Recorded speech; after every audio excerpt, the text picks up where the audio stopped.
High Prosecutor's Office, Terminal 2K. She's not here either. Where are you? Where'd Kate go? Knockity knock knock. Special visitor. Hey, Eddie. Fender. Fender. Whoa, talk about an unhappy face. Everything okay, big guy? You won't earn yourself too many admirers looking like that.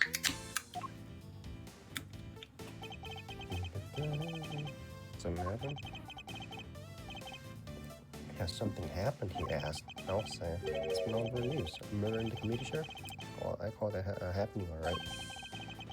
And what with your hearing being today, I thought, well, I couldn't help wondering if people were involved. They're reporting it on the news already. Heck yeah, a dead lawyer, young woman in the run. They're lapping up. It's crazy stuff, but compelling too, gotta admit. So, are you giving me the lowdown or what? Well, actually, whoa, maybe warn a guy before blowing his mind next time. Things are even crazier than I thought. This isn't a joke, Kender. He's out there somewhere, all alone and without her memory. Not to mention being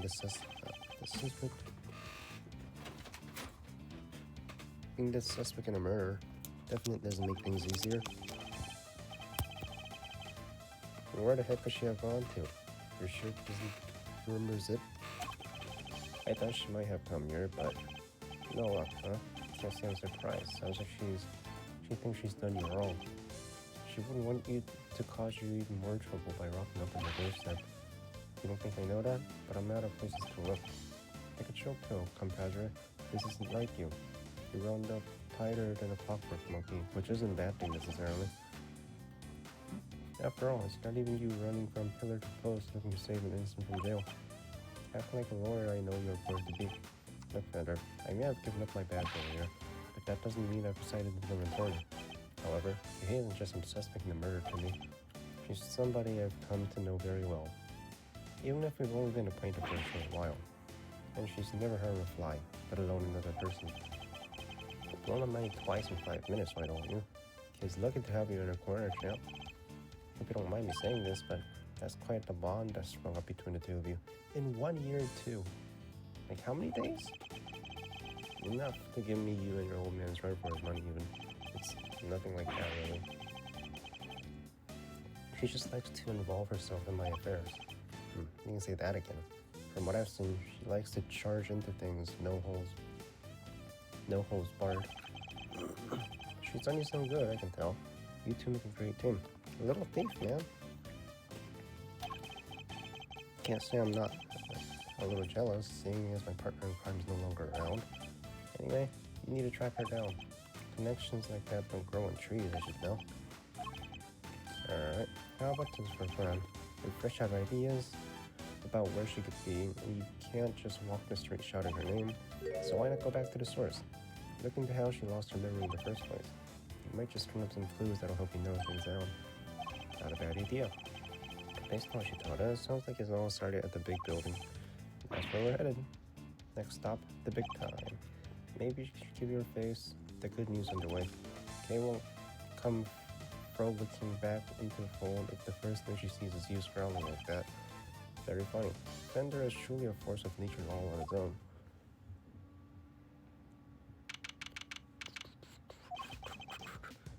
The sun sure set quickly. Not even murder on the premise can make this place close the doors. Gotta chase down that last dollar, huh? There's hardly anyone around, though. Guess we got a whole place for ourselves.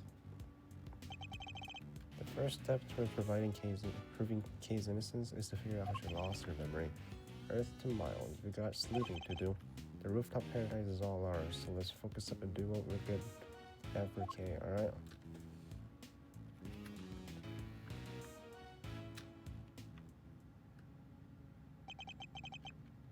Do what we're good at, huh? I suppose I should be grateful there's at least something we can do. Hello, Granny. That's right. We meet again. What you two doing? Well, same as we came all this way, we thought we might as well join some cotton candy. What the heck are you doing here? Looking to get yourself in more hot water? You needn't worry about me, Dr. Hertz. I'll be just fine. Whatever you say, Mr. Soon-to-be ex-prosecutor turned ex-prosecutor. Saw that coming a mile off. Wait, what? You're fired? As I said, you needn't concern yourself with my affairs. If you say so. So, how's Kay doing? Uh-oh. Did something happen? Maybe I can help? How about an injection? No. No injections. No thank you.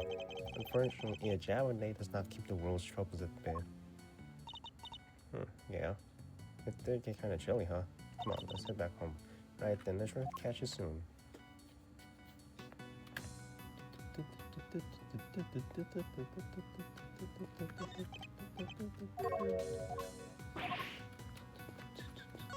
Investigation complete. Wait, can I see it?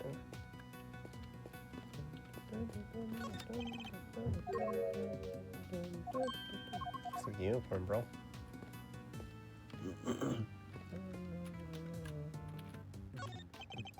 How did Kay lose her memory? Maybe some particularly choice words from Miles the Insult comic? Of course not. I wouldn't dream of seeing anything so terrible she'd want to forget. Detective Gumshoe, on the other hand, could deal with a few more choice. Poor guy. So the person who raincoat the case saw supposedly approached her from the direction of the concession stand. Which would suggest that she was pushed over this railing here. The railing is just... Wouldn't you die? You'd have to tumble over the edge of it. Everything looks sturdy enough, too. She was standing beneath the tree until she was pushed and fell. What were you doing here? There's nothing to see here.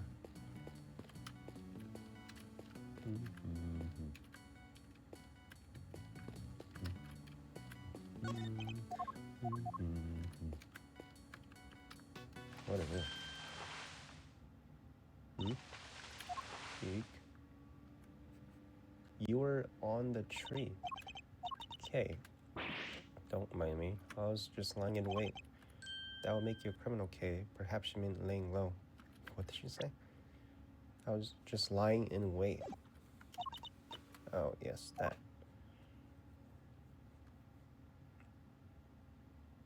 Oh. Nevertheless, I doubt people will look kindly on a suspect haunting the site of her supposed crime. Surely you understand that even otherwise you've been playing hide and go seek. I've been worried sick and frantically trying to find you. Are you mad at me? Of course I am. Now, what were you thinking coming back here? Did you think your amnesia would excuse your recklessness? No, I came to try to help you get your badge back. I thought if I could get my memory back, I might be able to remember killing that poor woman. I thought if I came back to where I lost my memory, maybe I could. There's one thing you haven't lost, you know? Your ability to surpass my expectations at every turn. Couldn't be more certain now that you're the Kay I know very well. However, I don't appreciate you being so reckless. Do you hear me? I'm sorry. Sorry, Miles. Get out of here. I was enjoying the music. You're killing me here. You were banking good guy points and then you went and blew it by blowing your top. Good to see you, kiddo. Glad to see you're safe. Come on, bring it in. That's the spirit. Yeah. Trying to lighten the mood. What did you say? Not now, Thunder. I mean, he did lighten the mood, but I like the mood we had before. Live news. Shocking murder took place today. Police continue to hunt for a young woman known to have been present at the scene. She's considered a prime suspect, and police say no effort is being spared in trying to track her down. Oh, mama. They're not messing around, huh? Well, team, what's the plan? Looks like the clock's ticking down and fast. Indeed. It's a matter of time before they find us. Alright, first things first, okay? You're sticking with us from now. Capiche? But I've caused you so much trouble today already. You can hardly make things any worse for me at this point. Right, I'm already fired. Lost my badge, right? Then it's settled. We're in this together like the Three Musketeers. Miles here will be in charge of proving Kay innocent. And I will, believe me. So I'm gonna need you to do everything you can to help him with this investigation, okay? Yes, of course. Great, now I gotta move quick. Can't be getting back by the boys in the blue before we can even get started. You two may not have any more to lose, but your Uncle Eddie sure does. Gregory would never forgive me if I got family office shut down. Thank you, Fender. I sure owe you more than I'll ever really know. Fender, good to man. As you can see, they're still hard at work. Up on the 50th floor. 50? 17-year-old sought in connection with lawyers. That's our Committee for Prosecutorial Excellence hosts our disciplinary hearings, correct? That's right. There have been people walking by the windows all evening. This is one serious investigation. Well, it doesn't make our chances of getting out of here with Kay any rosier. We have to find a way to slip past the press. I'm a cool, mysterious customer, Mauserino, but I'm no spy. Maybe we can use him as a decoy if things get word, that's right. Okay, whatever you're thinking, quit it. I can tell that doesn't end well for me. I must scour the scene and inspect it. Huh? Scour the scene? It's a fucking television screen.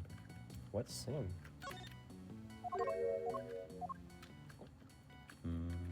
This is live, apparently.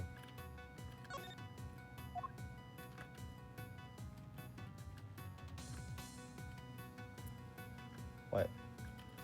There's like two things here. It's a fucking television screen. Oh wait, I can deduce. Live, which means we're looking at big building in real time. We're on TV too? I don't think so. The camera is far away enough and just dark enough that I think we'll be safe for now. There's the cherry blossom. That means it better be. If Kay is spotted, things will go bad from worse before we know it. Is there something to deduce here? Is there something to deduce? Hold up. Viewing platform, tree stand, cross section.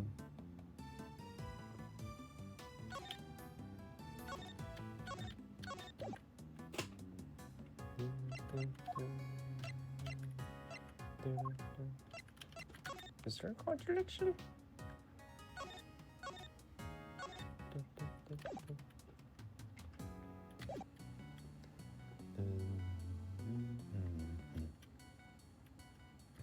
Nothing to deduce, right? I must scour the scene and inspect everything that catches my attention. Oh, wait a minute. 50th floor. When people walk by all the windows, once guess we're coming. The bird is right. You can see people moving around. Wait, something's very wrong with this picture. It's probably this. It's probably this. Community chamber. Probably? Eureka! Question. How many floors does the building have? Easy. 50, right? Kinda ironic that just a few feet above where the... Oh, there's one more. Works exactly little schemes. Is a place where starry-eyed young romantics come to wish for everlasting smoochy times. But then, what's that dark space above the 50th floor? The gloomy underbelly of love? Wait a minute. Exactly. The community chamber is supposed to be on the top floor, directly beneath the viewing platform, but actually appears to be located one floor below that. Clearly contradicting the supposed facts. Maybe whoever wrote that pamphlet made a mistake? Somehow, I don't think so. Call me crazy, but yes, there appears to be a hidden 51st floor. Wow, and that's where they keep the gloomy underbelly of love. Ah, my heart. You didn't need to take it quite so literally, okay? But then perhaps we can take this more seriously instead. Come on, have you met me, Miles? That might be easier to said than done. It'll be easier than trying to enjoy your so-called jokes.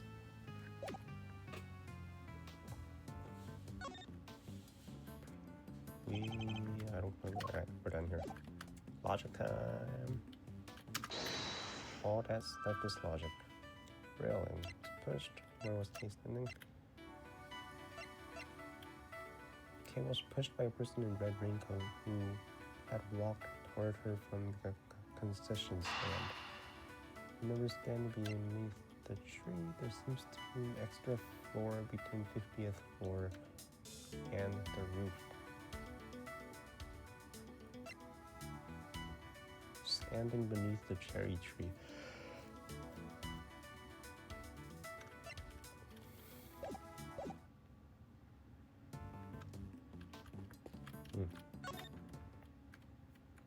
Don't know. Hope I've been to help you so far. What do you remember? Now about we go over what you remember one more time. Okay, we're standing under a tree, saw a person in a red raincoat, and can you remember anything specific about the person in the raincoat? Sorry, can't recall anything. But there's one thing.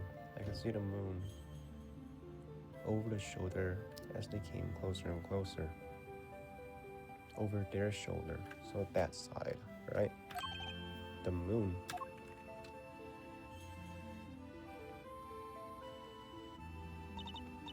Yes, it's all very fuzzy, but it's on that side though.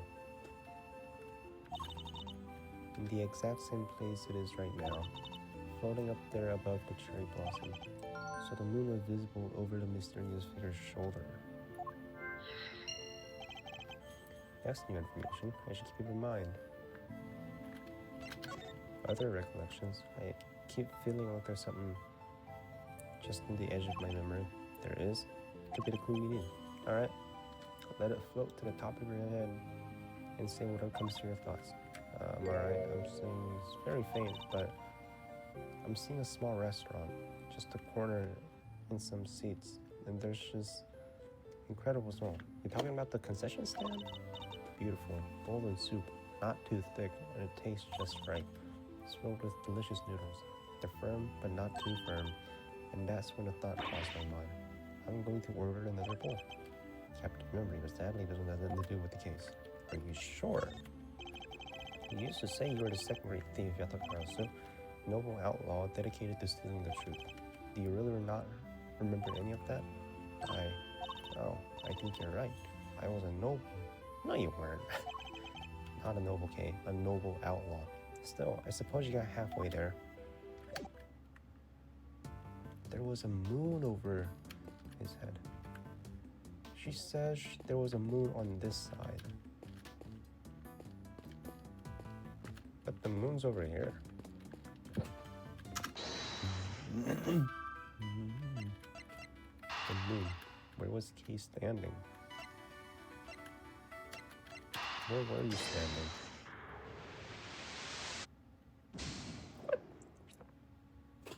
What? That's not quite right. What do you mean? I need to reconsider. Seems there's an extra floor between 50th. Kay was pushed and walked up the concession. No. Not from that side. But from the other side, right? Thinking back over what Kay has said, the person in the red coat approached her from the direction of the concession stand, which implies that she was pushed over a railing on the opposite side of the stand. She also said she could see the moon over his shoulder, but when you checked just now, the moon was in a different location than expected. Yet, Kay claims it's currently in the same spot in the sky as the night of the incident. This throws the position of the moon and the person in the raincoat out of alignment with her story. Wait, I think I remember. Is it the hot air balloon? If she really had been pushed over that railing, she would have never survived the storm. It had something to do with the hot air balloon. I remember something. I must conclude she might not have been falling where she thought she did. Didn't fall over the railing after all. Then where were you standing?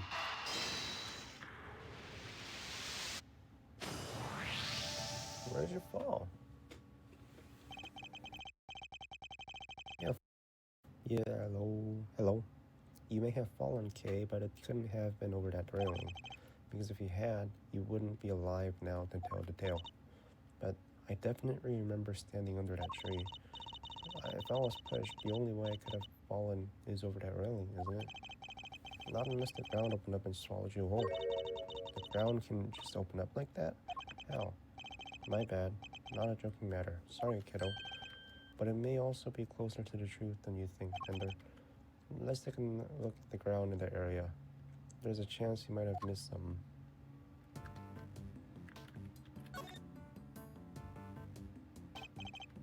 Kate couldn't have fallen over the railing. So where did she fall? There must be a clue in here somewhere. I must scour the scene and inspect anything that catches my attention. What is this? A trapdoor. Service hatch. Do you think you've fallen in here instead? Nah, you'd never be as clumsy as that. Sorry, can't say one way or another. My bad, kiddo. Just another one of my silly musings. You don't have to take me seriously, you know. I don't? Never? Well, maybe not never. If I told you to leap lyrically into my arms, never. Where's your sense of mercy? Talk about a deep...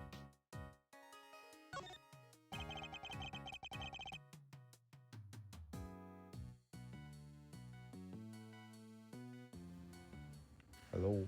Alright. Ground here is covered with cherry blossom. Would be nice if I thought to tidy up a little. Is that it?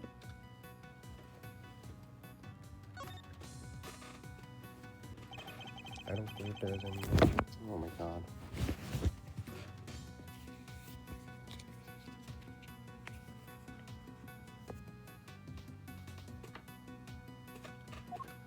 Alright, we're done here then. Logic. Down the hatch. Yes, there is. Let's go to the 51st floor.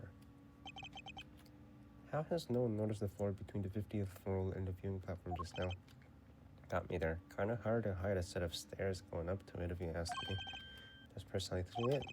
Things like stairs are normally out in the open, going unnoticed by people seems a bit implausible, which can only mean the 51st floor is no ordinary floor and it can't be reached by ordinary means. We'll just have to reach it through extraordinary means, right? I don't know about extraordinary means. Maybe let's go for the unconventional? Indeed. Consider, if you will, the hatch we found by the cherry tree. What would you expect to find on the other side of this hatch? A room of some kind, perhaps? Oh, a secret room. Now you're talking my language. Let's take a look.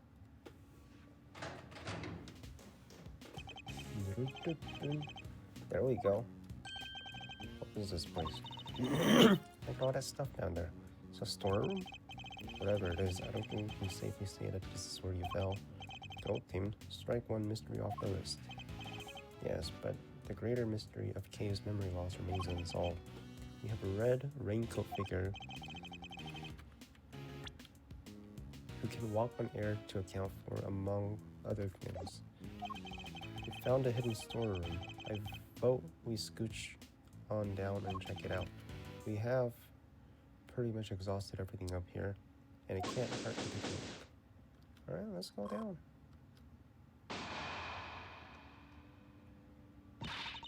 Sup? Sky? Emma, what you doing here? I heard about what happened from the commission. I was in the area. I thought I'd come by and see what's going on. This is Emma Scott. I know who she is. I suppose. Hold her right there. Didn't you? And you're back again already? Yep. You're with my professors. But not to do any schoolwork or anything. Just some interpreting. And shouldn't you be off doing that instead of galvanizing? It's fine. There's this wonderful thing called body language after all. That's not actually language. Anyway, never mind me. This is about Kay. How is she and where is she? Oh shucks, isn't that sweet, Kate, mister? Your little friend is worried about you. Oh, yes. Who's this guy? Don't tell me you went and got a new assistant. Sure did. Very funny, young lady. It's actually the other way around, now how you know. Eddie Fender, attorney at law, and senior partner at Edgeworth & Co. Law Offices. Edgeworth. So you are his assistant? Wait, attorney? Since when were you a defense attorney? I'm not. To say it's complicated is an understatement. Let's not switch the details for now, yeah? First things first. But an attorney, Mr. Edgeworth. Really? Oof. It's like I'm not even here. What is this? Some kind of weird experiment? Perhaps you should head down below. I'll explain later. I agree. Police could be here any minute. Who's this? I'll explain later. Come on, time to go. But you better explain yourself, Mr. Hotshot Pro. Attorney? I'll explain that too. Okie dokie. Time to have you go. To be continued already.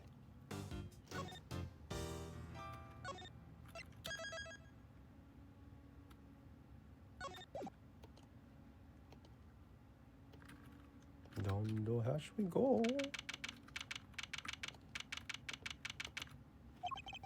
Stark and grave. Can't see the nose in front of my roguishly handsome face.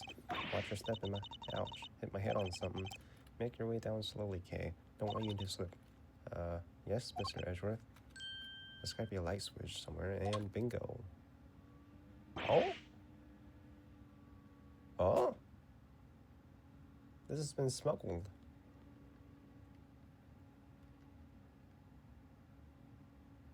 These are all the case-related items. So the hidden 51st floor really is being used as a storeroom. How the fuck did they get this in here? Well, we need to take a careful look at over all these items.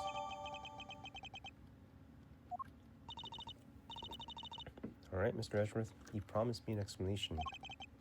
I did indeed. Where do I even start? What? This is Kay?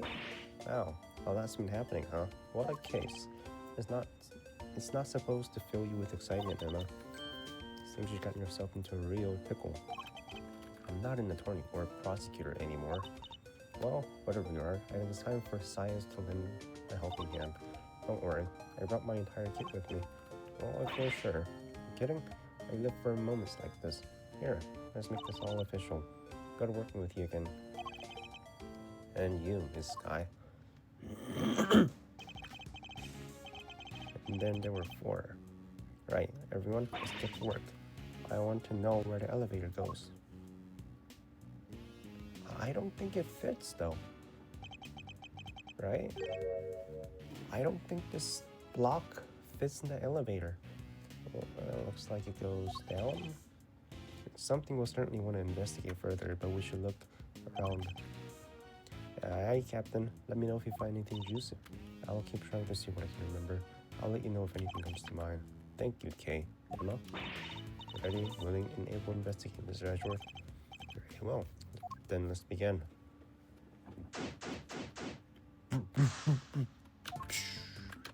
What is this? The chains are always stopped holder. Stephen? Isn't this a box for some clothes? What is this? Bunch of trophies and look, walkie-talkie. Yeah, batteries. This could be useful. No, don't take anything. Oh, that's one heck of a desk. There are 4 figures acting as legs they're holding up a table. There's cities, huh? No, can't think of it. At least I don't think it was. Money. Oh, it's fake money. It's been laundered, right? They stole the printing press or the money templates. $100 bills. That's a fortune right there. It's fake. It's fake.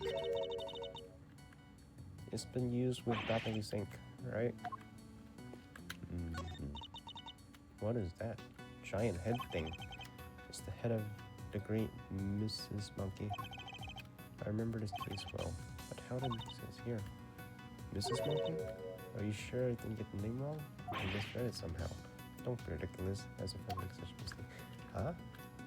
Is there a case like that? Hold on. Ace Attorney, Mrs. Monkey. There's a Mr. Monkey.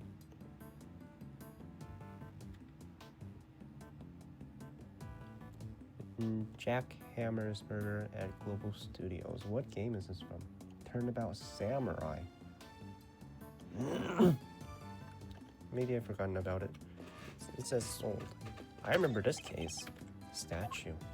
From the airplane, right? Got new data for me? Not exactly. It's something from a case I worked on. A piece of evidence. I believe it's called Alfred's statue. And there were two of them. A real one and a fake one. Yeah, this one's real because it's red, right? Shouldn't be here of all places. An old case, huh? They should work in a bunch of different... Huh?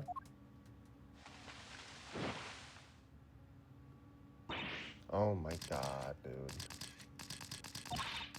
Caught in the act. Red thing and then guilty. Well, how did you get here? Ah, I know you. My eyes. Got another one. Think about to let a bunch of criminals go before I get shot. Get the shot. Think again. We're not criminals. What the fuck, man? Why is she here? At least she got a camera, right? Yeah, sure. Pull the other one. Got those on. Cameras open the justice and struggle over your cheap denials. Oh, it's you. Huh? Why? You're that low-down, dirty jerk of a prosecutor, ain't ya? Sure am. Who are you calling low-down, dirty jerk? This is Slaughter. I remember her from the final case of the first game. Photojournalist by trade, we've crossed paths on a few occasions, especially on that one particular case. She's hard to forget, and even harder to get a word in edgewise with. Quit making that face, will ya? It's the face of a no-good schemer if I ever saw one. Well, it's payback. You oughta be thankful all I want from you is a couple of pictures. But we're just here to investigate. Sure you are. By if you mean pull the wool over Lotta's wide eyes. Sorry, Mr. Ashworth. I thought she might listen to me. Didn't hurt to try, I guess, but we're probably better off leaving her alone for now.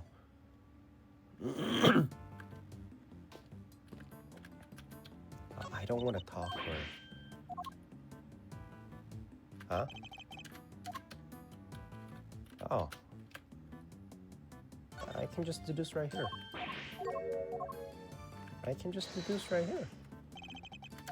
I know what this is.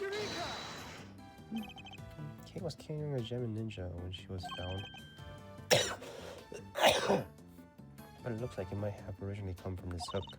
Scientifically speaking, that doesn't seem like a crazy hypothesis, which would mean that Kate was really here.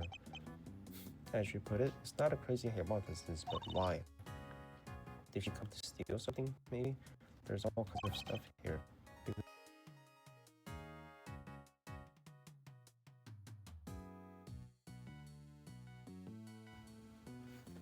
Hello? Right. If she's a great thief who steals the truth, I suppose. No, I think it's too early to jump to any conclusions.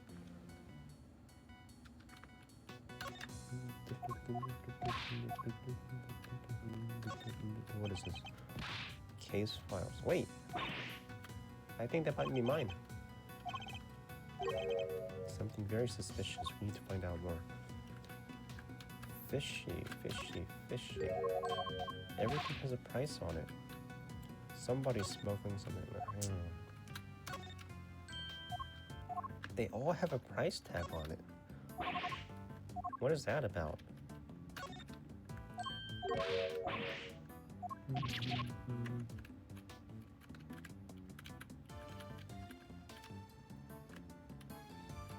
Is this the smuggling ring? So it's just unlocked? Oh, I know these. That's the baby samurai. Iron Baby. And the cow that was in the first case of this game. What's the matter, Edgeworth? If I'm not mistaken, several of the items on display here are pieces of evidence. Maybe this is where the committee stores stuff looking into? Can't be. Evidence like this is stored at police department.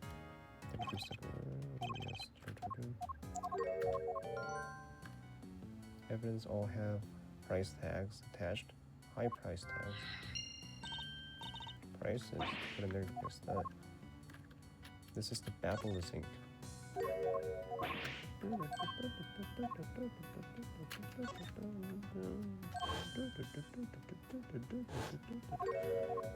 Yeah,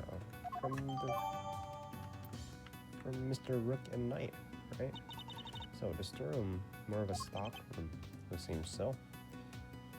Much as it pains me to consider such a thing,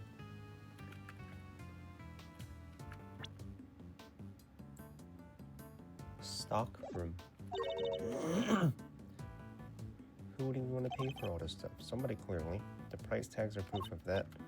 Wow, people really will collect everything, huh?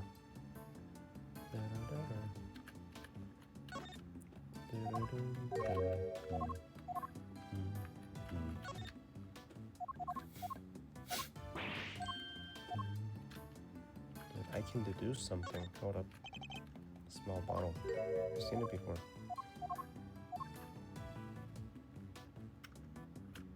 Can I deduce? Is it that? No.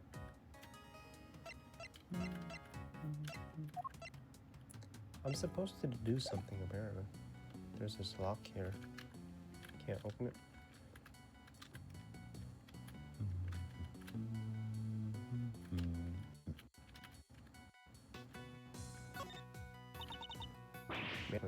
Wait, I know. All thanks to my powers of time. What am I supposed to deduce here? I must examine everything in detail. Do I have anything? For logic? Lots of money. Somebody was trading here. Somebody was transacting here. Okay, so it's real money, right? Illicit trade in judicial goods. Shady deals on 51st floor. This is big. It has to be. Might be, but we'll need to investigate a little further yet. We need to find out more about what's going on here. If only there was a witness we could interview.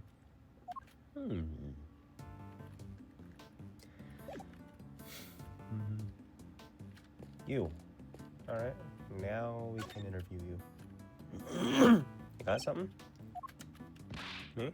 Well, I'm in for the truth. For the good of society. And for little me, of course. Photographer of all people. For the people. You want something? Auction. One of my old sources told me on the down low about an underground auction. The offer auction were sold to the highest bidder. Folks was slinging money around like, so this is the smuggling ring. Had to see for myself, you know. Get the eyes on my subject. Should have heard the rules. I heard the tales my contract was telling. Taller than 2 trees or so, I thought at first. Anyhow, wasn't about to write it up based on hearsay alone. So yesterday I snuck in, slunk behind this statue, and settled in to wait. Bidding started late at night and carried right on through to the break of dawn. Oh, so the auction and the murder happened on the same night. Coincidence? Underground auction. Was there anything else in the sale part of the items? Sure, there was regular old stuff too. Shady artworks from who knows where, this kind of thing. In what way are shady artworks regular exactly? But the evidence was the big draw for sure. Reckoned they were selling them faster than the crooks could smuggle them out of the cop and prosecutor shops. And I'll bet you got pictures of the whole thing, right? Well, you see, the main event was down below. I had to try to see what I could from here. Haven't been up here since yesterday. I assume you witnessed the entire auction from start to finish. It was an underground affair, like I said, so folks wasn't going to give it much anyway. All the customers came down one at a time up from up on the roof here.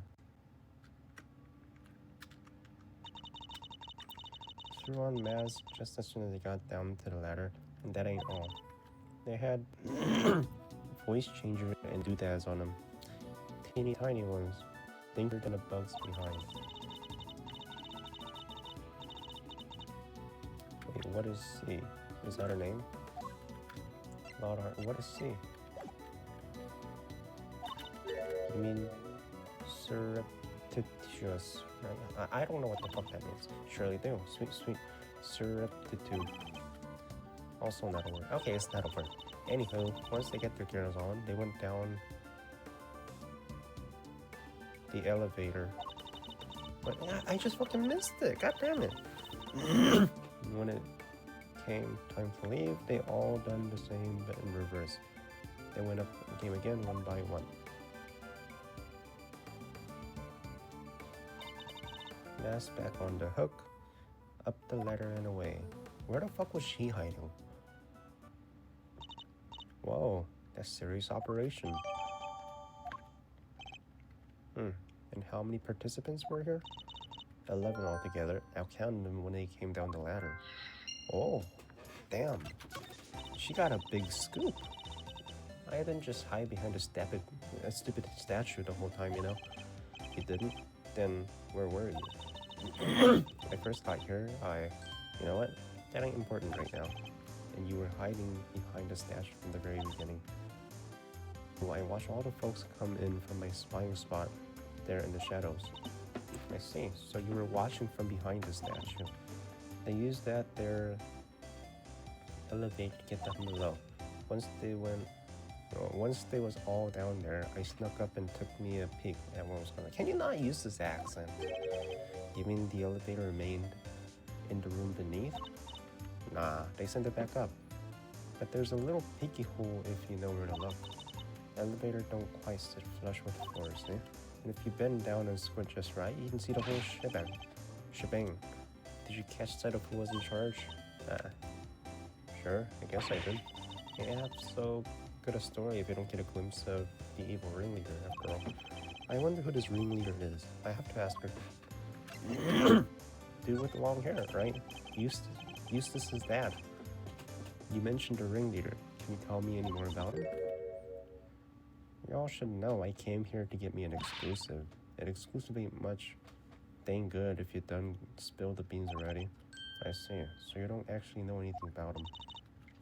You think that's why she won't give me an answer? Makes sense, I guess. You got me. Couldn't see if it was a man or a woman, a kid or an old-timer. Nothing. What were they wearing? Could you see that at least? Sure. White jacket, white gloves, and a magenta flower on the lapel. White jacket, white gloves, magenta flower on the lapel. 3 other things. Oh, that's the one that got killed. But what good's a description of the outfit if I don't got a clue? I think I know. Yes, sir. Mask, voice changer, the whole 9 yards. They were wearing one of those masks. Which one? Let me see. Oh yeah, this guy. Zervan. Zervan? What kind of name is that? Seriously? Mr. Edward, you've never heard of Zervan? Global hero on Yonkopon's arch nemesis. Who hasn't heard of Zervan the Time Lord? I think you might be better off asking who has. So you didn't get a glimpse of their face at all. No, I dang well didn't. Kinda scotches my scoop. This whole mess has been nothing but a stipend. I should have never come. We know somebody was dressed like that. Maybe I should try showing her.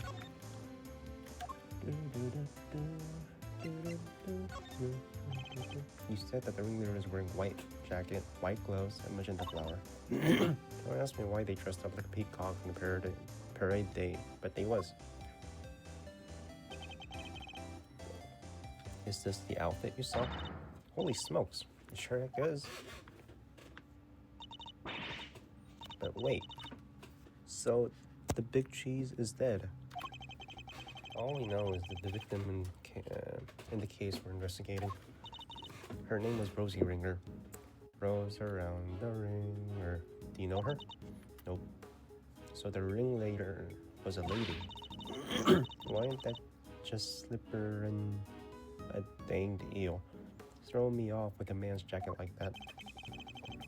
I hardly think she did it to fool you specifically. But setting that aside for now, what's important is that we've discovered something vital to the case. Namely, that the underground auction was chaired by none other than our victim. So somebody done bumped off the boss, huh? When was that happening? Nothing at all. Just go on about your business now. No offense, Mr. Hart, but that made you sound about 5 times more suspicious. Suspicious, my friend. I told you, it's nothing. And you won't get nothing more out of me than that. Wait, so there is more. How many times am I gonna tell you? It ain't nothing, okay? And I ain't saying nothing either. Either way, can you tell us a little more, pretty please? I'll tell you this, I'm a journalist, a news hound, a scooper hunter, you hear? Exclusive articles go out, money comes in. That's how the game is played. Tell you more? Heck. I done told you too much already. Wait, examine some fingerprints for you? Pro bono. What kind of cock-a-man thank you is that? I'll sooner get a tooth pulled. If you want intel, you go dig it up yourselves, just like I had to. This isn't gonna talk to either of us. Oh, she will. I'll handle things from here. Logic chess. There's a certain technique I find useful when dealing with difficult customers such as her.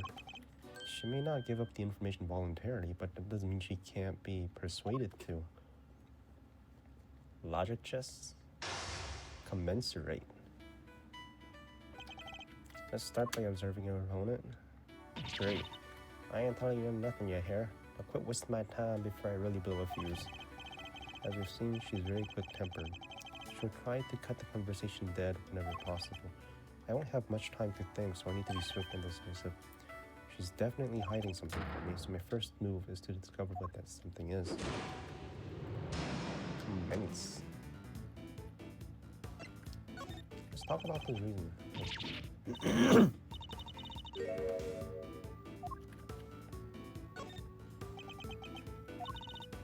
Yeah, better.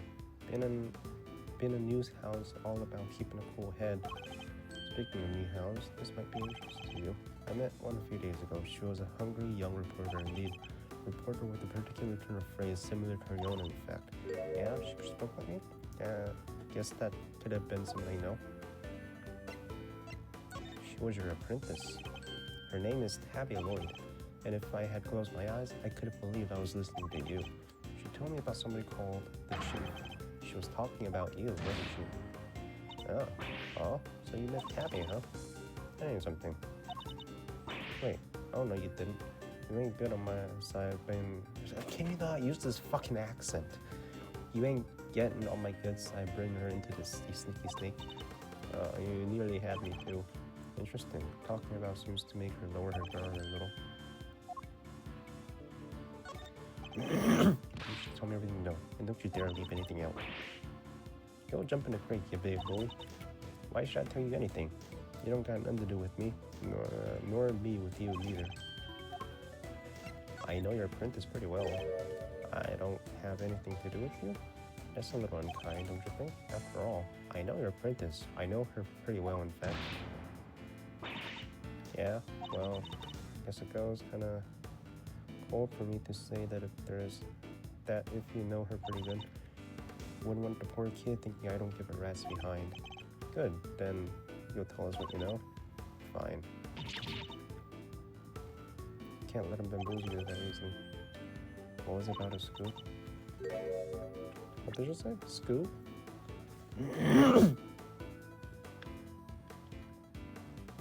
Fine, let's see like this. Got me a scoop.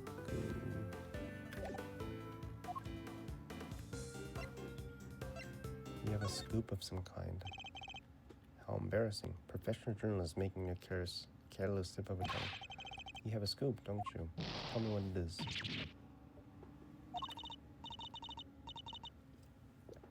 I got me a scoop. A big one. Can't just go blabbering to you. Gotta pay the bills. She may be hiding something from me very important. I have to get it out of her somehow. We need to know the details of the scoop. She's quick to anger, but she'll also quickly let the key information slip. The rest shouldn't be that hard. Let's see what else she can get out of her. Is it related to the auction? The scoop of yours, is it the auction? You know what? I could forget, huh? But you tried to infiltrate an underground auction. It only stands to reason you observed something otherwise. I don't know what to tell you. I can't hear nothing.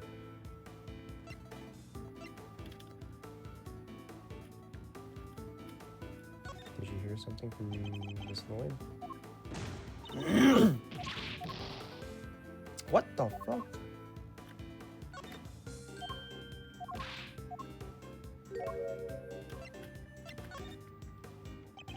If you didn't hear the sound of something, that means you didn't hear the sound of something. Something during your time in the game.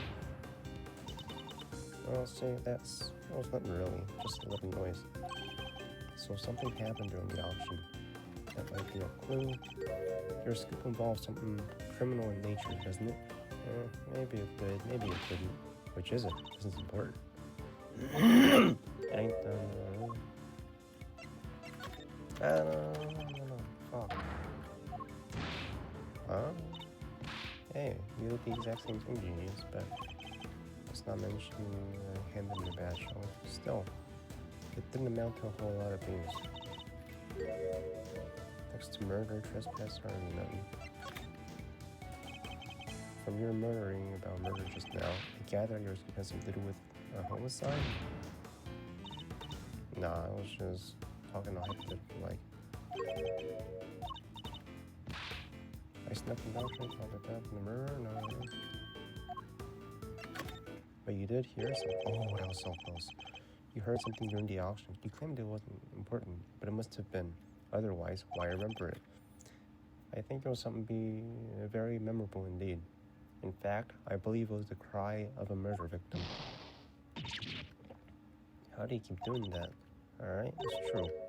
I wound up smack dab in the middle of a murder scene, but only by accident. And that's all you're getting out of me. Won't be scooped, left otherwise. Murder is heartbreakers. Must be the same murder we ourselves have been investigating. But confirming the credibility of our claim, I have her on the back foot. Time to finish this. There's something you're not telling me. Were you really in the middle? Calling me a liar? Oh, I'm mad. Real mad. I'm a journalist. How am I going to sell stories if folks can't trust that I'm telling the truth? Tell me a motto. Faster than anybody, honester than everybody. That could be a clue. Tell me more about the incident. I should help you, but I don't think sorry, don't look at me. I thought you were an honester than everybody. Can't imagine being vague on facts as a trait valued among journalists. Surely accuracy and honesty are what's necessary when reporting on the story.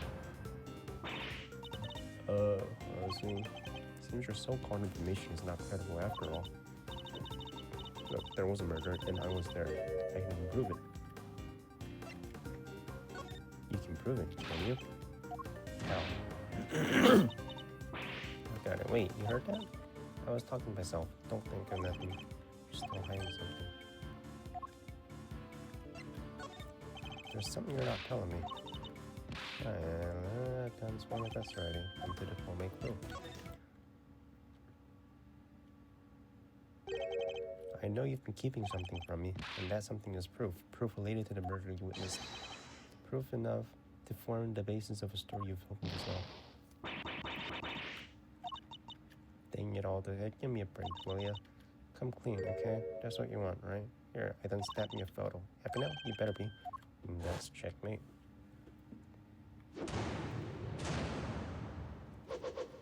Just call it logic chess, bro. It's a better name. Well, if that happened, it's time to tell us everything. I saw the whole thing. Watched that auction from start to finish. You didn't just watch it, you took pictures. How the fuck did you not get caught with the flash on? Yeah, about that, like I said. I was spying on the whole thing right from the get-go. It was all shouting out biz and somebody wins something and bam, comes down the hammer. Heads on upstairs and Paige shouts the old ringleader, and the whole thing starts over again. Anyhow, as soon as that happened, I had to think quick. That's when I ran behind that statue and hid. And who was it that eventually appeared? Didn't see nothing, but heard something that made me pretty sure it was whoever placed the winning bid. The sweet, sweet sound of cold hard cash. Not sure I have any idea what sounds like. The sound of someone counting bills, perhaps? Anyhow, the deal was you settled your bills up here. I heard two people yabbering for a little while, so two people came up on the elevator. betcha. My guess is the other one was our friend. The other one was our friend, the ringleader. Anyway, yabber, yabber, yabber. On it goes for a little while, and then a scream. Well, that took me up pretty good, so I hunkered down in the hiding place and tried to stay out of sight. So you didn't see the moment of murder? Nah, but I heard it real good. You didn't try to help her when you attacked? Quit trying to be funny, Carly. Don't sit in on. I'm just a dainty little journalist, all on her lonesome.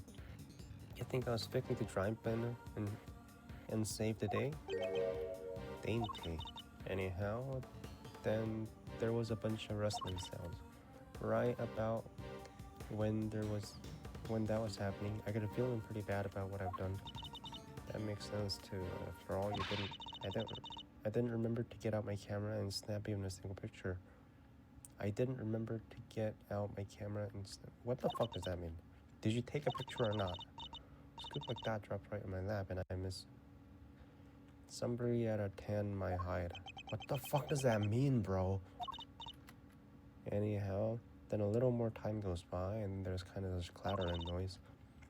I get in, I'm there thinking, gotta get this shot this time, and so I grab one real quick from the shadows there. Go to see the photograph? Do I have to? Yes. That's the person in the red raincoat, the one who attacked Kay. So Kay's raincoat was who attacked the victim here in the storage room.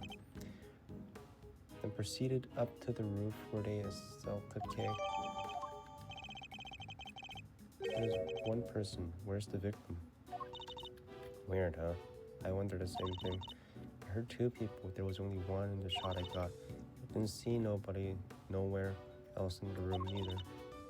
But that's the killer, alright? Leastways, I'm pretty sure it is. So, are we saying the victim disappeared? I didn't know it was the killer just by looking. Because they're literally red-handed with blood. They're red-handed with blood. How else would they get there, huh? The auction just carried on after that? Sure did. They just went right along like nothing had happened. Wishful is crazier than a box of rings. I never understood how they think. Funny. I find journalists struggle to understand as well. As far as statement, jot it down. Wait a minute. Wait a minute. This one's a woman. The one in the photo is a man.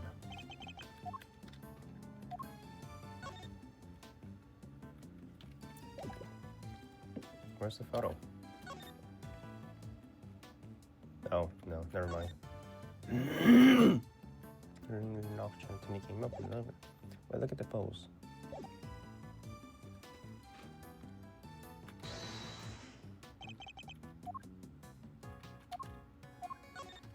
Look at the pose. Is the pose different?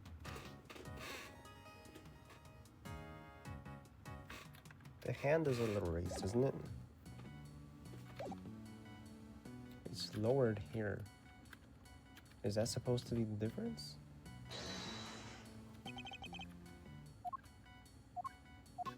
Well, let's just present it. Oh, breakthrough? Maybe I have. Use the connection?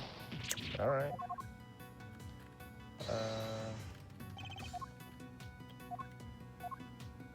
Let me take a closer look. Anything else? Guess not.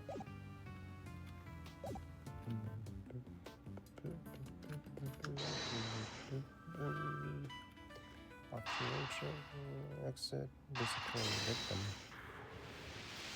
The murder happened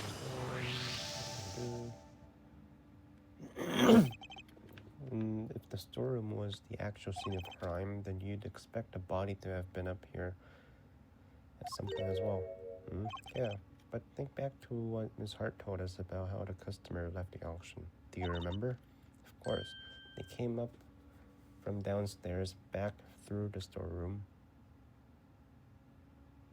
And, oh, exactly. The killer would have had to hide the body in order to avoid this. I don't know what the fuck that means. What's the storeroom? Where did they hide it? Emma, if you mind putting your skills to work for me now. Love to. Oh, then I check the blood residue. Illumina test. Sure thing. Alright, how about we test that ladder over there? Based on Heart's picture. I said the person that was about to climb and make their escape, which means there's a high chance of a positive result.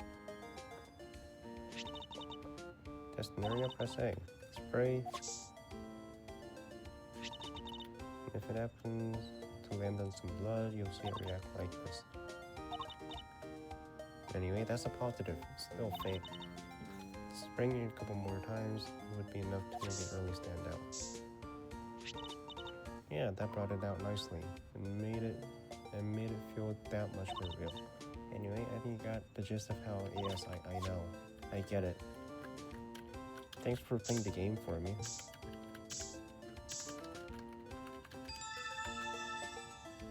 Gee, so difficult. Thanks for playing the game for me, bro. Test here? Yes, sir. Sorry, negative. Can you check this place again? I already found all the blood. Alright, just play the game for me. You want to test here? Alright, negative.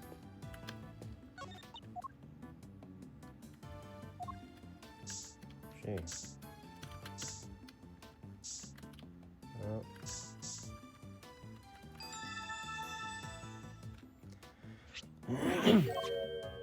Something was dead here. Still places we haven't tested yet. Alright. It's playing the game for me. Like, what gameplay is this? It's negative. Alright, just talk to things. Sorry, negative. That's this thing. Okay. Yep.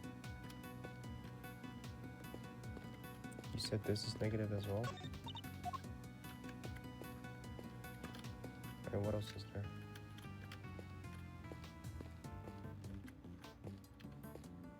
Elevator?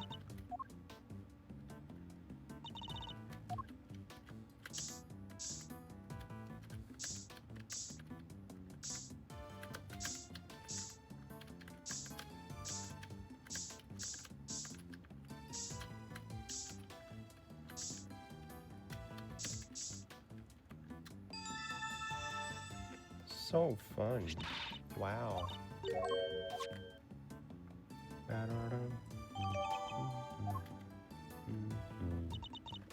think that's all the blood there has to be found. Alright. Concludes this phase of our investigation. Hidden body. Where was the body hidden? Right there.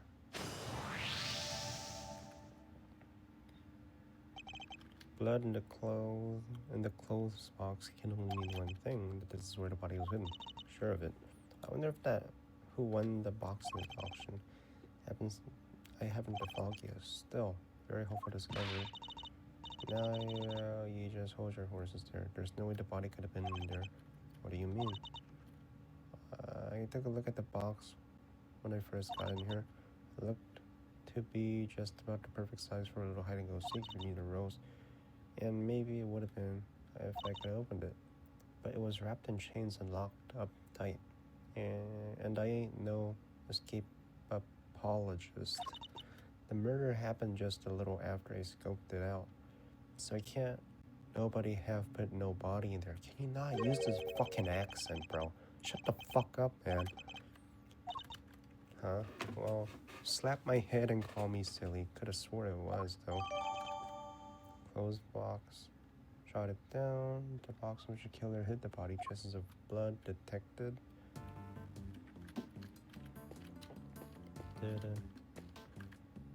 Alright, any evidence? What happened during the mystery auction? Items sale. police evidence related to homicide cases. 11 attendees altogether, all wearing masks. Auction continued even after the murder occurred. Mysterious figure in the raincoat. Zheng Fa, missing left horn. Do I show that?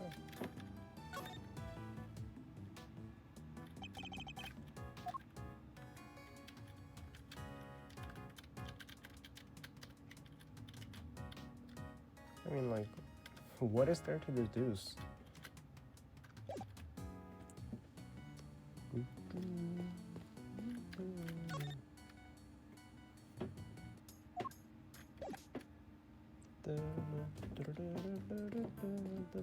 Ayo, what you got?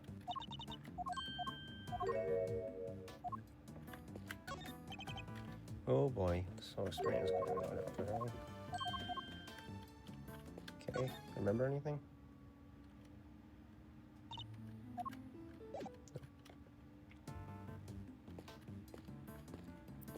Baba.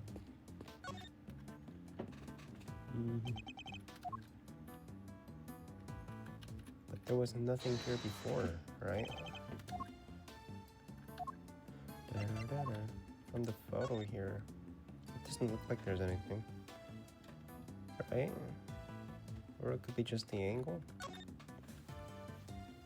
An option attendee and the scream not heard long after.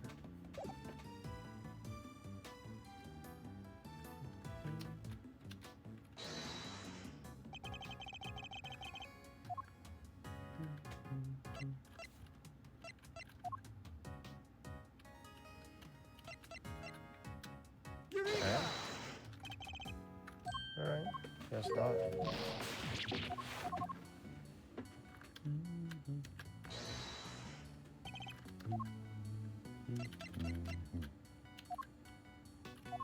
Is there blood on it? Yes. Wait a minute. Very unique shape. Hold up.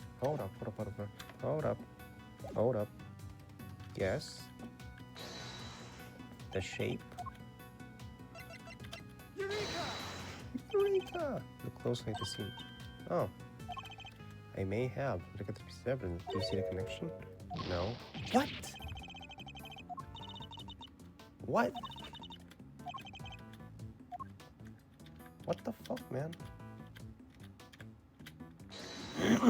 Is that not it? Does candle not belong here?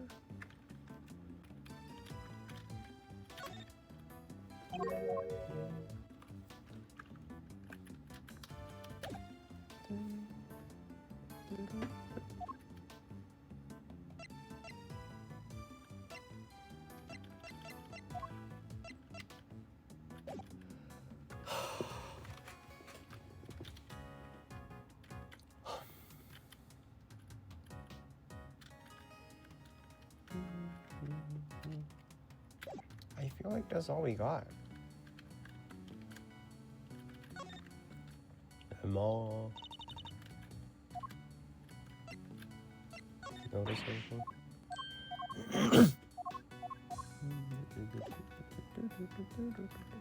Alright, did we examine everything? Wait, there's something here. You said statue Alfred statue, Alfred Red.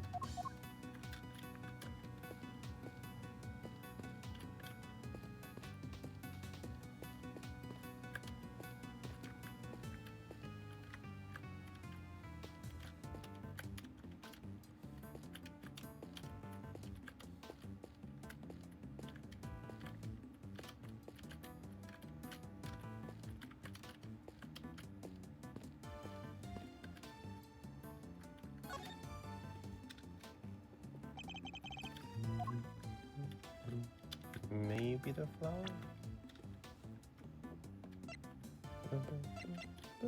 Magenta, that's purple.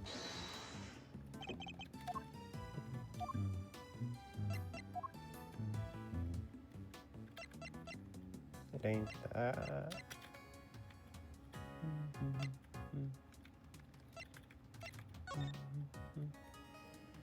Thanks so much for that. Now we can good luck with your revenge. What happened 12 years ago?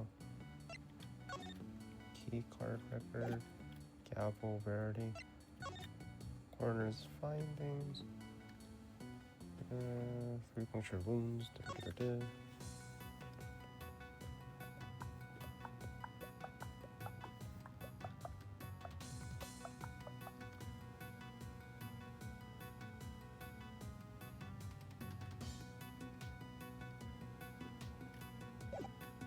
If it's not the lamp, then what is it? May have been a murder. Is there literally anything?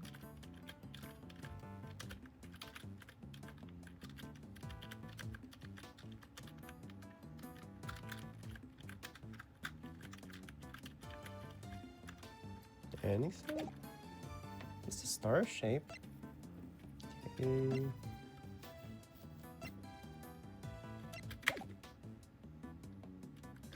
Wait a minute. This is the 51st floor, right? This is the 51st floor.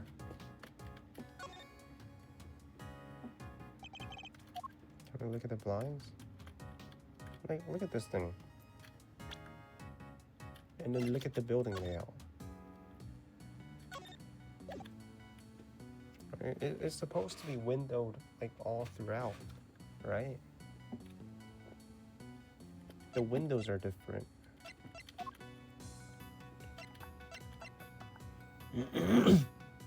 Asian gender, everything returned.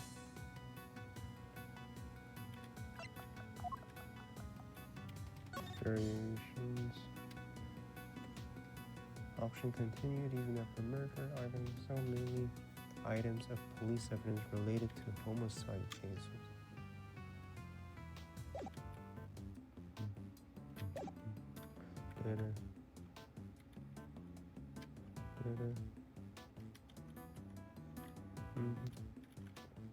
Items related to homicide cases.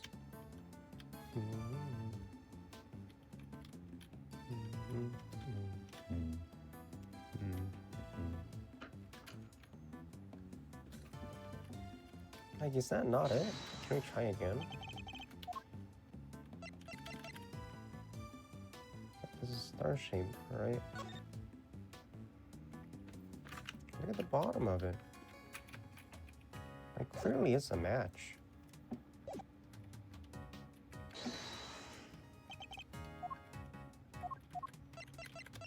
Try it again. That's what I did! I did that! What the fuck? Did I not do that? What did I do before?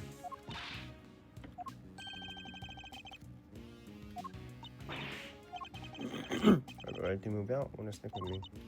Of course. When did those two getting all together? That's bullshit. Did I not do that? Did I miss?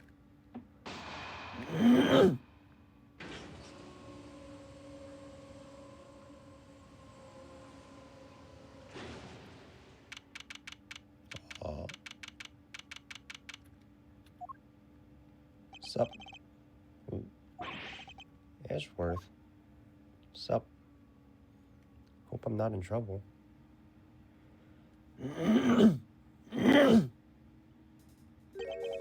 This room. Auction room. No, this is the committee chamber. Way to drop right below my lab cave, Faraday. You've got real guts, I'll give you that. Arrest her, man. Arrest her right now. Wait, but she's... As for the rest of you, throw them into the streets where they belong.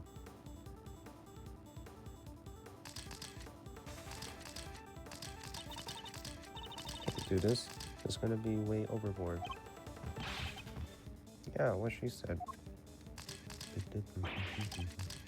Miles? This ain't looking so good, I gotta say.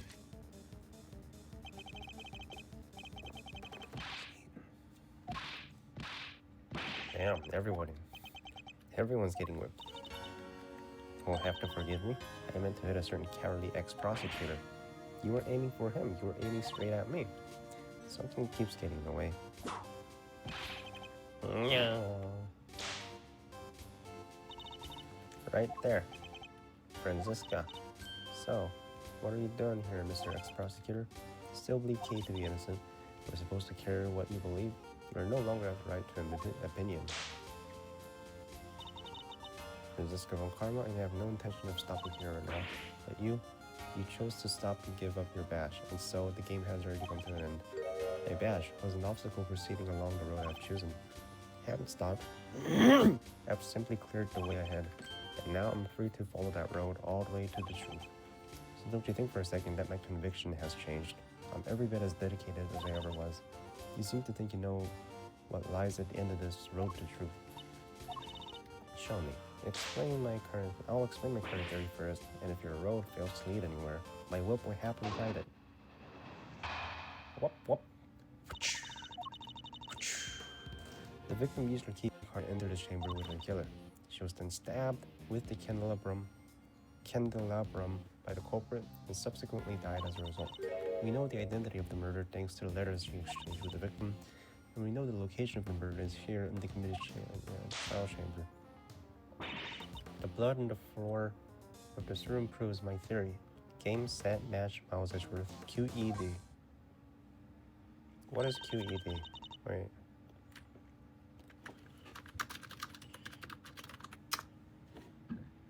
For Latin phrase, quod erat demonstrum.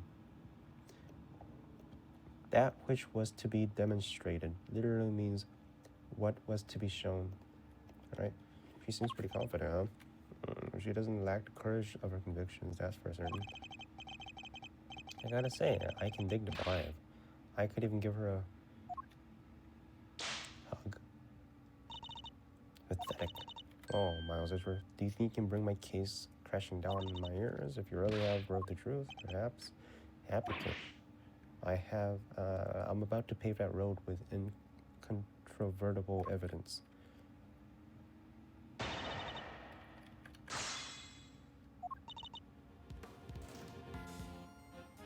Hold it! Hold it! Hold it! Hold it!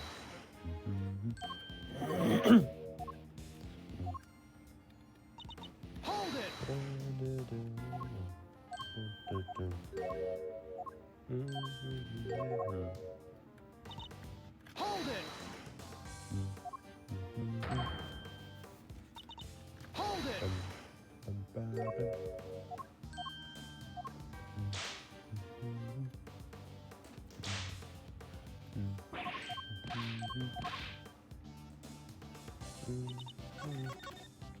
I mean, the location of the murder is here in the wall. The blood on the floor proves my theory. Game set next. Alright. Traces of blood. Box with the killer. Blood detected. Secret elevator. Dripped to the first floor. Okay, so it dripped through the first floor.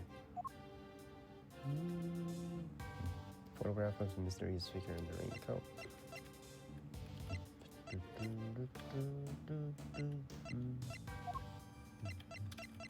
Probably the blood, right? Objection! Really? Like, it knows what I mean.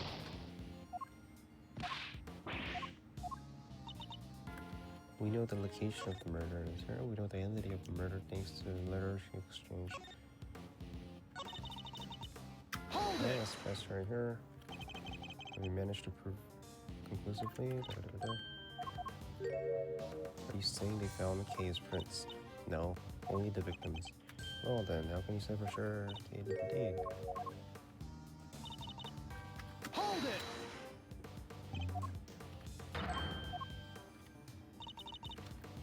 Hold it!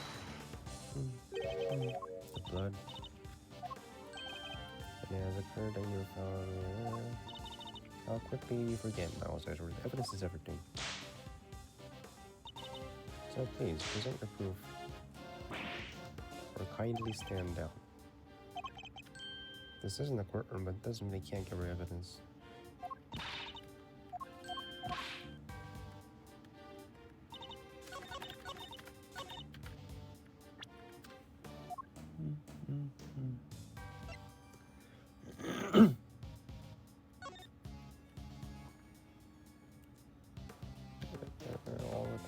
Auction continued even after murder. Item in sale, as she says it here.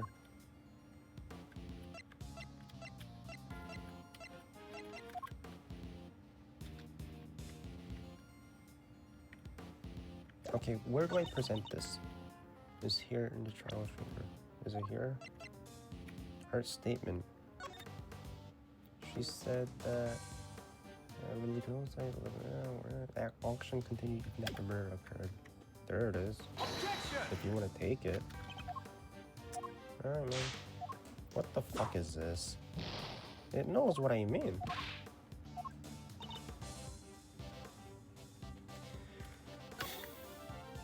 The blood on the floor of this room.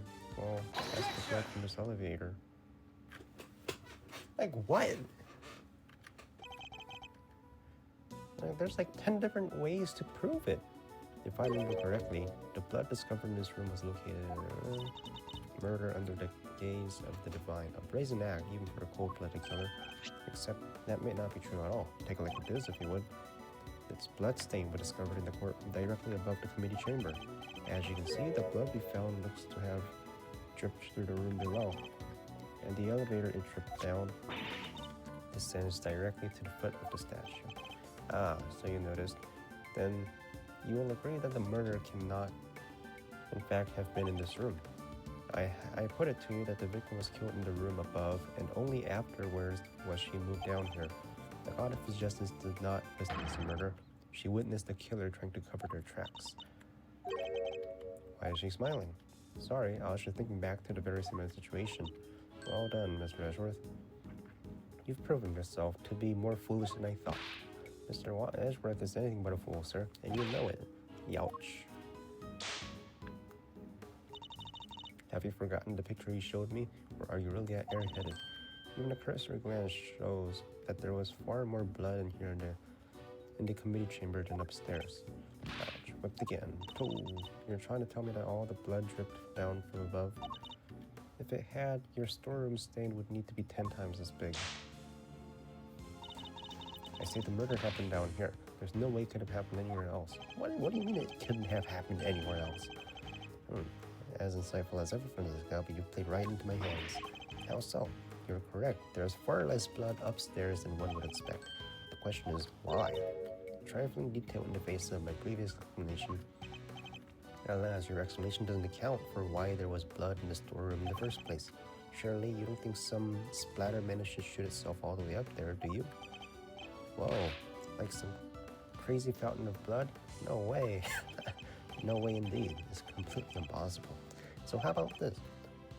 What if this explains the difference in the amounts of blood observed? There was far more blood in the committee chamber than in the storeroom above because the weapon was removed here. The victim died of 3 stab wounds that would have bled profusely. Exactly, as proven by the amount of blood we found on the floor. That doesn't make any sense. Not if she was stabbed. Eek. Silence, you half-baked harebrained rookie. Hey, harebrained is a little... Stab wound bleeds heaviest at one particular point in time. I know, when the weapon is removed, right? Precisely. I believe the body was brought down to the committee chamber with the calabrum still in its chest. And then, when it was finally removed, it created a difference in the amount of blood we see between the 2 locations. But why? What was the killer trying to do? Imagine they were trying to give the impression that the murder happened down here. As we know, Miss Ringer's key card was used late last night. I'd hazard a guess that it was used by the killer when they entered the room to create their elaborate setup. But why would they have need to do all this in the first place? Hey, Francisca, you might want to check up there. There's a lot of things you're looking for, by the way. Perhaps because the person in the face so high would fear the storeroom being found in the investigation. If they're involved in the underground auction, they couldn't afford to have their dirtier secret exposed. Hey, Francisca, do you want to check up there? Perhaps, you know? Underground auction. Yes, You might want to check there.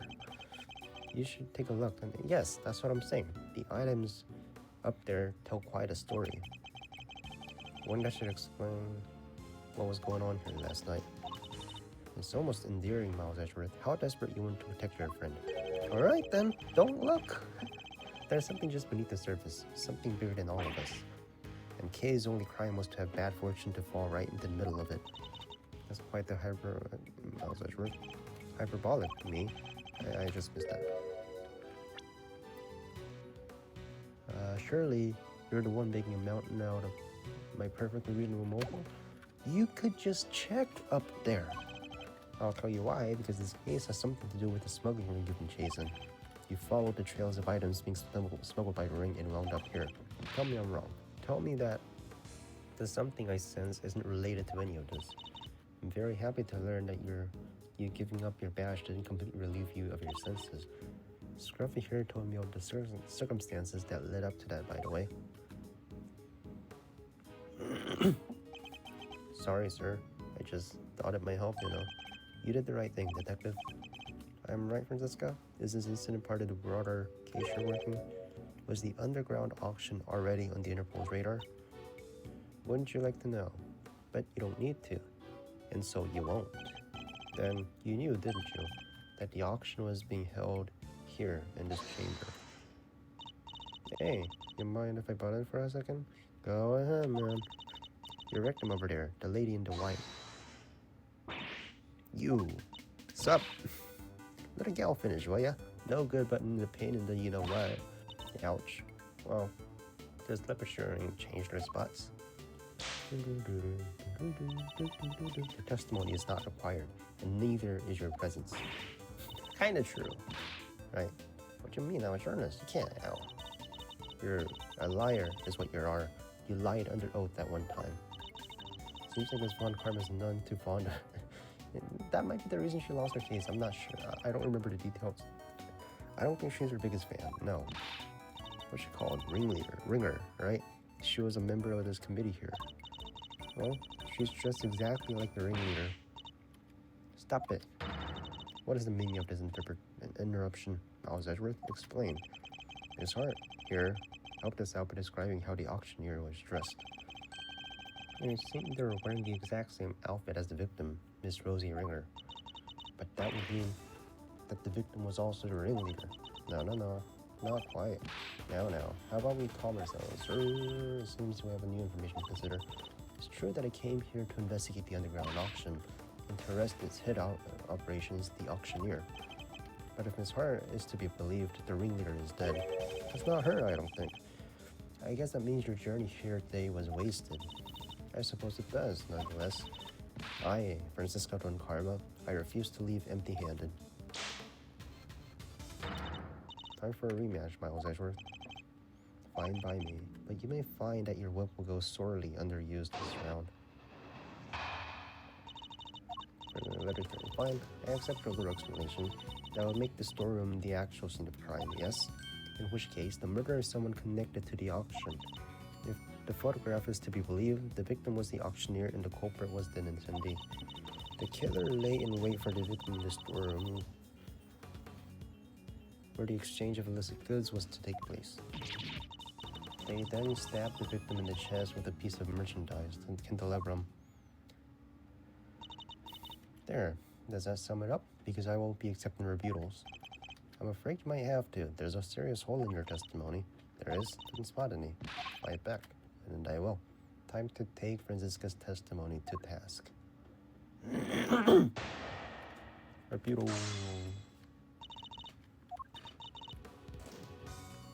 Hold it! The murderer is someone connected Hold to the it! auction. How is Kay connected to the auction? And if the photographer, the victim was an auctioneer and the culprit was an attendee.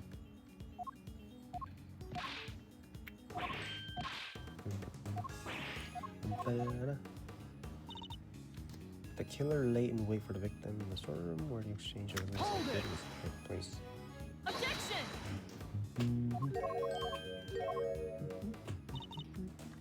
I believe we can reasonably assume that the murder took place after the auction had concluded. Wait, we have a testimony on it. Auction continued even after the murder occurred. That's our testimony. Objection!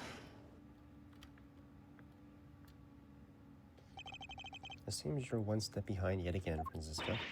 How so? The auctioneer was not in fact the victim, and I can prove it. This is the statement Miss Hart gave us. Well, if she made it, it's not worth the air she used to say it. I don't told you, I'm a journalist. I ask you to open your mouth. You're getting whooped. Objection! Calm down a second. Miss Hart witnessed at least some of the events surrounding the murder, and she confirmed that the auction continued even after the murder occurred. You bet it did. Went right like nothing had happened at all. How would that have been possible without an auctioneer? It wouldn't. So you see, the victim couldn't have been the auctioneer. She was one of the attendees. No. As I've been saying since the start, there's no way Kay can be the murderer because she had been pushed down the hatch by her assailant and knocked unconscious by the time.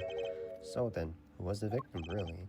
Right, well, if the auction carried on after the murder, then the victim must not have been the auctioneer but an attendee. That's enough. Gavel. Gavel? Verity gavel. Sup?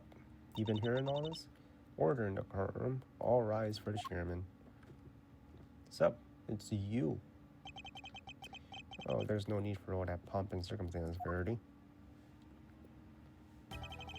Please, everyone, feel free to call me Celsius. Excelsius. Yes, that'll do nicely. Alright, Celsius. That's your dad, bro. Oh, I just stopped to see how my boneheaded boy was getting along. They say there are all sorts of enemies, and I'm not sure these are what they meant. What is that thing on his shoulder? Is that a prosecutor's badge? I thought I might need to light a fire under his investigation. It sure seems hot. The suspect had been searching high and low for this right back here where it started. Men, detain the suspect immediately. Wait, Miss Faraday's innocent. Shut your meddling mouth. You are becoming something of a problem by those words. I thought I told you. Committee wants this matter cleared up as soon as possible. The committee? You? How many fucking prosecutor badges do you have? These are all prosecutor badges. It's a matter of trust. We can't have our organization be seen to drag its feet. It's bad for us. It is bad for me too. Personally. Sorry, it must be my age. Your unlawful investigation ends here, and it will not be permitted to resume. In case you have forgotten, you are no longer a prosecutor. You have no authority here. And what's more, this is a matter of you aiding the abetting suspect. She's right, of course, as always. You really are a godsend, Verity. Everything I do, I do knowingly. If you wish to prosecute me for this, then be my guest. But know this, we have uncovered a new suspect. This person here, Miss Faraday, was attacked by this. You want to look at the evidence? Hello? The raincoat in your picture was discovered nearby a short while ago. The victim's blood was found on the victim, along with some cherry blossom petals. Cherry blossom petals, like the one on the roof? Yes. They were stuck to the edges of the blood stains, probably due to the blood being fresh at that time. The results came back already, my boy, so there's no mistaking it. The person in your picture is the victim, Miss Rosie Oringer. Worn by the victim whose fingerprints and blood were found on the hood. Whose fingerprints and blood were found on the hood. No, this completely undermines our entire case. All our assumptions were based on the person in the raincoat being the killer. But if they were the victim instead, then Kay remains at the top of the suspect list. Mrs. Faraday, you testified to having encountered a person in red raincoat on the roof, correct? Yes, I did. We now know that the person was the murder victim, and you are the only person we know of who came in contact with her. Since one of you wound up dead, I think we all know how the encounter went. No, Kay was attacked by that person. She's the victim here, not the aggressor. As far as I recall, we have yet to see any evidence that she proves she was attacked as you claim. And even if such proof exists, Ms. Ringer could simply have been acting in self-defense. You can't just jump to conclusions like that. Kay is innocent. I'm not innocent. I don't want to believe it, but I remember something. Hearing about the raincoat brought back. Just a flash, but I remember what I saw, right when it happened. The murder, it was me. Come on, man. I remember looking down and the person in the red raincoat was on the ground. It was me, Mr. Ashworth. It was me all along. I'm the murderer.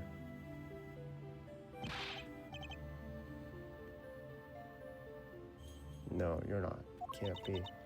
What am I? Why do I have memories like that? They're in the pool of blood. Why was I standing there? Why didn't I do something? I know why. It's because I was the killer. This court recognizes the legitimacy of the accused.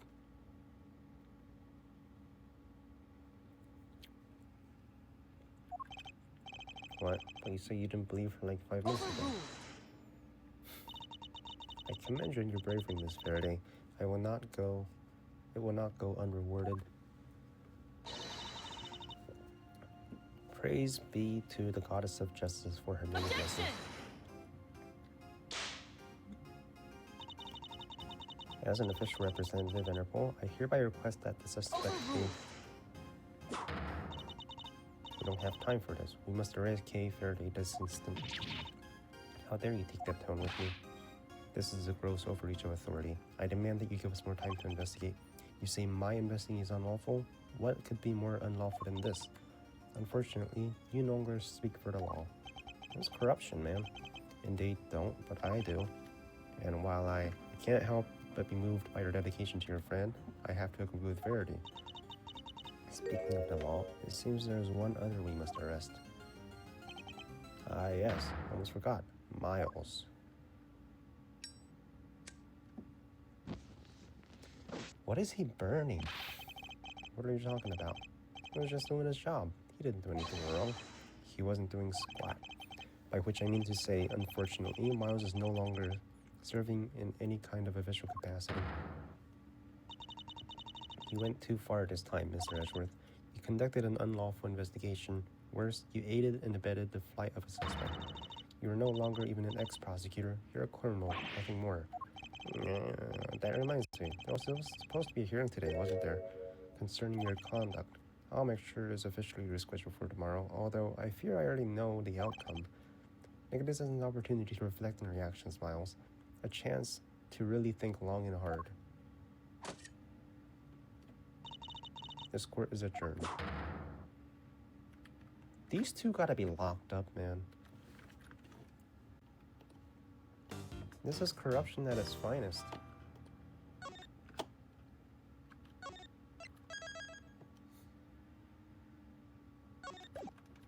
Corruption at its finest. Man, I'm actually sitting here. I'm actually sitting here, bro. Never thought I'd spend another night in here again. It shook me of all the evidence, though, we'd so painstakingly gathered. Even if they did let me keep Kay's Yatagarasu pin, can't be helped but worry about her. Better be treating her well. The murder, it was me. I remember looking down and ground. It was me all along. I'm the murderer.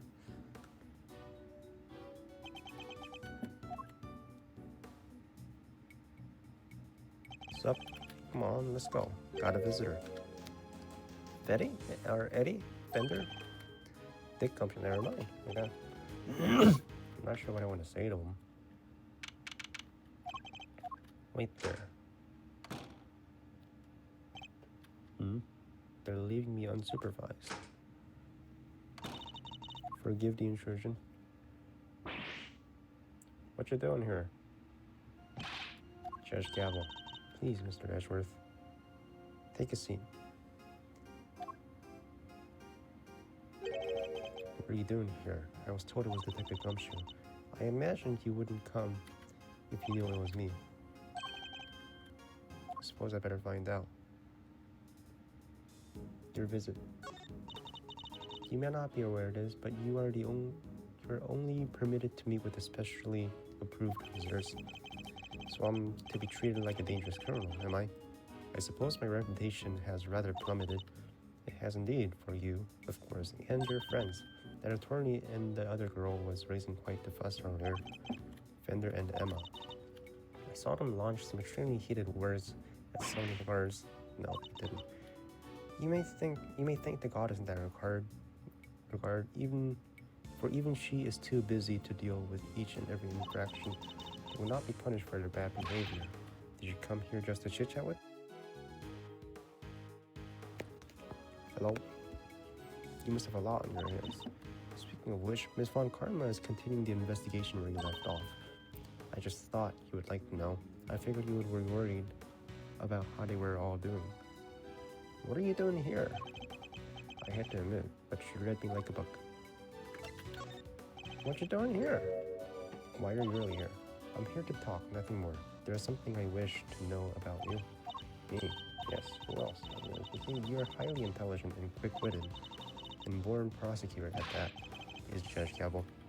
Your sarcastic praise is but a salt on my wounds. And I sincerely mean every word, Mr. Edgeworth. That is why I fail to understand you. Take this Leadix case, for example. You were up against the committee itself. You had no hope of succeeding. Even a child would have seen that, and yet... I don't imagine the old me would have ever been so reckless. The old me had power, and because of that, I thought that justice was always on my side, just as you and the committee believe now. Is she going to change? But a certain person changed my mind. He made me reckon with my selfish and skewed sense of justice. And once the scales had fallen from my eyes, I began to look at people differently. I saw that I was only able to be an efficient prosecutor thanks to the efforts of those around me. Detective Gumshoe, the many investigative officers of Force, and even Kay. It changed me. The degree to which it changed me still surprises me to this day. I say, thank you. I feel that perhaps I understand you a little better now. You understand me? Highly doubt it. Someone who is focused on forcing their idea of justice onto others can't possibly see what I see. Is that so? Is that what you truly believe? I will say one thing. This has been a very interesting conversation. That is all. Before I go, there's one remaining matter. I was asked to inform you that the date of your hearing has been confirmed. It will be held today in the trial chamber. The committee sends its warmest regards. If that was all you had to tell me, you could just have sent a message and entrust the goddess's words to another. That wouldn't do now, would it? Until then, Mr. Edgeworth, I'll see you again shortly.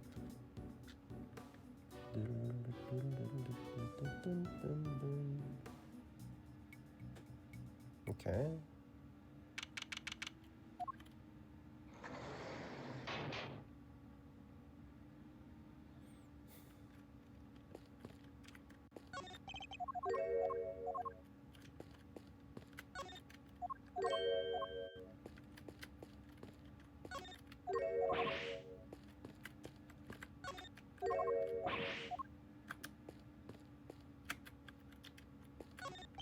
I remember this mirror.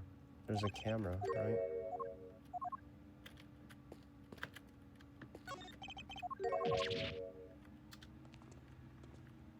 Okay. Do I have another visitor? Okay. Thank goodness you seem alright. That's a load off my chest. It's such a heartwarming scene. It's enough to make a grown man cry.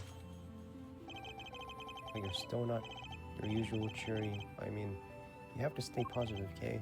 You didn't do anything wrong. In fact, I guarantee you didn't. You have to let it go. But you're not. You can't be. Why don't you have faith in yourself? I don't know. That's not true. Before you lost your memory, we spent quite a bit of time together, and I dare say you left quite an impression on me. So you see, there's plenty of you left. That's why I believed in your innocence. That's why you should believe in yourself, too. Thank you. But I can't. It caused more trouble for the both of us.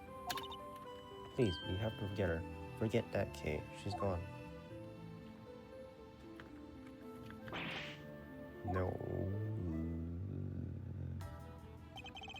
You remind me of my younger self, you know. So noble, so bold. You were never noble. This is the justice you and the committee stand for? Justice? I suppose you could call it that. What is he up to? Why is he going to such length to control everything? Can't shake the feeling that something is very wrong here. Is there some hidden agenda at play? Well then, my boy, I suppose I should be... Wait. Why is the chairman so intent on seeing Kay charged with murder? Doesn't make any sense. You got 4 pieces. I'm a busy man. Important man. Can't be wasting precious time talking to you. You're the killer. Why he rushed to have Kay arrested so quickly? Just can't let this happen.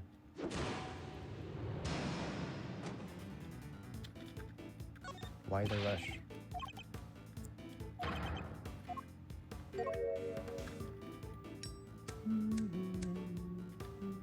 Bide my time?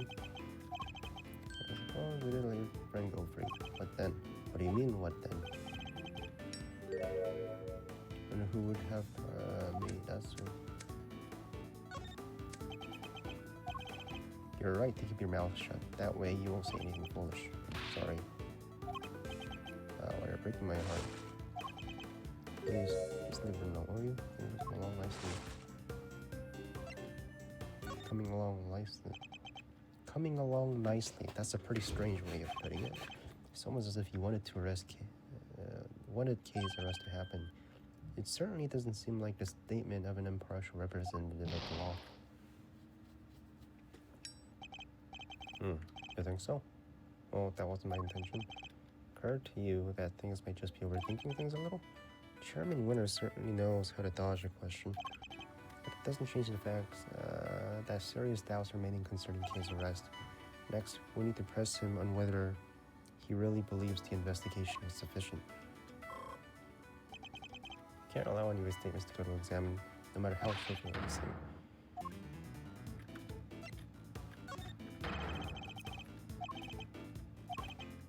Oh, I'm afraid I'm nowhere as influential as you, dear boy. You're the chairman. Not that I care about such things. You will be. You will have to forgive me. I'm not the differential type. Well, if you insist on getting so blunt, then I'm afraid you won't be seeing your prosecutor's badge anytime soon. I don't need that badge anyway. Let me make something clear once and for all. That badge isn't the be-all end-all for me, or from it. I'm not concerned with titles or rules. Even you must understand that much.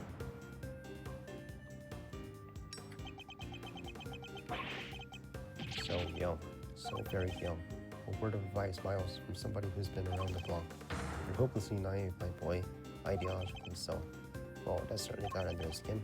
He might be less guarded in his answers when the state knows my chest. How much time did you spend? My, you don't give up. Evidence in my patience has reached, you know. What a coincidence, so does mine. Now answer the question. Do you believe that your investigation was sufficient or no? I don't regret that, my boy.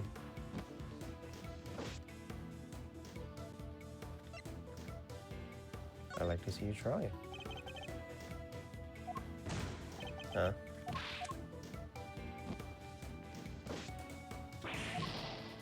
Huh? How much time did you spend investigating?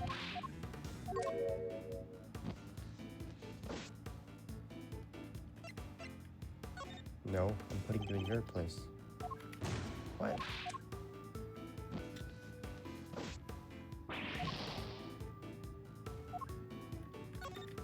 Alright.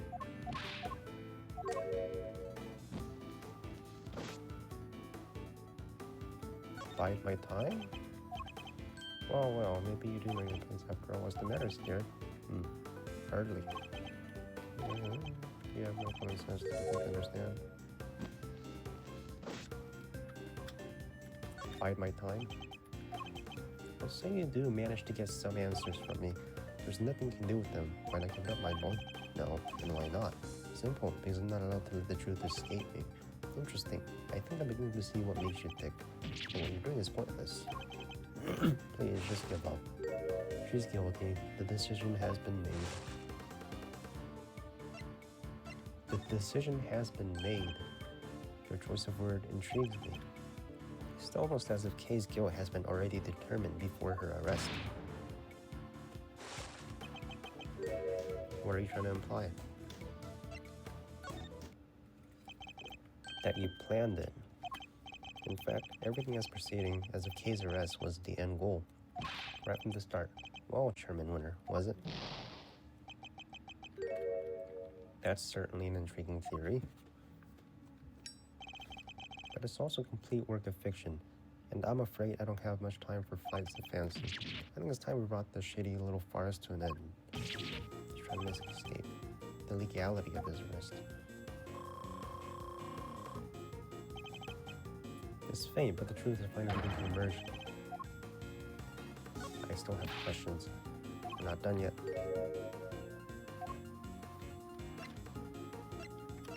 Who gave the order? You know, can't seem to remember. Don't ever get old, Miles, my boy. It wreaks havoc on the memory. I don't remember who. Kay is innocent. No, my boy. That's just clumsy. Anyone can blurt out baseless assertions like that, even a disgraced superstar as prosecutor. What? So good.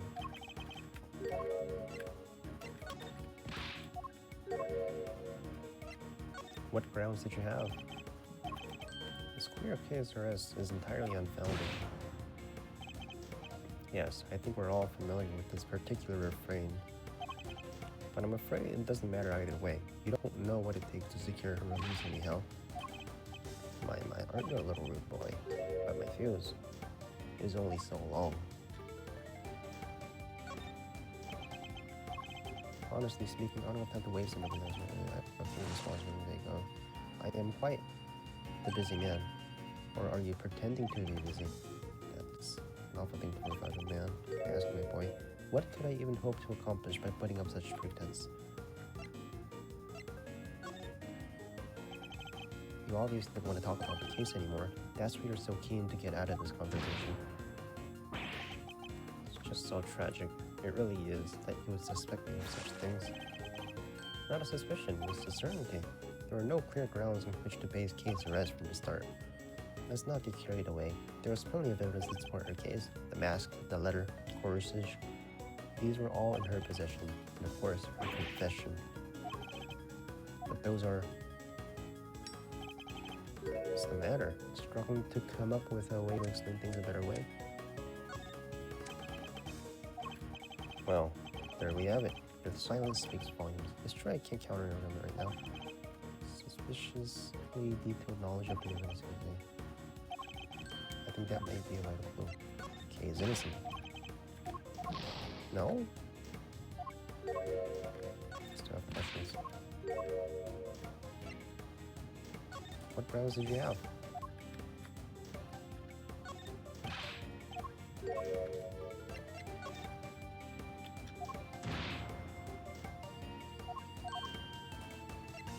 You remember the evidence pretty well.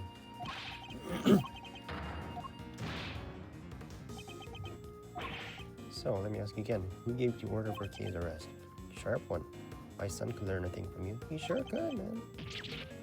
That numbskull. I don't want to hear about your son. I want to know about who authorized the arrest. You're very mean. You know that, don't you? To arrest. I believe the order was given by... you. Come on now, Chairman Winter. We both know it was you.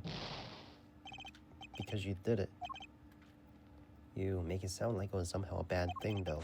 But I have a reputation to uphold, so I guess I'd better clear up. I'll entertain your questions for a few more minutes. The key thing to do now is to establish how intimately he knows the details of the case.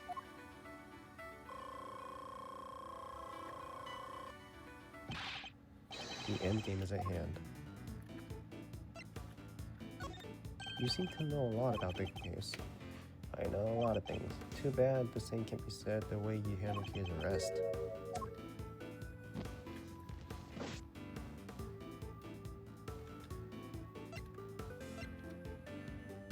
Wait. Bide my time? When he has his lighter out, you buy? Busy man.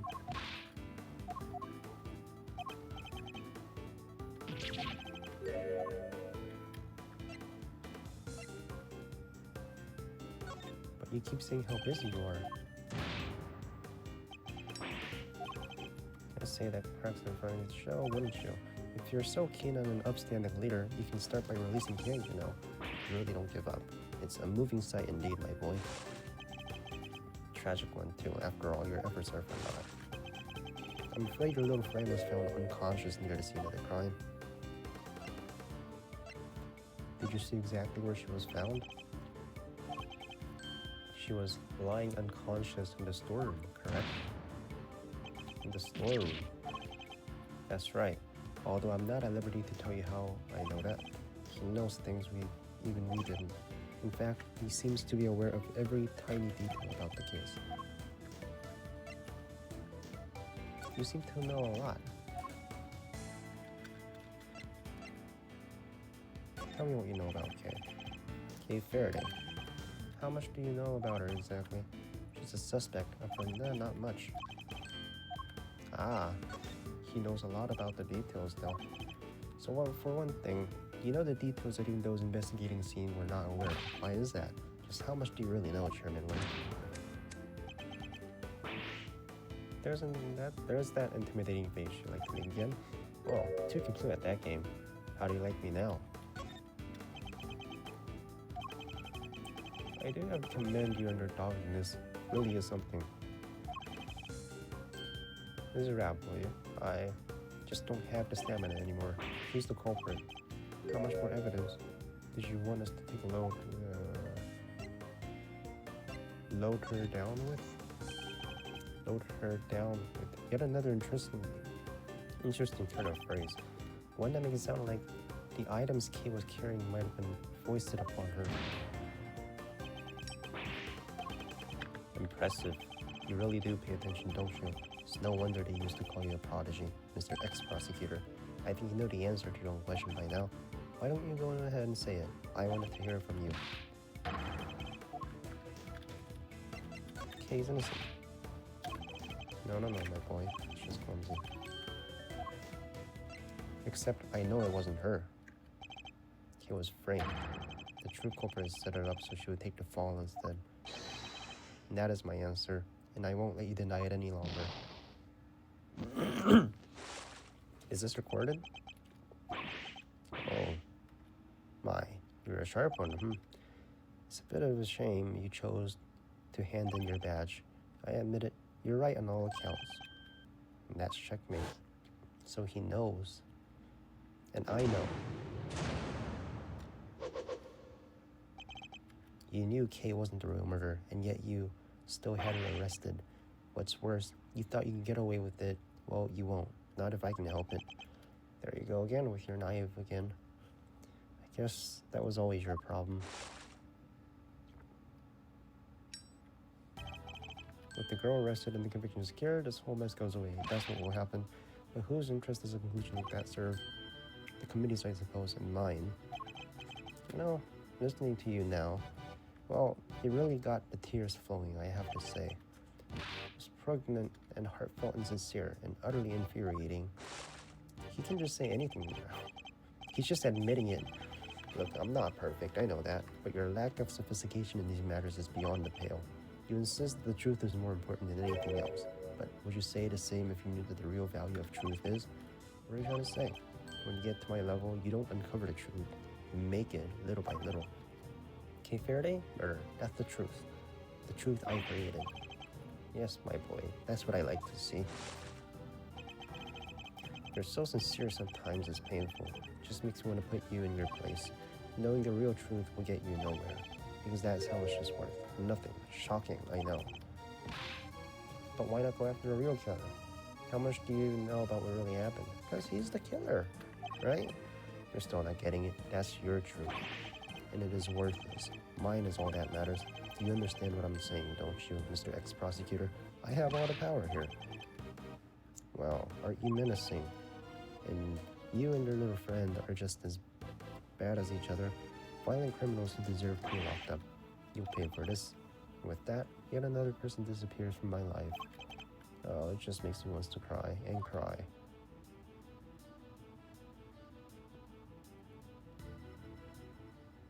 Alright.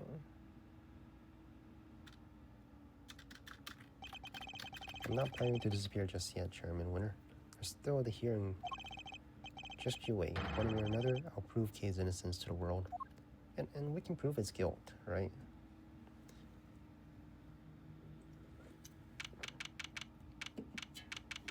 There's a guy missing.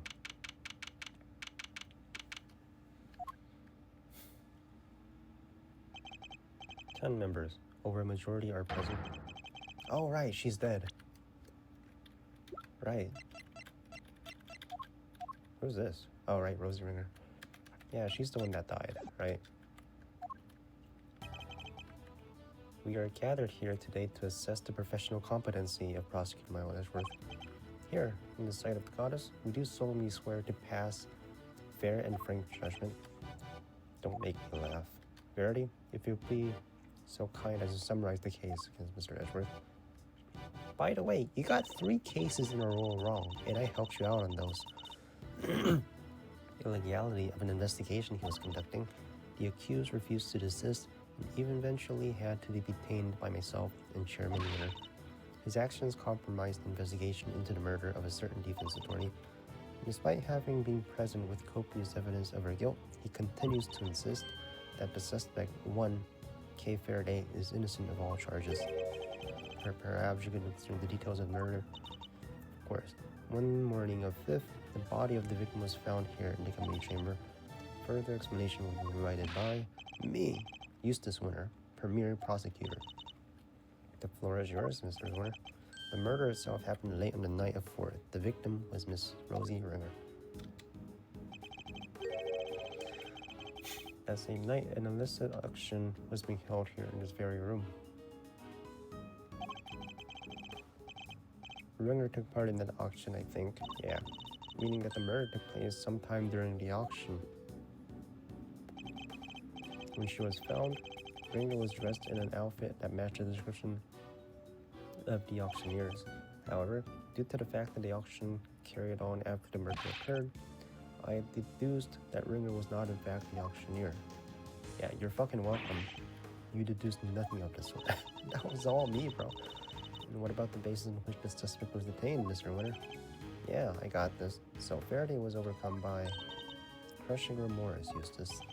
Yeah, that. Tons of crushing remorse. So she confessed. According to her confession, she was on the roof that morning, and she encountered a person in a red raincoat on the viewing platform. That person was Miss Ringer, I take it. Precisely, Mr. Chairman. The killer dressed the victim in the auctioneer's outfit after the fact. At the time when she was killed, Miss Ringer was wearing a red raincoat. And who won the race to find that raincoat nearby? Me, that's who. Did you? I thought it was somebody from the forensics. Strictly speaking, it was found by one of the forensic investigators under Winter's command. I knew it. The blood analysis in the raincoat showed that it was indeed Miss Ringer who had worn it. And the suspect's conviction was the final nail in the coffin. She confirmed having committed the murder. So, as you can see, Kay Faraday was a killer. There's no way anybody else could have done it. Alright, Miles, I expect you have some objections. Let's get them out of the way, shall we? I have no objections. Oh, no, yes, sir. No objections in the matter of my unauthorized investigation, that is. In the matter of Miss Faraday's guilt, I have plenty. I can personally attest to the fact that Mr. Wizard's investigation was fair and impartial. Of course it was. Then when it comes to carefully conducted ops, I'm the winner every time. You know, Miles, it's within my power to offer you a plea deal of sorts. If, hypothetical, you were to withdraw your objections, you might wake up tomorrow and find yourself the proud owner of a seat on this committee. I'll pass. So I ask you again, do you have any objections? If you think you can buy my silence, think again. You will watch your mouth. Only if the chairman watches his. I didn't come here to talk about committee seats. I came here to talk about the murder case. I demand a statement under oath, and I won't rest until I have one.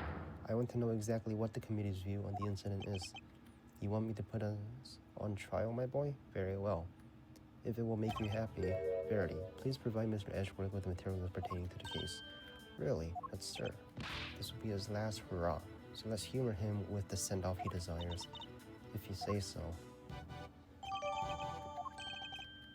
You have no objections to Verity representing the committee, I presume? None whatsoever, Mr. Edgeworth. Don't worry, okay? Everything will be fine, you see. The committee's view of the case. Mr. Ringer attended the auction as a potential buyer. The red raincoat was one of his items up for sale. So our assumption is that after winning and paying for it, she left the auction with her purchase. The only exit from the storeroom was, of course, the hatch leading up to the roof. After she'd emerged on the viewing platform, that's when Miss Ringer was attacked by Miss Verity. Shortly thereafter, her flames went out, and thus concludes the committee's view of the case. The raincoat was an offer that night. Is that really true? I believe so, yes. Do you remember the failed assassination attempt with the President Zheng Fairism? The raincoat is a piece of evidence. Oh, yeah! I should, of course, have remained safely under lock and key in the appropriate facility, but our inquiries revealed that it did, in fact, go missing under mysterious circumstances and wound up in the auction along with everything else. That makes sense, I suppose. Wonderful work, Verity. Just wonderful. Crystal clear as ever. You flatter me, sir. Now, Mr. Edgeworth, perhaps you could save us all some time and admit defeat? It's good to know you still have some fight in you. It is? Why? Come to think of it, she said something strange when she visited me this morning, too. What exactly is she up to? Committee's view of the case. Potential buyer. Red raincoat was one of the items for sale. So her assumption, except for winning and paying for it, she left the auction with her purchase. Was of course the hatch leading up to the roof. The only exit from the storeroom was the hatch leading up to the roof. There's the elevator. Explain. Miss Ringer was a member of the committee. Could she not have left the committee via the main door? While the auction was still underway, that would be risky, exposing the existence to those outside the trusted circle of attendees. Given that Miss Hart was found out about it, well exposed. Miss Ringer had no reason to not follow the rules. And given where the murder took place, we know that she must have done so. After she emerged onto the viewing platform, that's when Miss Ringer passed on Miss Verity. But why? What possible motive could Kay have had? That is exactly what we were hoping to establish. Coercing interrogation after the fact, something you seem to specialize in. If the murderer knew that the attendees would all be leaving via the hatch, that roof would have been the perfect place to lie in wait. So as I was saying, she'd emerged onto the viewing platform. That's when Miss Ringer was attacked. Shortly thereafter, flame went out, and thus concludes the committee's view of the case. Her flame was stolen from her, but the killer Minnie K had no way of getting a hold of it. Overruled. Miss Verity could not have laid in wait for the victim without knowing the story's existence. She could easily have snuck down the ladder and stolen it while the auction was underway. If only we knew where the candle holder was during the auction. That would surely clear the matters up, no? Sadly, we don't have anything that can tell us much on the... Forgive me, sir. This is something we're hoping to establish. So their theory is that the victim and killer met on the roof. That's where the murder took place. In other words, it assumes the viewing platform was the scene of the crime. But is that really the case? I thought I had the evidence that clearly shows what happened. I'd have to double check.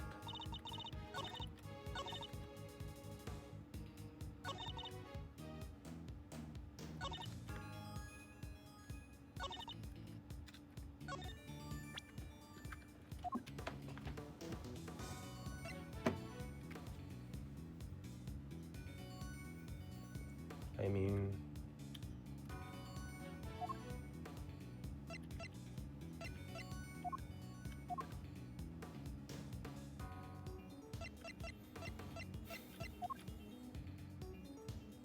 I mean, this contradicts it, right? Because there's blood in her hands, his hands. As she emerged onto the viewing cover, that's what I mean, this is a contradiction. But, like, I don't know if the game will accept it. Objection! Oh, it did. Maybe you can clear something up for me, Judge Gavel. But what is Miss Hart doing here in this hearing? She's an eyewitness. I thought it'd be obvious. Oh no. I ain't really a witness, more of an ear witness. She's not exactly the most confident, inspiring choice to make in your case, is she? I like to think I choose my allies a little more carefully than you, Mr. Edgeworth. Then you should question them more thoroughly, because there's something she hasn't told you.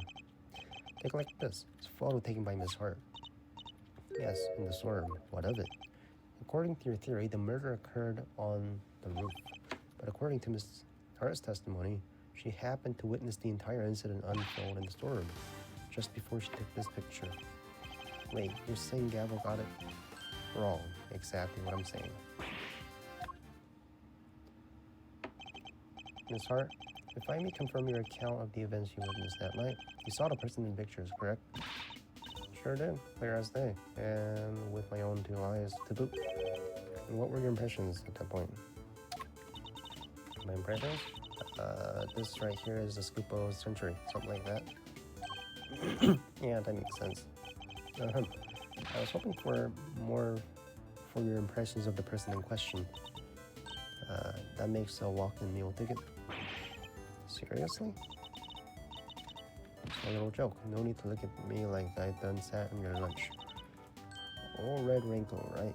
Why, I took one look and I thought, that's her pup right there. There lies a rub. For Miss Hart to have thought such a thing. Mr. Edgeworth, when will you learn to use your words? If it's an explanation of the facts you require, you need only ask, you know. What do you mean? I assume you're about to raise the issue of the voices that may be unrelated? You can do better than that. Was one of the voices Mr. Harley even Miss Ringers? You're kidding me, right? Then folks was talking crime related turkey or my name ain't Laura Dane Hart. I don't know what the fuck she's talking about, man. I can't fucking read with that accent.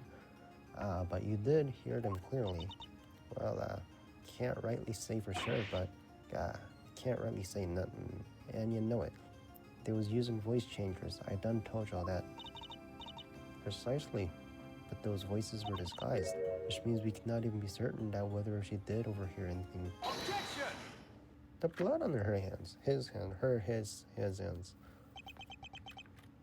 You don't need to yell objection in order to sigh at me. Seems I overestimated you, Judge Gavel. Nonsense. Verity's the best of us, my boy. The very best. And yet she believes that what Miss Hart heard might not have had anything to do with the murder? Even supposing that's the case, it doesn't prove the murder didn't happen in the storeroom. The incident happened before the victim was able to go up the roof. That much we can say for certain, and I can tell you why. This proves that the incident happened before the victim went up the roof.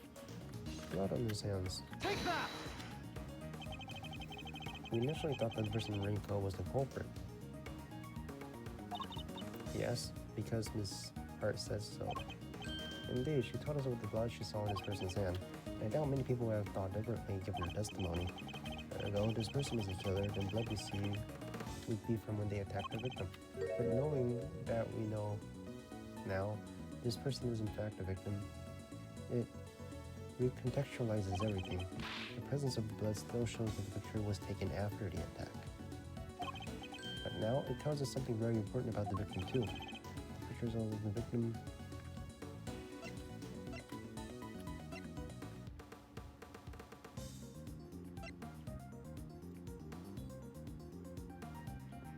survived the attack.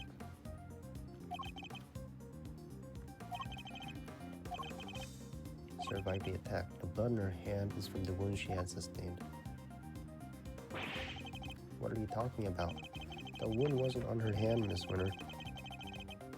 I imagine she had used her hand to try to staunch a wound. That's right. Well, it's possible to tell from this angle the victim was already mortally wounded here. Oh, well, that certainly changed things, wouldn't it? Very much would, not least by making it absurd suggestion that Kay was the attacker. Her encounter with the victim happened after this picture had taken, after the victim had already been attacked and was in critical condition. I put it to you that all Kay witnessed was the victim finally succumbing her wounds. That would have been quite the coincidence. So, textbook case of wrong place, wrong time, I'd say. You seem to be forgetting rather an important fact, Mr. Ashworth. Well, that or pretending to not remember it. What? What fact am I forgetting? I think it's time to wrap things up, don't you? Put the boy out of his misery. Dad, Gavel works for me. Why do you keep giving her orders? That's my job. You really are a total utter embarrassment. I am not. I hate to break it to you, but you are both. Go, Verdi. Put Edgeworth out of his misery. As you wish.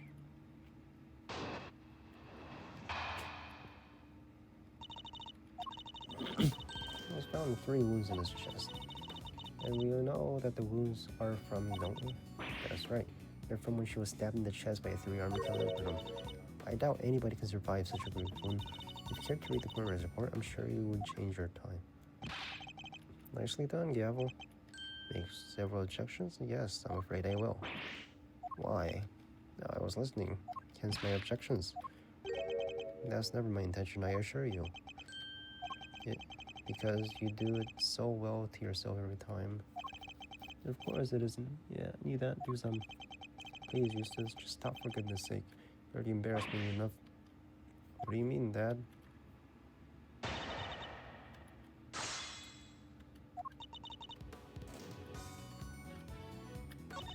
Yes, we all know where those wounds came from, don't we? That's right. They're from when she was stabbed in the chest by a 3-armed Caliburn. If you cared to read the coroner's report, I'm sure you would change your tune. Hold it!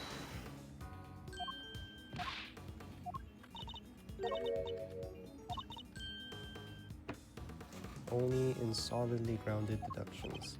Very well. You shall have my deductions.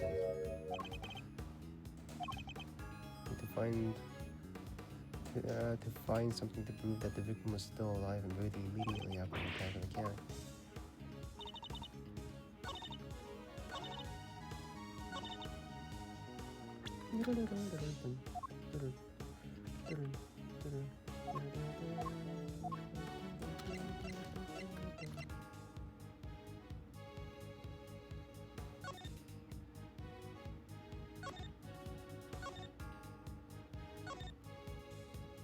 Wait a minute.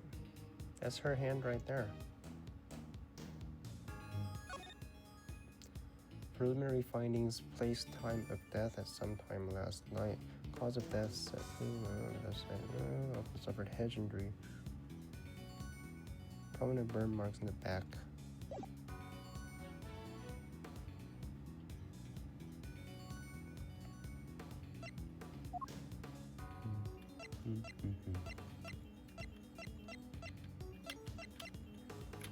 Coming beyond concession stand and pushing her off the building.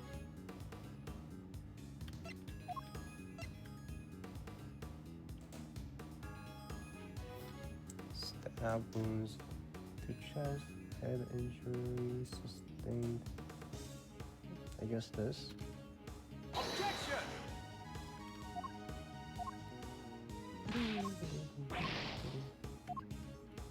Alright. Hold it!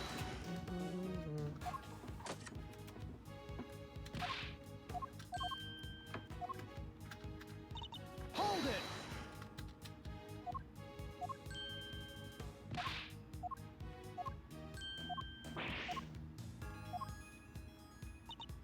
Hold it!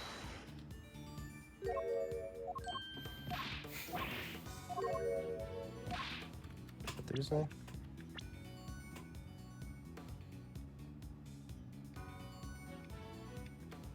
does she mean that professional opinion? Professional, you can only treat that as fact. Coroner's opinion. Well, I'm certainly not about to ignore coroner's findings. Okay, what about my findings? The cause of death really was the puncture wounds to the chest.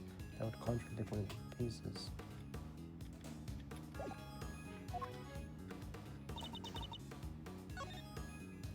They're from when she was stabbed.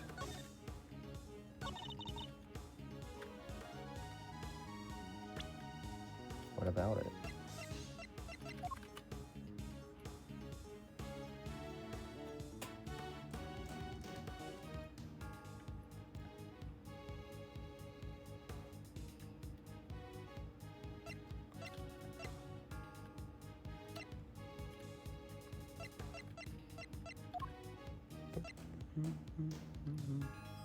Written by victim.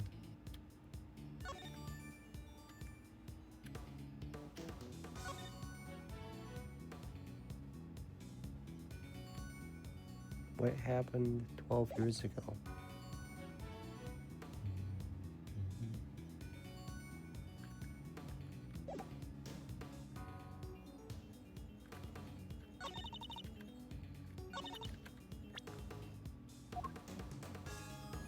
Objection! The raincoat should have holes in it. Chairman Winter, you know what this is. The red raincoat. Yes, sir. The one Miss Ringer was wearing. I warn you, Mr. Edgeworth, you will not be thanked for treading old grounds here. Well, I'm afraid I might have to regard it as. Now then, if you answer me this, Judge Gavel, you told us the victim's bloodstains were found on the coat. But do you remember where exactly they were found? Of course, they're found on the hood. And no. What's the matter? The hood and... Was blood found anywhere else in the raincoat? No, it was not. Doesn't that strike you as odd? The victim died of stab wounds to the chest. Wouldn't that lead one to expect to find bloodstains in that area? And yet, there was blood only on the hood. A squaring contradiction if I ever saw one.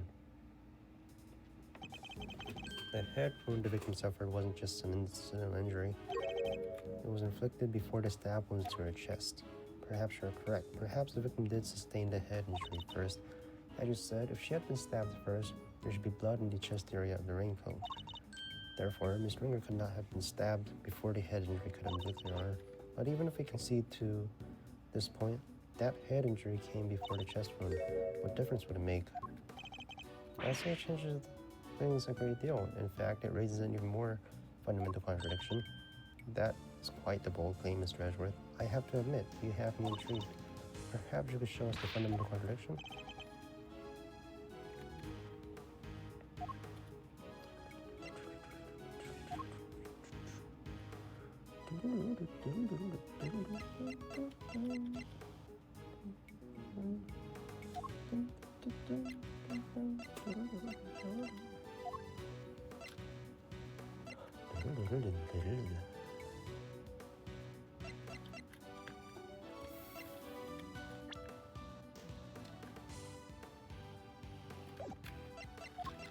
This thing? Cause of death. Stab wound to the chest. Take that! Dr. Hurt's preliminary findings, according to which the victim suffered a head injury post-mortem. But the order suggested by the bloodstain in the raincoat is exactly the opposite, yes. Finally, this court hereby subpoenas Dr. Hilda Hurt to committee chamber. Unless she testifies, this case cannot be brought to a close. Yes, Your Honor. I'll fetch her at once. Unfortunately, she's a very busy woman. I doubt she will come immediately. In the meantime, there's another important angle I can explore. Frankly, something has been bothering me about the person at the heart of this case.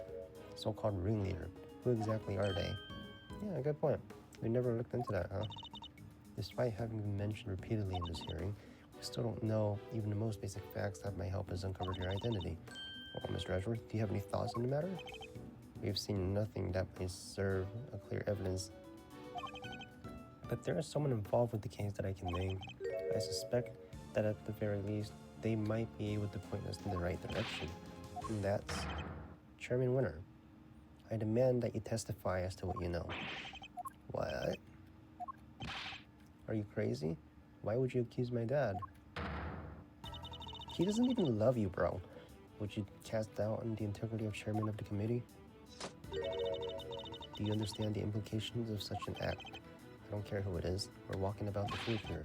Talk about the man who seems dead set on framing Kay at all costs. The mask, corsage, ticket stub, and everything else.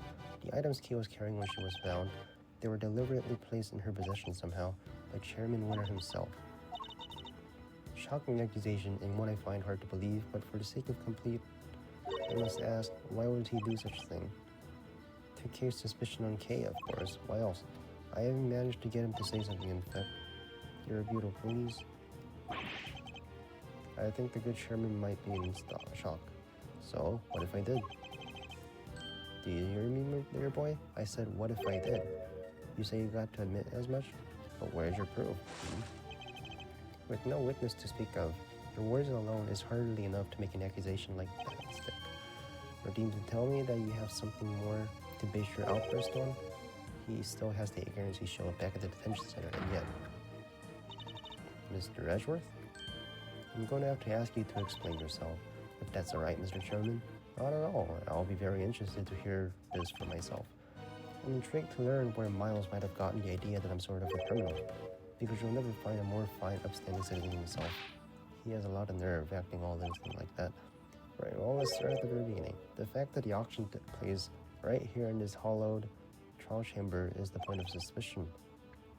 A location that should by rights only be accessible to members of the committee. Yeah, and they all have key cards to this room after all. Furthermore, these auctions seem to be held on somewhat regular basis, and for that to be possible, there can be only one winning explanation. That's right, Winner. That the auctioneer is a member of the committee. No. What on earth is wrong now? What do I do, Dad? I played right into his hands. You did indeed, you utter nitwit. But Miles, my boy, do you realize that you've cast quite the wide net with your explanation? That's true. There are 11 members of the committee together. 10, given Miss Ringer's unfortunate passing. 10 potential suspects in total. We'll start with 1, 2, 3, 4, 5, 6, 7, 8, 9, 10. Right, that's 10. Yeah, it can't be the chairman, can it? Whoever it is, speak up right now. Come on. Calm down, all of you. Well, Miles, is that all the proof you got against me?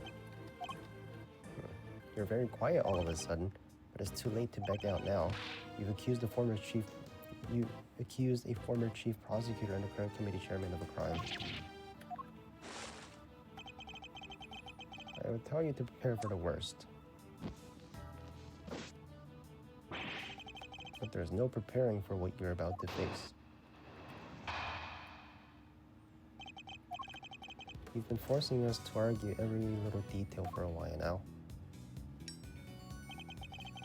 Where the murder happened, the orders of the victim's injuries, some other things I hardly even remember. But in the end, you needn't have bothered, my boy, because it's all irrelevant in the end. Think about it. The suspect, I just missed it. The suspect herself said already. That's all that matters in the end, and her sentence will be lighter for it. So rejoice.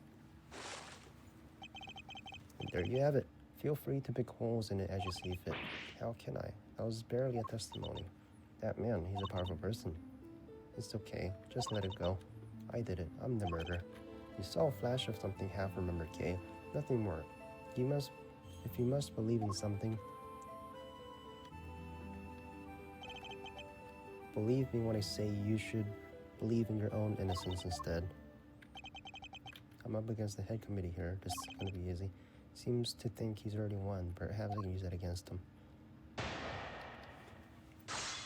What are those badges, though? Hold it! Whatever little detail, I'm guessing I pressed in on everything. Hold it!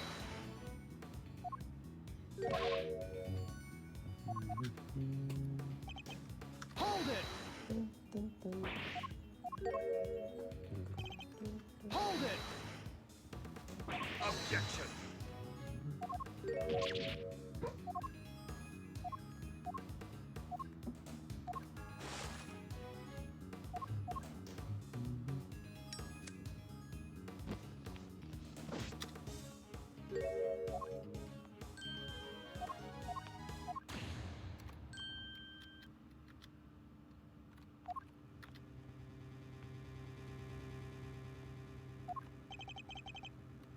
That's the gist of it. Big risk. We're gonna find a way to condemn her another way if we don't do something. Well, yes. I know it's a lot to ask, but I need you to think. Do you remember anything else about what happened the day of the murder? Anything that might help us prove your innocence? Why? Why are you still fighting? It's no use. I can't be of help. Don't worry.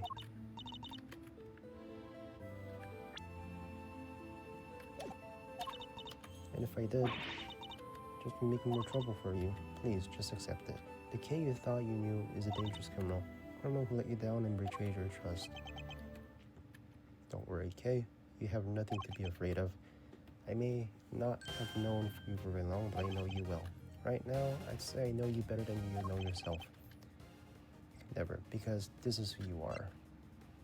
Take that! The Yatagarasu. You're the great thief Yatagarasu. Noble outlaw who would never stoop as so low as to kill. Can't do it, sorry, because all I can see is the one memory that's returned. I have to face it. Well, there's a contradiction. No, the only evidence is the confession they forced out of you. As I said earlier, you have to believe that you're better than that. Or are you saying you don't believe a word of what I've been telling you? No, it's not that. You're risking so much for me. It's too much. You have to stop. I'm begging you. Ah, so that's what's going on. I thought it was strange, but now I see. The reason you're allowing yourself to be the railroad into accepting your fate is because of me, isn't it? Which is exactly what the K I know would have done. You're a good person. Sorry to burst your bubble, but I'm not. And I don't plan on becoming one anytime soon. Because despite all your wishes to the contrary, I'm still trying to help you. You see, I've merely been servicing my own ego, regardless of what I put you through. Now, let's try this again. See the good in yourself, Kay. Remember the noble thief you truly are. The memory of you committing the murder, you need to question it with all you have. That's all I ask. So please. He's remembering.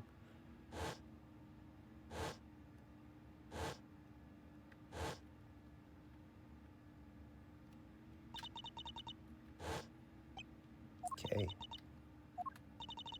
What's wrong? She's remembering something? Oh, it'd be like some cliche movie plot if she did. A cow. Cow. Mr. Edgeworth, if you could please perhaps ask her for a few more details. Well, okay. What can you tell us about this cow? I remember. The person in the red coat. She had it in her hand. A stuffed cow. I can see it so clearly now. So that was her, and a burn mark on her hand. Yes, I'm sure. And this court acknowledges the defendant's latest statement as new testimony. Have you lost your mind already? You can't accept testimony like this. With all due respect, Mr. Chairman, information pertaining to the victim and their possession is new and highly relevant evidence. You know, the addled state of her memory? No, this simply won't do. Addled. But if we claim her memory is unreliable now, then our own argument is weakened, sir. You said yourself a few minutes ago that thanks to suspect's confession, we need not worry ourselves over the finer details, did we not? Were we to call the validity of her memory into question, then we must also call into question the confession on which our entire argument is based. Is that really the most advisable course of action? Yes, you're right. Proceed as you fit, then. She's on our side, I think, now. We're still in the game, but only by the skin of her teeth, and only thanks to Judge Galva's intervention. It's almost as if she was on her side for a second. She is. Well, Mr. Edgeworth, the stuffed animal? I believe the cow in question is this thing here, Your Honor. I found it in the storeroom and believe it is yet another auction lot. Oh, wait, that's... do you know something? No, I... Suppose it's a rather odd thing for the victim to have been carrying. I should look at it carefully. Horn's missing. The left horn is missing. This hole. where the horn would have gone. Doesn't look like something there. What is it? Take a look at the rest of the toy. See what we can find. The other horn. The right horn seems intact, but I can't say it's doing much for the Lost Supper. It moves. It does? Sounds like sand being crushed. There is a recording device hidden inside. I knew it was you the moment I was named. You can't hide that burn from me. Nothing to say for yourself. I've waited so long for this day, and now I finally have my revenge. Could this be the moment of the murder? Someone made a recording of it.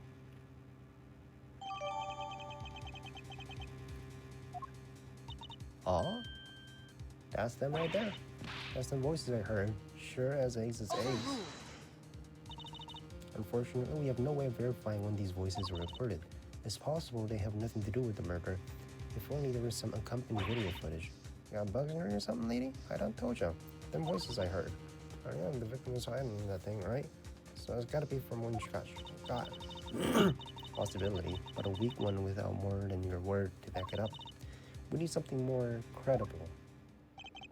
We need, yet again, she seems to be stepping in to help. Just gavel.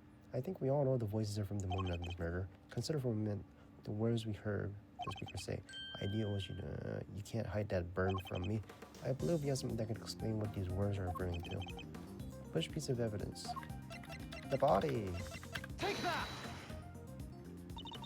The coroner's preliminary findings. How did they prove anything? Indeed. What in this page show the voices must be from the time of murder?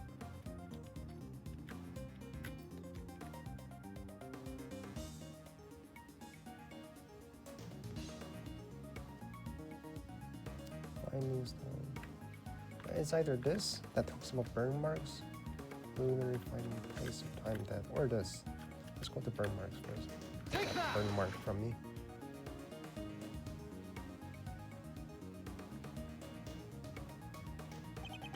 Think again on the words we heard. This part in particular sticks out in my mind.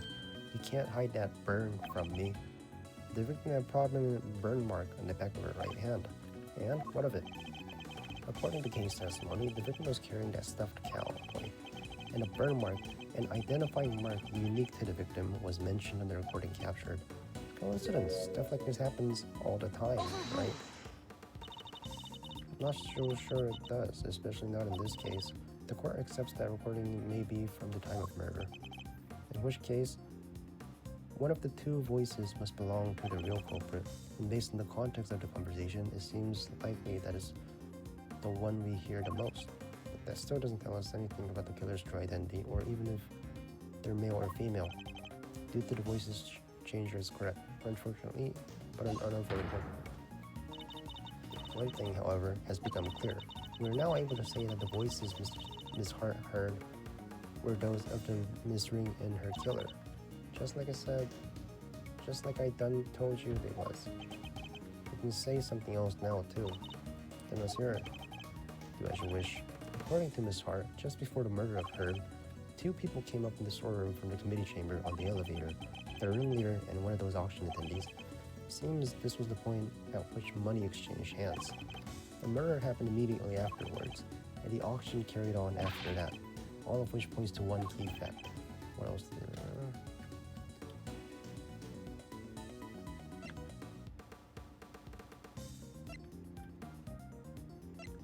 The ringleader was the killer.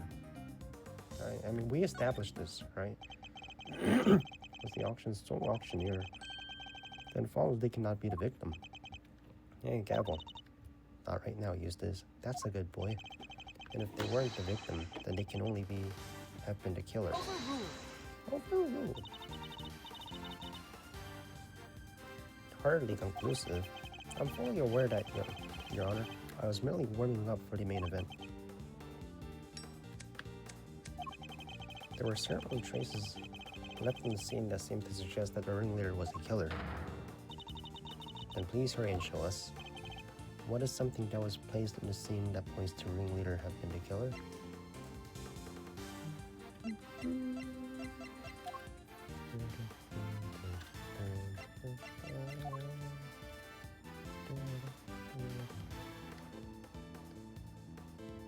Ringleader as having been the killer,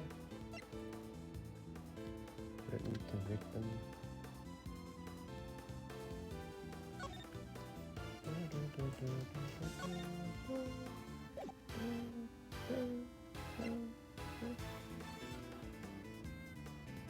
That was placed on the scene that was this thing? Take that! Oh.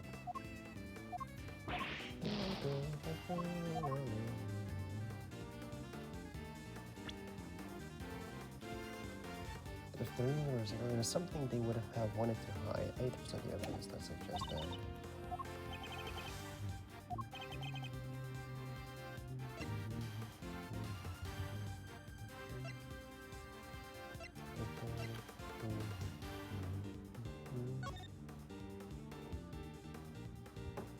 I'll make sure you get your precious thing back.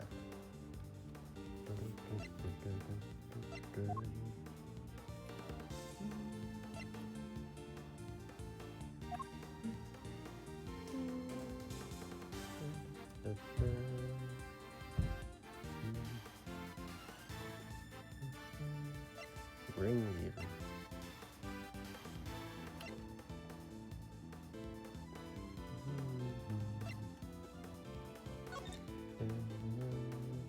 Is there any photos?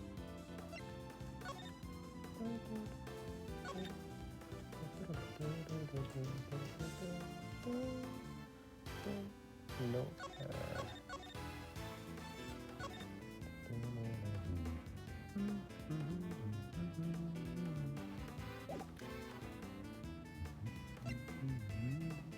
Three-armed candle. That's not it.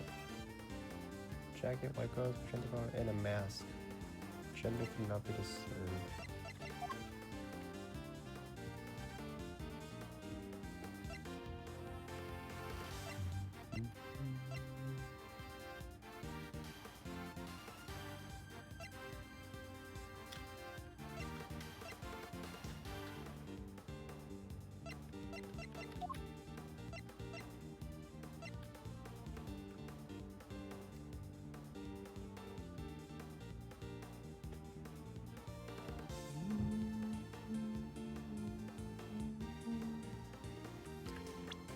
Was that?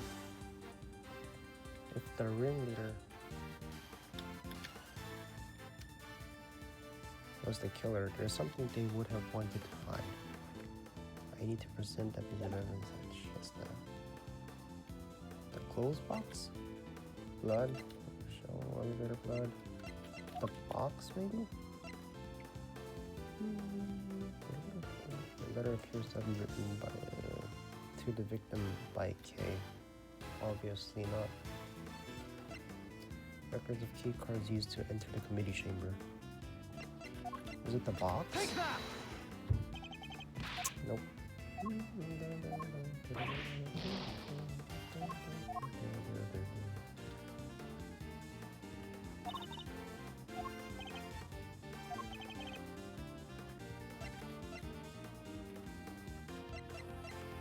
Ticket stub. Letter.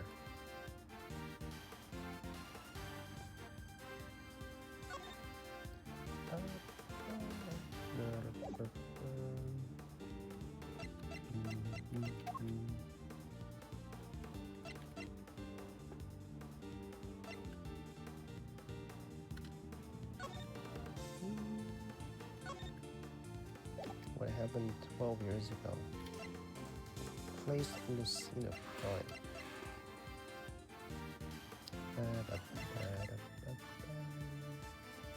Letter, maybe? No, no, no, no, no, no, no, no, no, no, no, no. Take that! Maybe?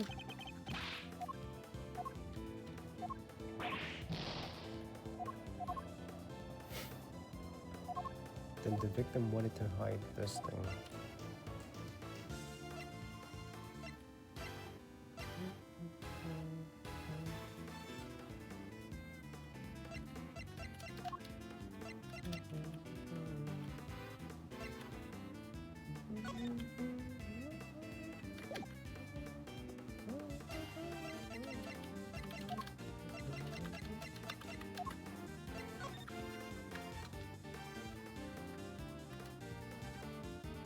That the victim wanted to hide.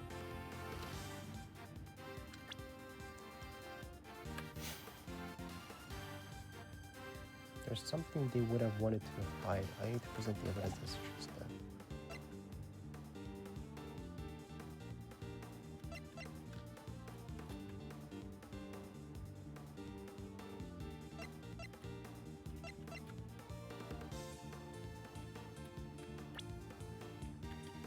If the ringleader was a killer, there's something they would have wanted to hide.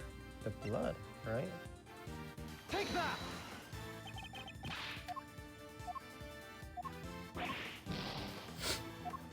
The blood upstairs.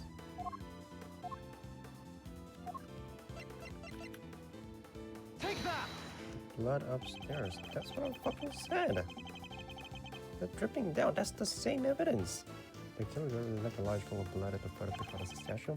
It's due to the blood we originally thought the murder had happened in the chamber.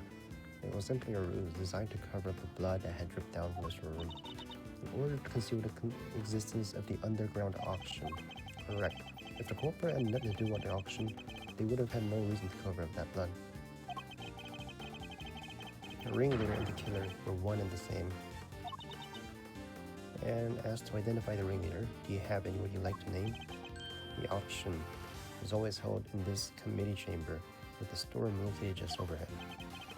So at the very least, we know that the murderer's ringleader has some connection to the committee.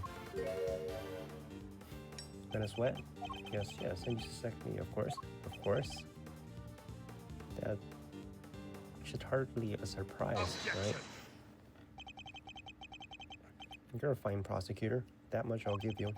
I think I have mentioned already, you're also hopelessly naive. What is he burning, bro? You got nothing, dear boy, have you? No evidence whatsoever, unless you got something to share after all. Do I have evidence to show Chairman Winter is the murderer?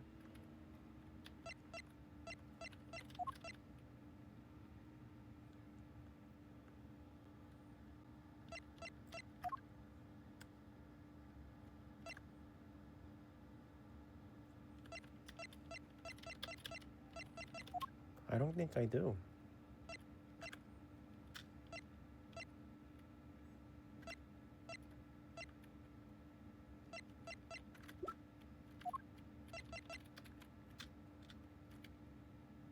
Burst into tears over nothing. Anything with tears?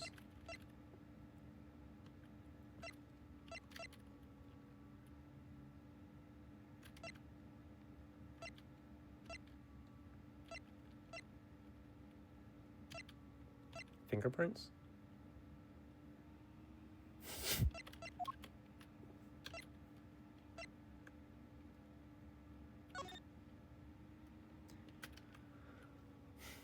Police evidence related to homicide cases. 11 attendees together, all wearing masks. Auction continued even after murder occurred.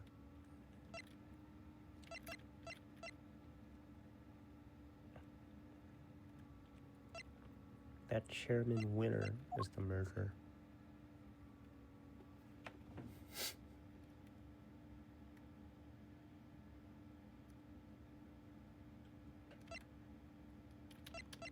Do I? I don't think I do.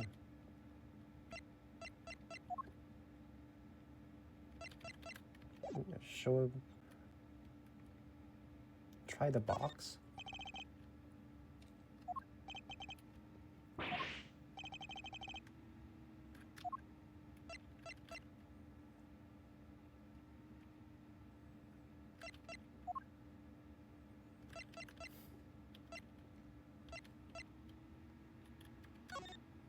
Anything on the chairman?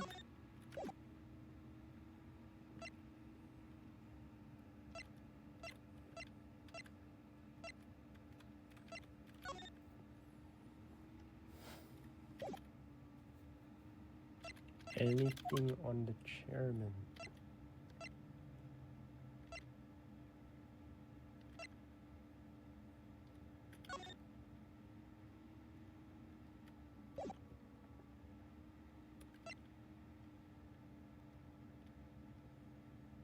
fitted with the recording device to capture part of it. Wait a minute.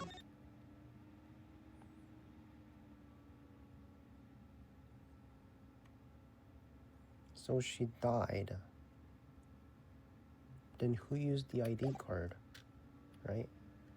Take that! Could you take a look at this for me? Look at my boy.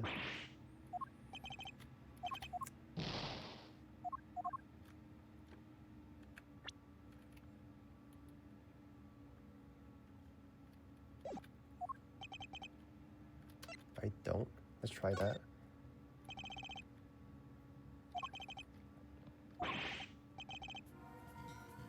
He knows I have nothing. Oh, time to pay the piper. Ah, always wanted to say that. Rarity is all yours. Hold it. Wait. Dang it. I just remembered something. Nah. It just done came to me. Flash of inspiration. You know how it is. Very well. Objection. Let her say it. What are you doing, Verity? Mr. Edgeworth has made it clear that he won't give up until every last lick of hope. So extinguish we must.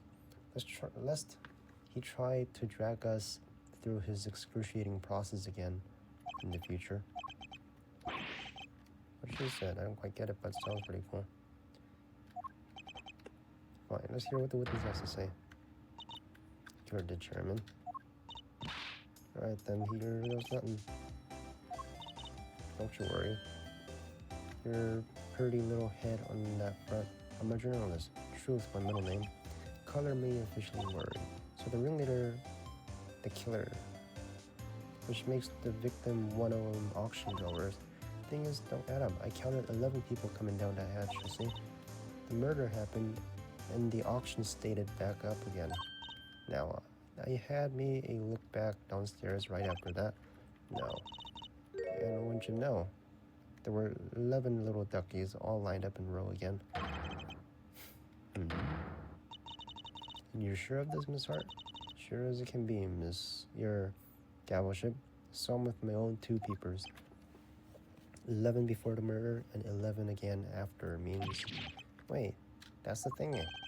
Contradiction, Eustace. Do try to keep up. Miss Hart, did nothing really change at all? I don't dodge already. They carried right on and on again like nothing even happened. Except for, I wasn't looking much, but...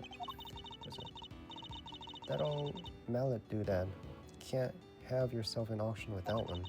Kind of like the one Miss Silverberry got, but different. The auctioneer's hammer. That was money. None heard the bang and clicking right away through the nut, just like that. But the noise the hammer stopped midway through. Could it have something to do with the murder? If what Miss Hart tells us is true, we have something of a problem. Namely, that if the victim is neither the auctioneer nor one of the attendees, your entire theory cannot stand, Mr. Edgeworth. Chalk one up for justice. There was really nothing we could do. No, there must be something we're overlooked. Something we still don't have an explanation for. Alright, kids. Do we finally have our answer now? If so, I expect you to make it on... Verity. One moment, sir. We have one more matter to resolve.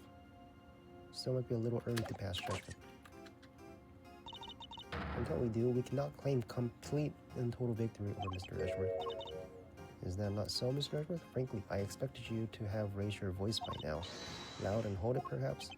Oh, yes, of course. And once again, she has rescued us from the jaws of defeat. Very well. Let's get this over with, shall we? What is one matter that still remains? Why, the contradiction in the coroner's report, sir. That's, Is she back yet? I'm back with the witness, Your Honor.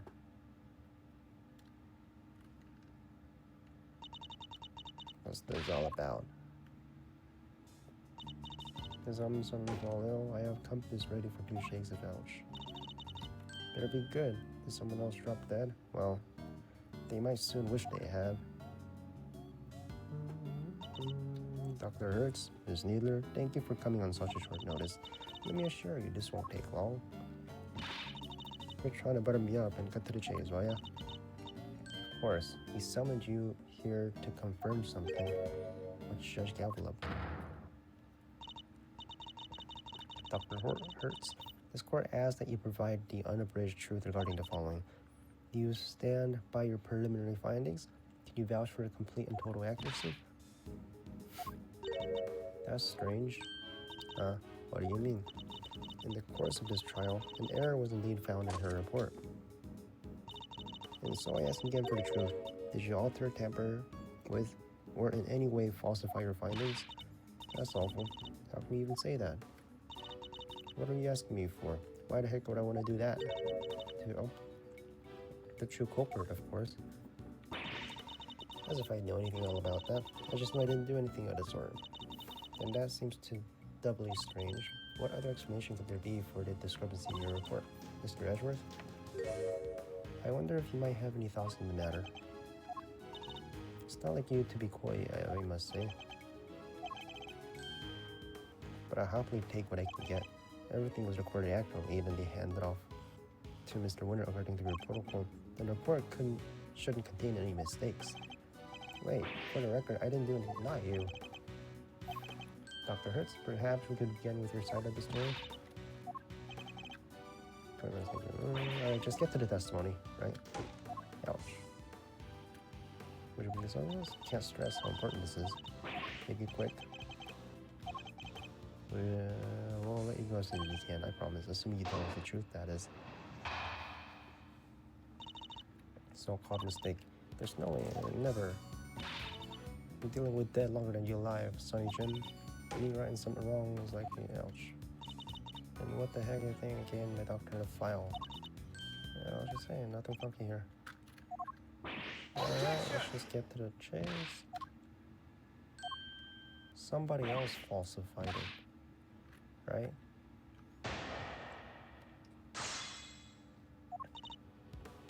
Hold it!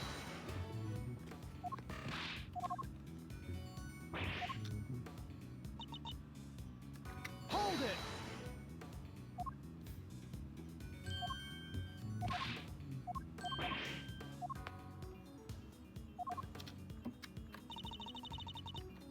Hold it! Objection!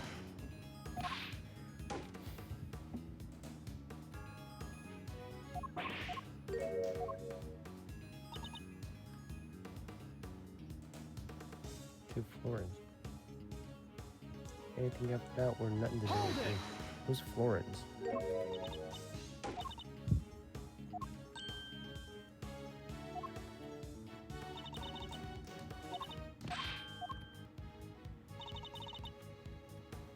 Hold it! Doctor in a file.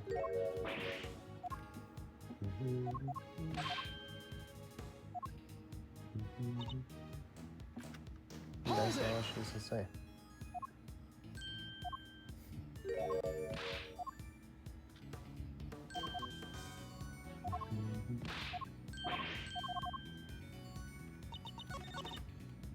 I diligently dictated report to Florence. Anything after that were nothing to do with me. I'm guessing I show her this, right?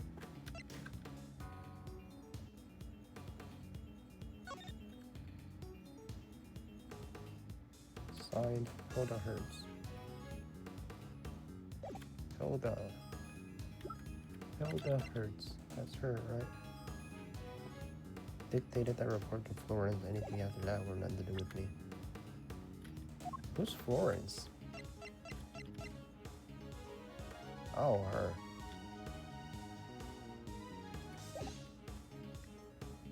Hold it! That's this again. Oh, like I said, ouch. Sorry, what did not happen? Chest wound happened after the poor girl died.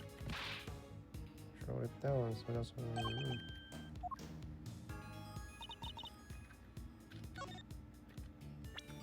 Yeah, I'm guessing you present her this. Objection!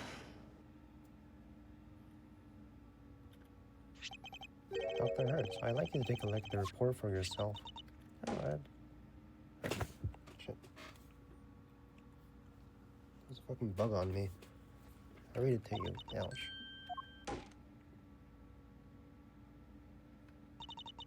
This ain't what I said. This ain't what I said at all. What? Did you misrecord it? Or did someone falsify it? But I can't say that. Miss Needler, if you're attempting to bury Dr. Hurt's truth, I'll gladly hear her confession myself on behalf of the goddess of justice. Seems to be telling Judge Gabble something in private. What? I see. Very well. Allow me to relay to everyone what you guys told me. Ain't no doubt about what I said. I dictated my findings to Florence just like you told me to. The fuddle-headed young thing must have wrote it down wrong or something. Wow, that was a great impression. Was it really necessary? In summary, there is an error in the report, and all is because of you, and there's Needler. Aye. The true facts have now been shown to be the head injury occurred prior to the chest wound. The question now, Miss Needler, is why did you introduce such an error? Just a minute, Verity. You make it sound like the poor girl did it deliberately, whereas it seems to me that she just made a little mistake. Pre-mortem, post-mortem, they're practically the same word, don't you think? No. This was deliberate, no doubt about it. But why would she change it? Exactly. Thanks, God. You won't get away with that easy. Explain yourself, young lady. But Grandma, you submitted a falsified report, an act that led to Kay being accused of murder. You owe us an explanation. I can't tell you. Not that I don't want to, but can't? This is really rather unpleasant, don't you think? Ganging up on this poor considerate girl who's only looking after her grandmother. It's nothing to do with anything. She simply made one time mistake. Why not leave it to you? You'd like that, wouldn't you? Because the only person her testimony would hurt is you. What on earth do you mean, my boy? Seeing as you're now a de facto ex-prosecutor, you're gonna need to explain yourself. Happy to. I'll even spell it out for you. Because she is a co-conspirator. Doctored the report in order to cover for her accomplice. Oh, she's a co-conspirator. This innocent young thing. Do she have her grounds for making such valid accusation? By one person working on their own. Without at least two people, it wouldn't have been possible to...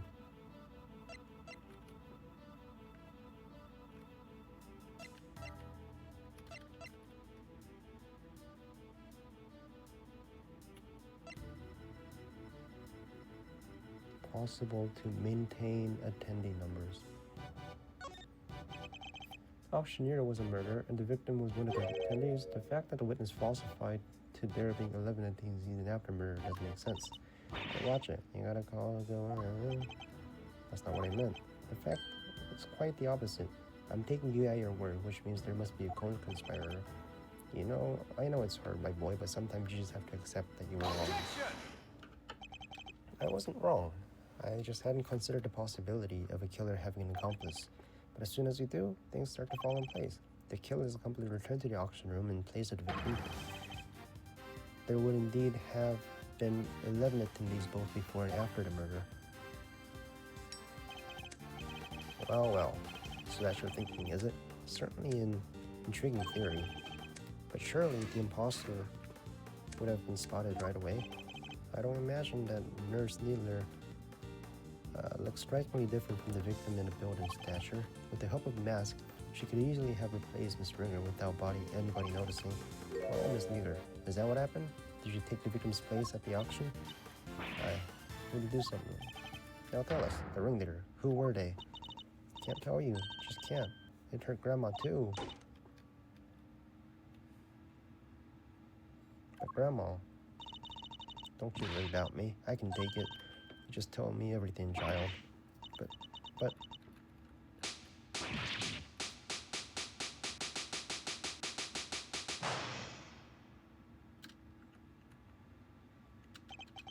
So I was right. She was an accomplice. Miss Needler, why? Miss Needler? Can you explain yourself? Yes. Oh, thank you, Grandma. I'm all right now. I confess it. I placed changes with Miss Ringer. So you admit that you were working with the ringleader. Yeah, I was helping them. I don't know how, but they found out Miss Ringer was going to attack them. The culprit was going to be attacked by the victim. They seemed pretty sure it was going to happen to that night, so they made a counter plan. They wanted to strike first, and they wanted to help them. I was told to go to the storeroom before the auction began and wait there. Hold right there, Missy. I didn't see nothing, and my eyes don't lie. If you had been there before the auction, I would have bumped right into you. I was there the whole time, and you weren't there for a bit of it. But I'm not lying. Oh, that's easy for you to say, but you were lying about altering the report just a few minutes ago. I think we're all well aware of the number of potential hiding places in that storeroom. Are we? Where exactly are we trying to say our friend Nurse was hiding? Hid here while she was waiting in the... Take that! She hid inside of this clothes shop. She did she? Well, it was there the whole time, even before I moseyed on it. But like I done told ya, it had all them chains around it. Wanted to hide in there myself, really, but it was locked up tight, so I had to go elsewhere. I realized it was already lying there.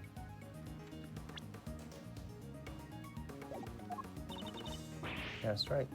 We didn't want anybody to open it, or it would have really blown our cover. So the ringleader told me to climb in and wait until it was time for my part of the plan. And then they wrapped the whole box up in chains. I think they took the elevator downstairs not so long after, just before the auction was due to start. So the auction was beginning, and you as Miss Hart would have been the only two people. Yeah, I think so. An auction proceeded as always. A certain customer came upstairs and completed her purchase. That was when the incident occurred. I overheard the victim and the culprit exchanging words around. Then, you betcha, I was behind a statue there, shaking like a dinged leaf the whole time. That's the ringleader, which we assume is Mr. Winner. In the middle of the brawl, Mr. Ringer was killed by the auctioneer. I imagine the auctioneer carried Ringer's body. The auctioneer's leader emerged and swapped places with the victim. After placing Ringers inside the box, leader's role now was to pretend to be Miss Ringer. Two of them then returned to the room below as if nothing happened. So, she just accepts this? She just sees all of this happening and she just goes with it? How much money did they give you? There's something of what happened in this room, Miss Needler? Yes, in fact, that's exactly what happened. Hold on, so you just waltzed right back on in and nobody noticed? This is two completely different people we're talking about. You're telling me not a one of the other folks down there at the auction cottoned on? Why would they? The other auctioneer goers had no reason to notice the difference because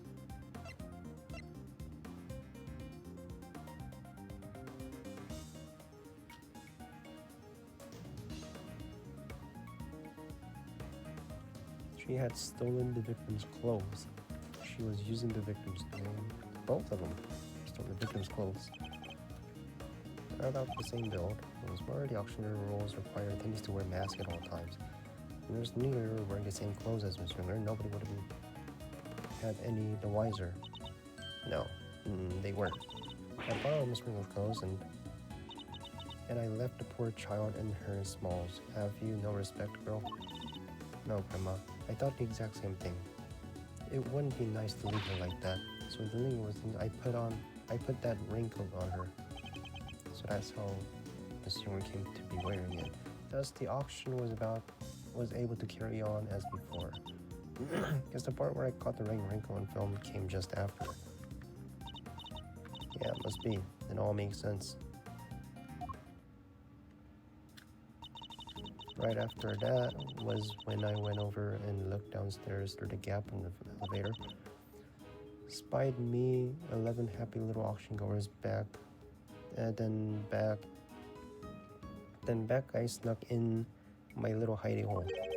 Don't tell me you were hiding back there the entire time after that. Well, that is not exactly. What is it? Something happened? So maybe I've mentioned it before, but I fell asleep for a few minutes. You little derp. Passed out unconscious, you may say. What? What happened? Nothing much, huh? Kinda silly, really. There was some loud noise and I startled me, and just a little bit. Maybe a little more, but I witnessed a murder. Can't blame a girl for getting jumpy. Stuck on my heart shook and my head faint. Before I knew it, I was out like light.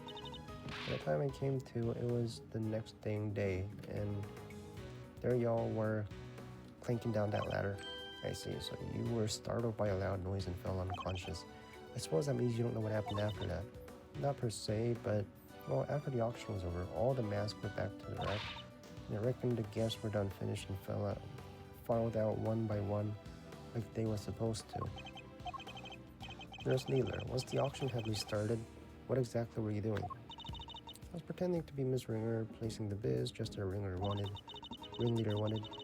I had to win the clothes box as I'd been instructed.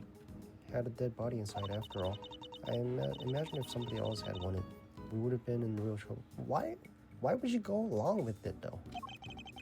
You had no idea that the victim had vacated the box in the meantime? Who is this person? She just goes along with murder? She just says yes, sir. No, we came back and I could pay for it. That was when we noticed. Ringleader told me to go look for her right away. Except I found a girl collapsing at the foot of the ladder instead. Okay. Yes, she must have fallen out from the roof and had been knocked unconscious.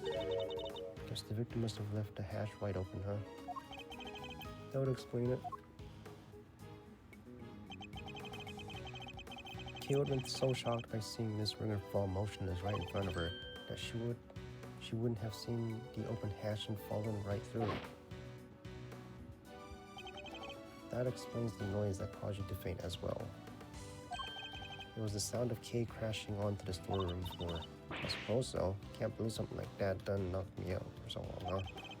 So in summary, by the time Miss Needler found Kay, you were already sound asleep behind the statue. I think we've gotten a good grasp on what happened to the point, Miss Needler. Would you continue?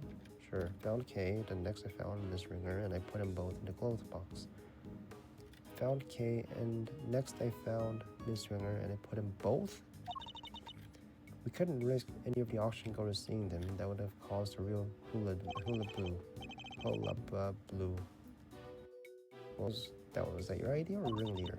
Theirs. But putting the raincoat on Miss Ringer was my own idea, so I tried to get rid of it before they found out what I'd done. I imagine they were none too pleased when it showed up as a surprise piece of evidence in this case. And lastly, the Ringleader and I put her in an auctions outfit we prepared. Of course, which completed the deception and made everyone think she was the auctioneer. All in all, the auction finished up without anybody noticing, and that was that. Now that we know the extent of your crimes, Nurse Needler, if you have anything further to share, I'd advise you do so immediately. I wish I could tell you more, but I'm sorry, that's all I know. Except for one thing. It did seem a little strange. When I borrowed Miss Ringer's clothes, I took everything I could, but I couldn't take her hair, obviously. You're dang right, you couldn't take her hair. What kind of medical professional are you? That's where you drew the line. So taking her clothes was okay. Our hair was totally different. The style, the length, everything. I kind of panicked. But the Ringleader thought of everything, including wigs. Wigs? 2 of them, in fact. There was a straight one and a wavy one. They were both stashed in the clothes box. 2 wigs, but why? Right? I wondered that too. I thought maybe they were worried she might have changed her hairstyle. Anyway, I took the straight one. That was one that matched her hair that day, leaving a wavy wig in the box. A wavy wig. And that's everything you know? There's nothing else you've forgotten? No. Not really, Grandma. That's everything. And I take it you have no idea who the Ringleader might be. Sorry, I only know that they were in charge of the auction. Didn't see them without their mask on. and they were pretty careful to keep their identity a secret from everyone. You can't get something concrete on them. Well, Miles, are we done? You've proven the nurse was part of the murder plot, but sadly for you, it doesn't change a whole lot. Because it does nothing to prove that Cape Verde isn't the ringleader. And justice must prevail. You can't change the law, even for your sake. Is this it? Am I not going to be able to save Kay? Objection!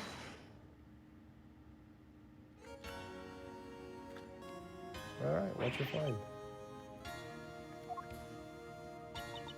As I told you before, where the case leads, I follow. Your dedication is an inspiration to us all. She's bowing now. But don't get the wrong idea, little brother. Little bro. I'm only here to deliver the truth regarding the suspect, and I'm certainly not here to forgive you for abandoning the way of the prosecutor. I understand that. You should thank your former cellmate for what I'm about to share.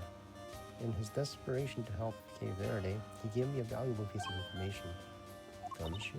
Prepare yourself. Finally, Rosie's head wound was the first of the injuries she suffered, not the second. Yeah? Yeah? Well, someone say something. Yes, there's no easy way to say this, Francisca, but we already proved that ourselves. You what? Oh, anything else? Why didn't you say so? You weren't here. You didn't exactly give us a chance. And I suppose you know about the murder weapon too. Murder weapon. The murder weapon? No, not yet. Good. Then listen up. The victim was struck in the head with a blunt object bearing a circular surface. And the wound to the chest was actually inflicted. Read at that. Circular surface.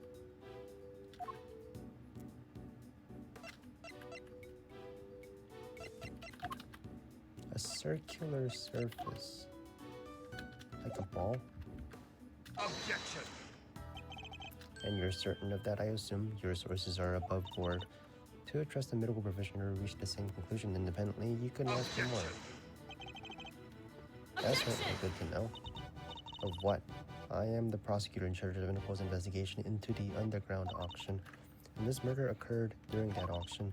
It would be negligent of me not to pursue leads pertaining to related parties, especially the victim. My, you really become quite a force to be reckoned with, haven't you, my dear?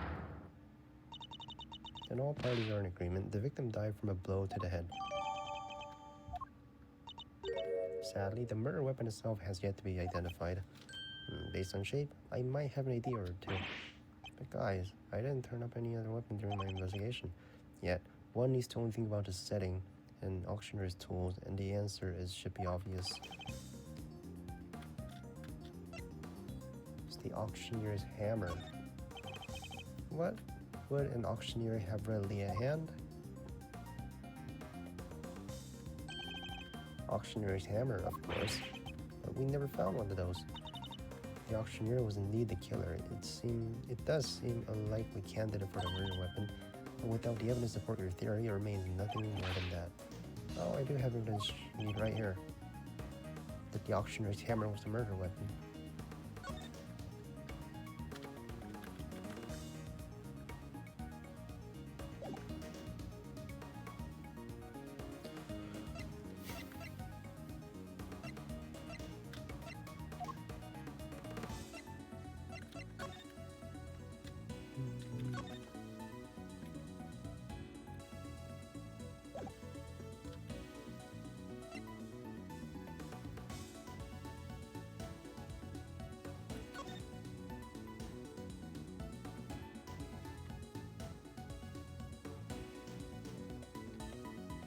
But the sound of the auctioneer's hammer could no longer be heard. Huh. Take that! Hart told us something very important about the auction after the murder. She said that the prominent sound of the auctioneer's hammer could no longer be heard. Now, why would that be? I'll tell you why. Because it had been used in a murder and was covered in the victim's blood. It would need to be disposed of, isn't that right? Chairman Winter. However, people look into this right away. Oh, you really are like a dog with a bone, aren't you, dear? But if you can't dedicate yourself to a cause when you're young, when can you? He seems very confident we'll never find him. Very well. A search for the murder weapon will be conducted. In the meantime, court is in recess. To be continued.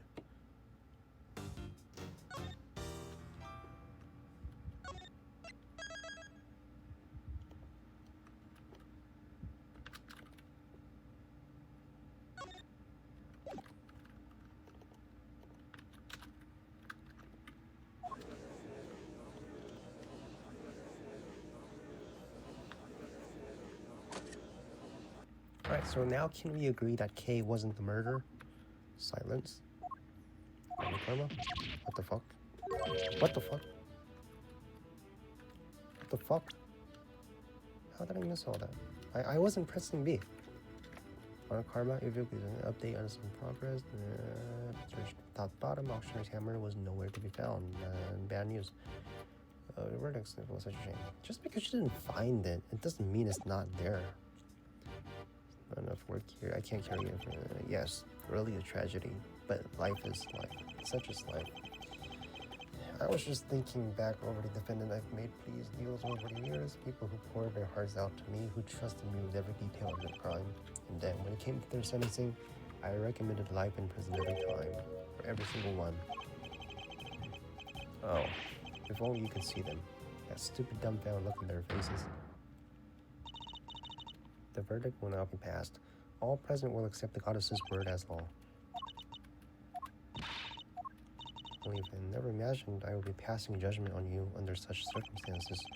End of the road, huh? By power vested in me. Excelsius winner. This court hereby indicts you for your crimes. Eh? But I think he's the top judge though, right? What on earth has gotten into you, Verity? She's on her side now. I submit for the court's consideration the case file of a certain incident, namely the IS-7 incident, the murder that took place 18 years ago. What does that have to do with? Wait, you mean your late night visit to the chamber? That was to... Precisely, I came here to retrieve those documents. Though sadly, it was seen that I arrived too early to catch the auction itself. When we spoke of the matter before, I implied that I had come to retrieve files pertaining to your own case. You'll have to forgive me. I was rused to buy myself more time. The IS-7 incident. What does that have to do with anything? Alright, we just got it. Wait. What the heck are you doing, Gavel? You can't accuse my dad. Oh, he can. She can. 18 years ago. What about it? Manfred Von Karma, Grover Ashworth, Artie Frosty, Kay's body of Artie Frosty discovered mansion. Now it's really delicious. Go, Karma. No, it's Karma Gusto and the Frost sons both visited Tangaroa's mansion up through the day before the incident. From the day incident onward, where their whereabouts are unknown.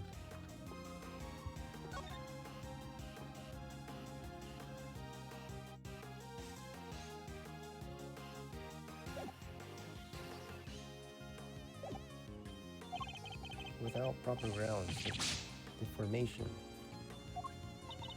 An excellent observation, Eustace. Ah, is it? Of course, I have the grounds to make such an accusation. 18 years ago, Manfred Von Karma had some details about the victim's body fabricated. Details she was forced to fabricate.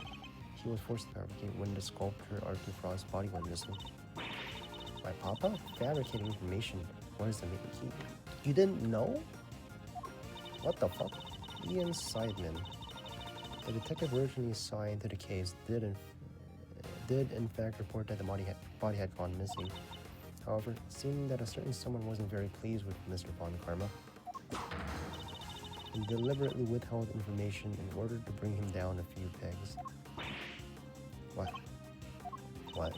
This individual refuses to allow anyone to go against their wishes or to challenge their power. And they're known to go to extreme lengths in order to bring those who defy them to heel. 18 years ago, they were no different. True fact, they even ordered Dr. Hertz to create a fake autopsy report for IS-7 incident. What? She was responsible for a fake report? Wait, you have to understand, Grandma. Grandma, she's not a bad person. She had to do what she said. She didn't have a choice. Hey, the person in question was the chief prosecutor at the time. Chief prosecutor. It's not Von Karma? The man who gave Papa the first penalty of his career.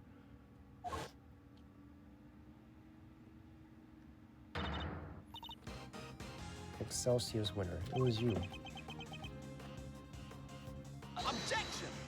Objection! What are you all talking about? My dad would never... Yeah, he would, man. Overruled. I'm sorry, Aces, but your opinion on the matter is not needed here. Well, Chairman Winner, do you have anything to say for yourself? All that nonsense with the body, that was Manfred doing. Such a willful boy. And the faked opposite report? Hilda, how could you? Sniffle, I can't believe you naughty kids would do such dishonest things behind my back. Hold it!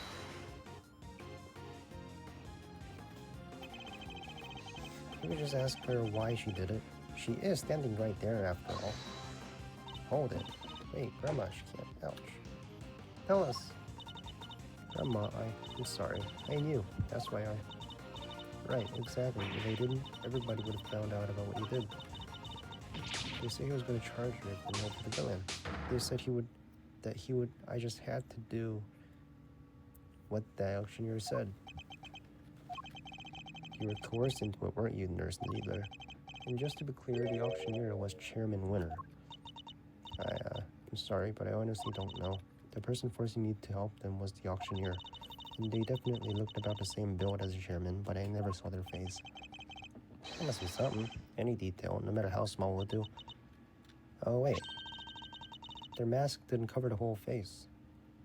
They had a beard, right? Had a tattoo on it. The part that wasn't covered had a tattoo on it.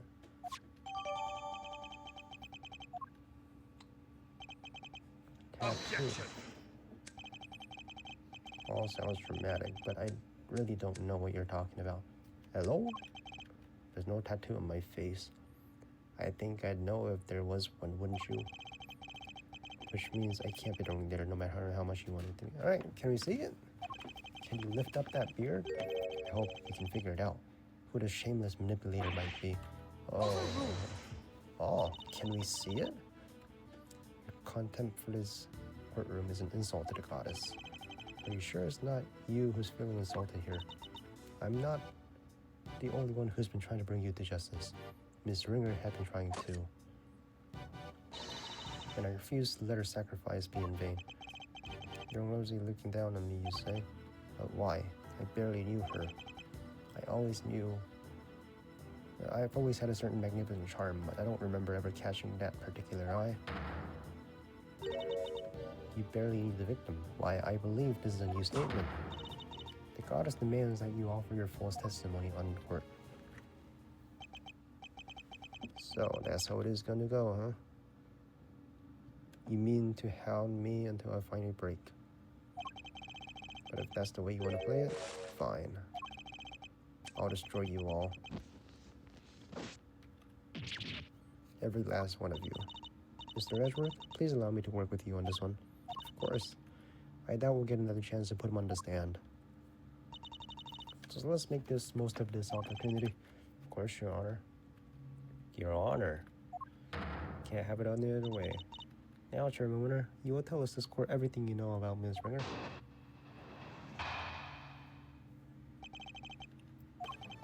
Young Rosie was a member of the committee, of course.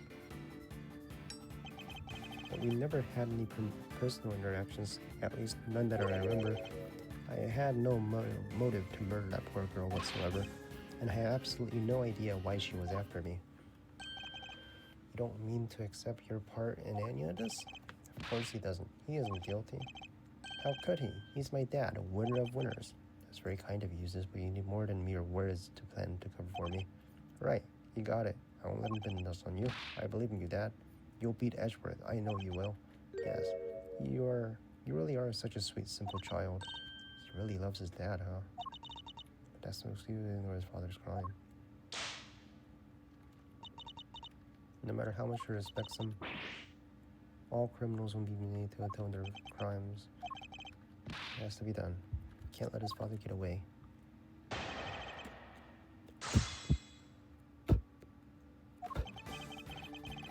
No, Rose was Hold it!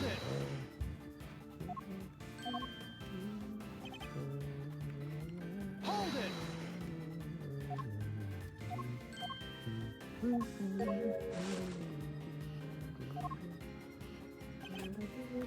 Oh, I don't even know about the burn mark on her hand. Hold it!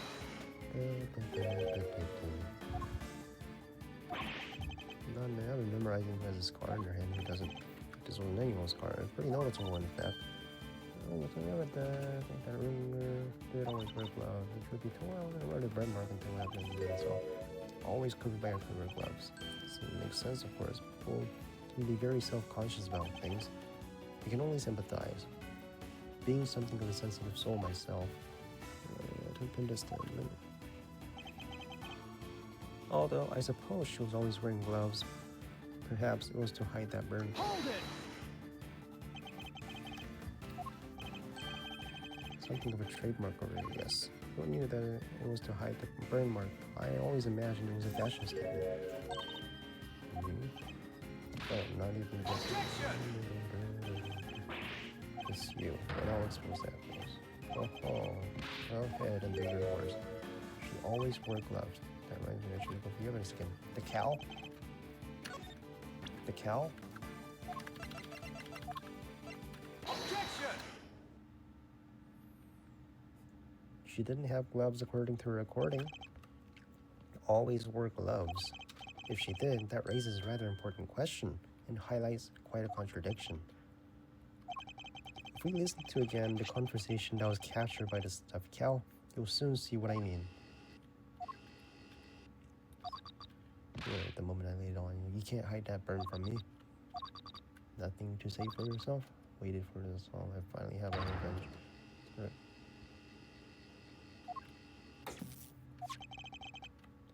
You can be reasonably certain that what was just is. Wait a minute. The scar. Needler said they had a mask and then a tattoo, right? What if that tattoo was a scar? And it was... Yeah, what if the scar was on him? It was the moment you can't hide that burn from me. Assume words of the killer. No. It's not the killer, it's the victim. And where's the problem with that? I'm afraid not, Chairman Winter. For you see, if the victim was always wearing gloves as you just testified, then the burn mark on her hand should not have been visible to her killer. So it's the other way. You speak as if gloves can't easily be removed. She could have taken them off in an auction. But she hadn't.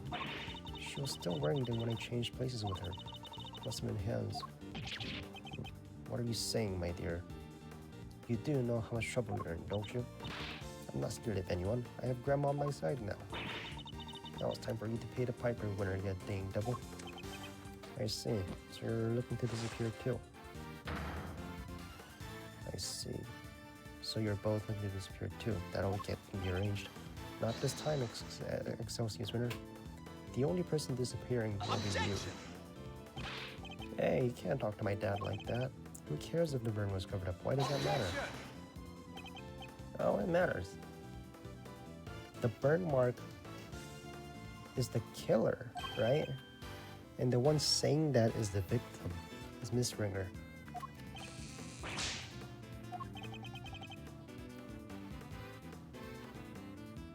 The murder had a burn mark too. Think about it like this, Mr. Winter. The victim was wearing gloves, therefore the burn mark on her hand would not have been visible. In which case, whose burn mark was it? Somebody who wasn't the victim, precisely, which can only mean that the culprit had a prominent burn mark too. Put it another way, I knew it was you the moment I laid eyes on you. You can't hide that burn from me. Those words were spoken not by the murderer, but by the victim. Yes, sir. Objection. Objection. All right, show it to us. Eustace, my boy, would you mind stepping aside for a sec? Look, Miles, it's nice to see you having fun with your little flights of fancy, but let's get serious. The murderer had a burn mark now? Really? Where? Your little theory will either take flight or die, depending on your answer, I'm afraid. He's not messing around. I just don't care what the burn mark was. It could have been. Of all people were wearing disguises, right? Yes, and each disguise was different. In spite of that, the burn mark was visible to the victims now, which means, shall we? Enlighten us.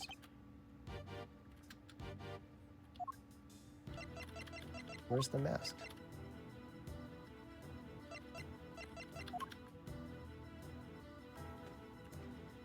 I assume you have some evidence. The mask, right?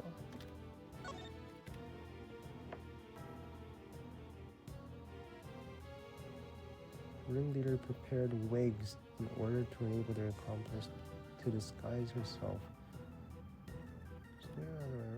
His hair was straight, wavy, not used. Wavy.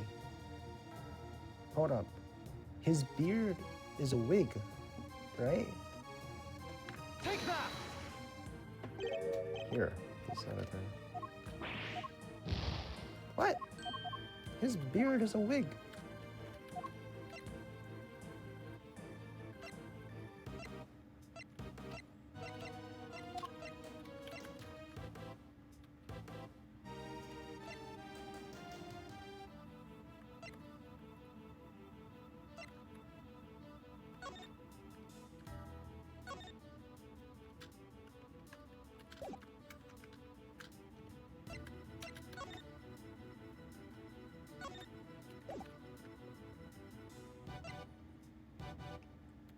Record of key cards used to enter committee chamber.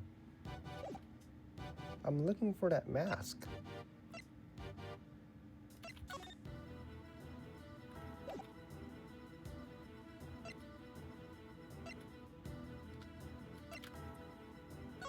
Cards observation.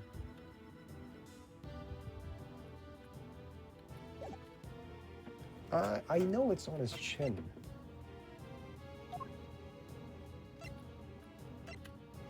Better.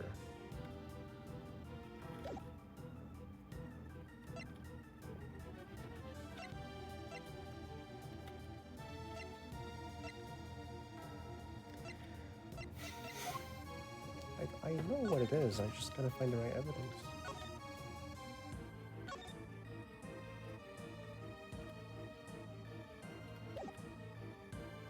This is 18 years ago.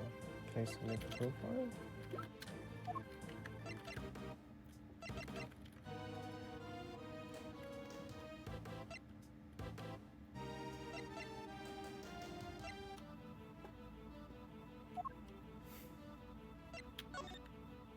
Can we listen to this again?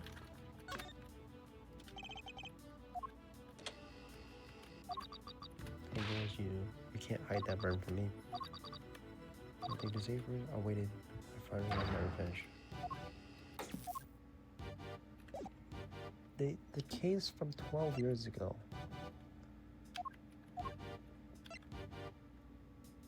Written to the victim by K.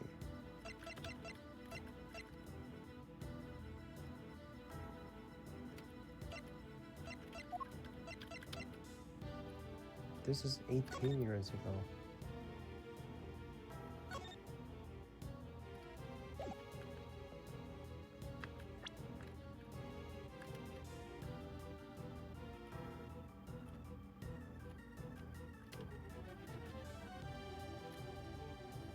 How would the ringleader have looked when Miss Wheeler saw the bird?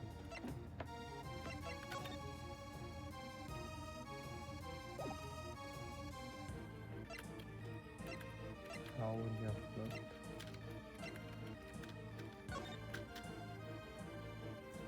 Prepare wigs, disguise herself as Miss Wheeler. One wig was straight, other was wavy, ringer hair was straight, so wavy not used.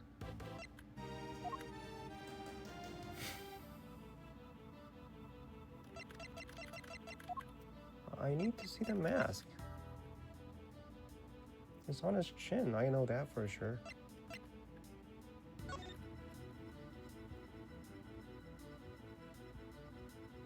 sound of the auction is all were wearing masks. What do you mean? What was murder? I assume you have some evidence. Each auction participant. This is the only one, man.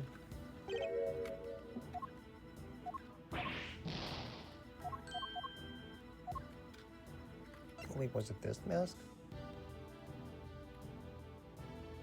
Take that!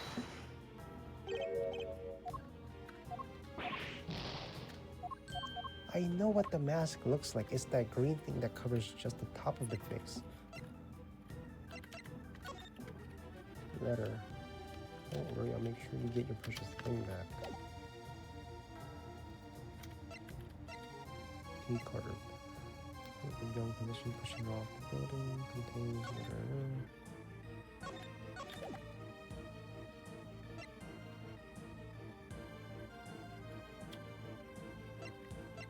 On the fucking chin.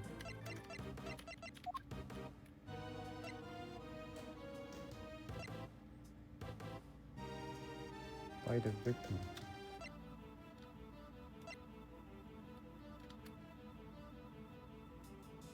Which killer hid the body?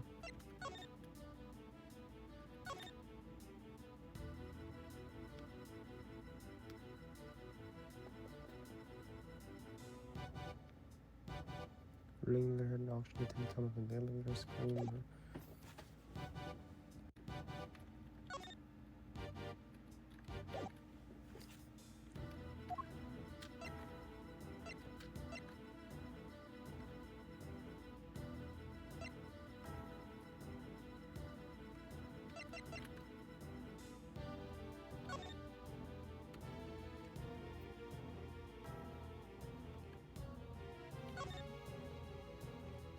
Happened 12 years ago. Thanks so much for everyone to help.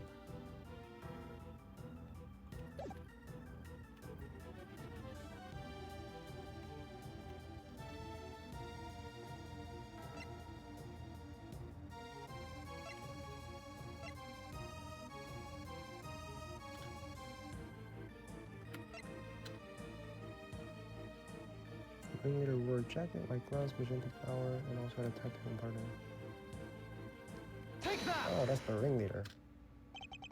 Here's my evidence. The outfit the ringleader was wearing throughout the auction, or rather, the outfit you were wearing, Charmin. What exactly is that supposed to tell us? Suit, white gloves, and a mask. Those guys should cover almost all of your skin. But according to Needler's testimony, yes, that's what I'm talking about, the green fucking mask. Not only that, she claims to have seen a tattoo on part of her that was exposed. But was it a tattoo, or did she simply mistake a burn mark? Yeah. Objection! Take off that wig. Take off that beard wig. I regret to inform you that none of the committee members has such burn, myself included. Take off the wig. Pull his beard. Do you think you can be quiet, please? You can be foolish on your own time later. Oh, you may be an annoyance most of the time, but Mr. Winter. But on this particular occasion, I'm grateful for your presence. It's a good indicator of truth. What did they say?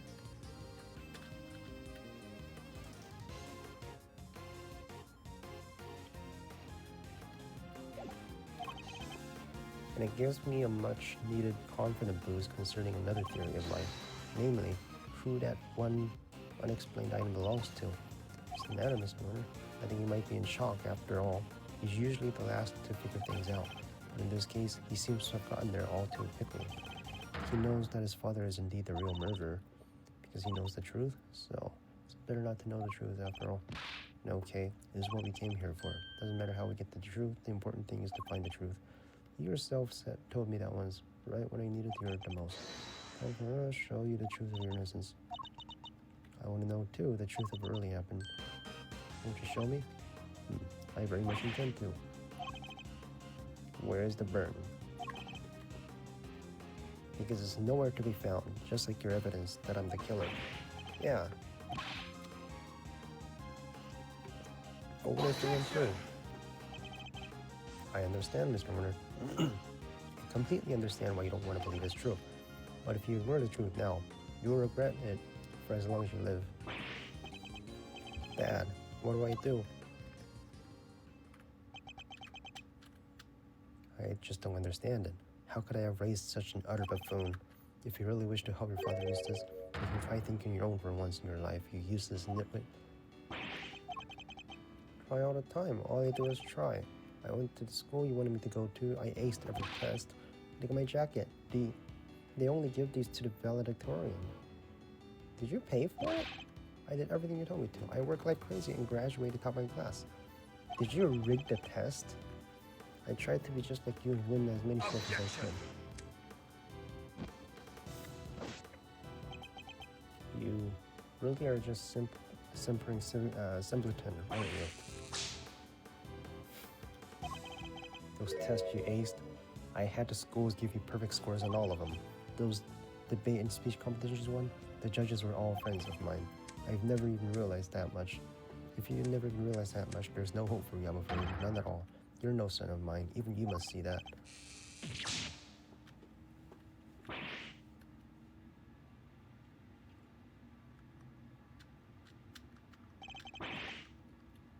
He's gone crying.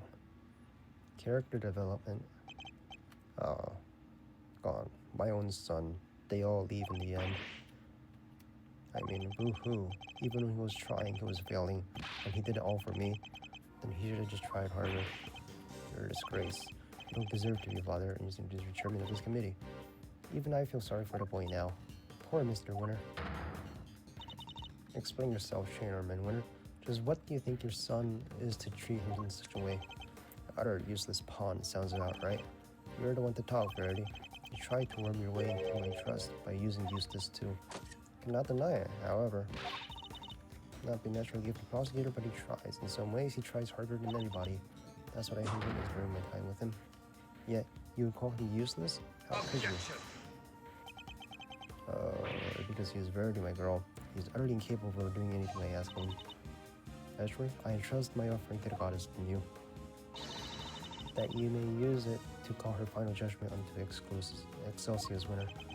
Thank you, Your Honor. I've been more than ready to do so. The ringleader had his visible burn mark on their face, and then it would follow that Chairman Winter is currently hiding that mark somehow.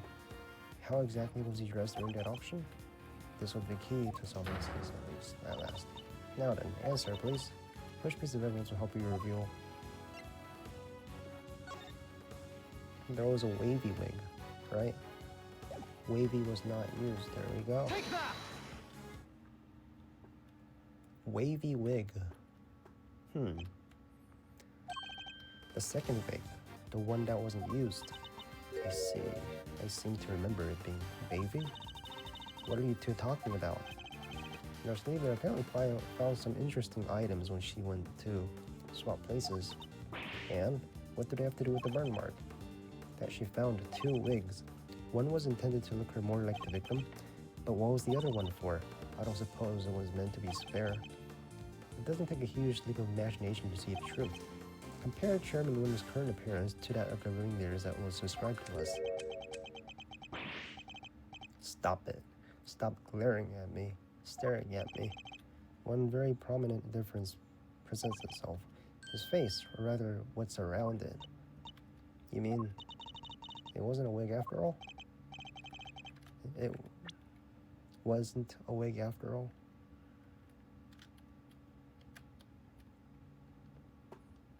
Not a wig intended to go to the top of the head in any case. It was a fake beard, wasn't it? Excelsior's Winter. Alright, burn that shit. Why? How very unkind of you to suggest otherwise. We saw how your son reacted when he realized the truth, and how he desperately tried to cover for you even in light of realization, yet you still feared that he might expose you. So rather than take that risk, you bullied him until he couldn't take it anymore, because he knew that your beard hides a prominent burn mark. Chairman Winter, I insist that you remove your beard this instant.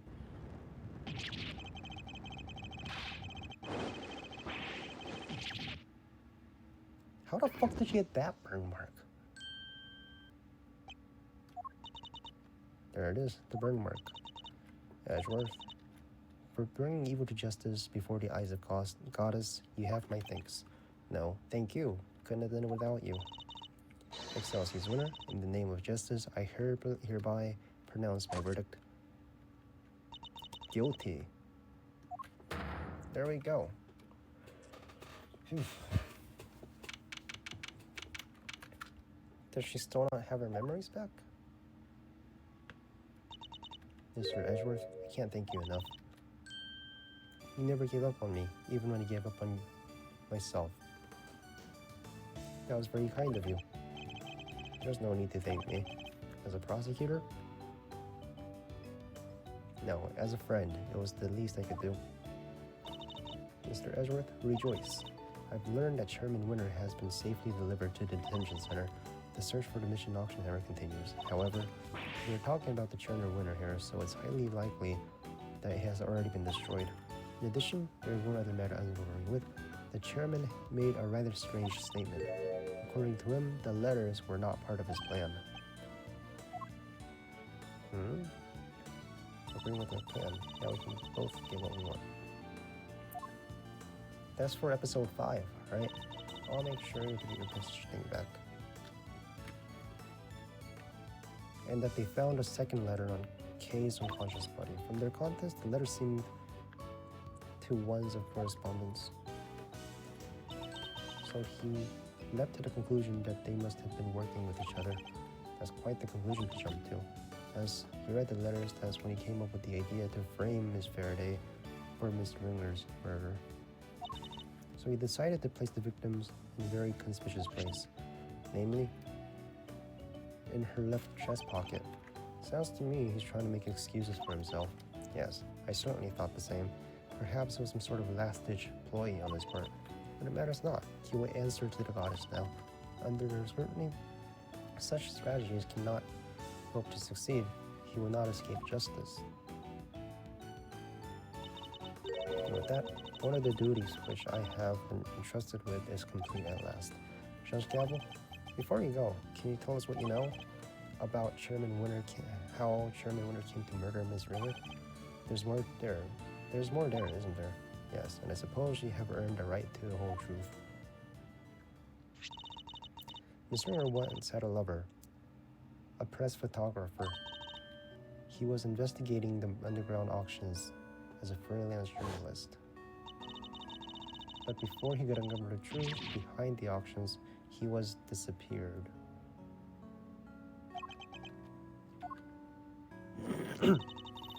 All Ms. Ringer was left with were the memories and personal effects of her lover, and so, seeking revenge on Chairman Winter, she made her appearance at the auction.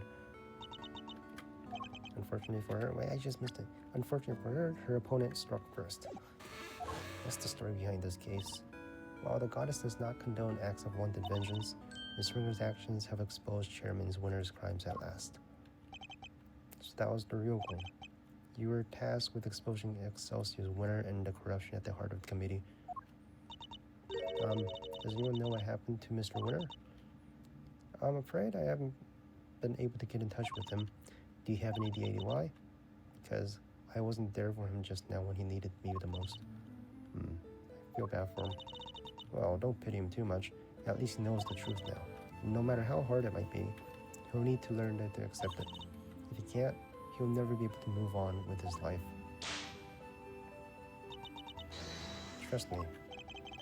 His father's influence isn't easily erased, but in time, he can hopefully try and change his ways. You're right. Gotta be. I can change too, I wonder. Can I move on with my life? No, you'll be back. Are you okay, Kay? How's the head feeling? I'm fine, thank you. Sorry, Kay, you were my patient. I had a responsibility to you, and instead you let them accuse you of... What happened to your eye? Dang right. We ain't just in the business of fixing bodies, Missy. The mind's where it all begins. You're right, Grandma. Speaking of which, how's your memory? It's like, with a little more time, maybe I'll be able to remember some more. Please forgive me, but I had better be on my way. I'm to preside over the trial of Fifi Lagarde. Fifi Lagarde? That's from like a few days ago. Bronco case, huh?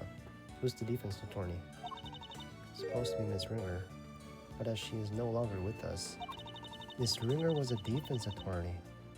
We're still in the process of finding her replacement. Miss Ringer was scheduled to represent Warden Lagarde.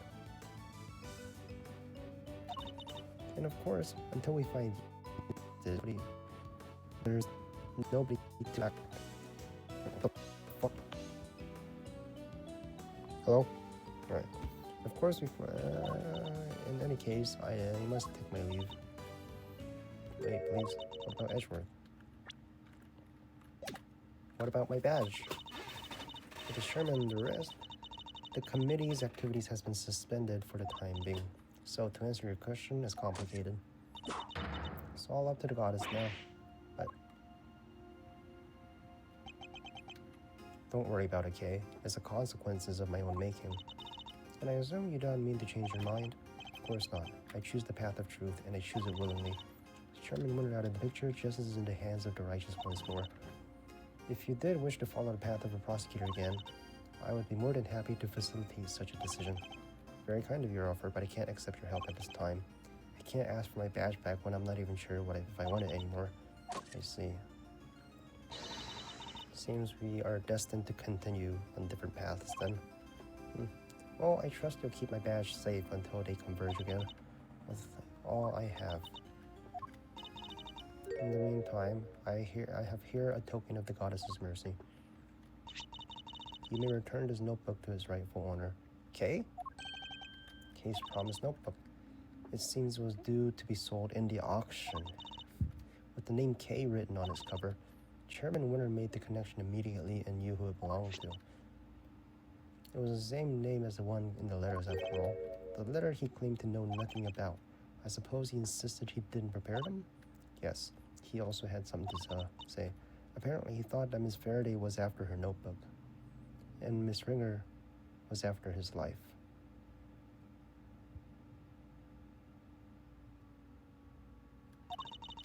And that their respective goals are what led them to cooperate and infiltrate the auction together. Unfortunately for him, he misread the situation completely. It was all just happenstance. If Kay had known a defense attorney who was also a member of the committee, there's no way she wouldn't have told me. That just isn't like her. Your belief in her is touching. While the notebook did become part of the Chairman Winter's cover-up scheme, it is a treasured possession of Miss Faraday's, which is why I would like her to have it back, as I am sure with the goddess. Thank you. I pray I hope to recover her lost memories. Does she get her memories back? Does it go into the next episode? Is everything alright?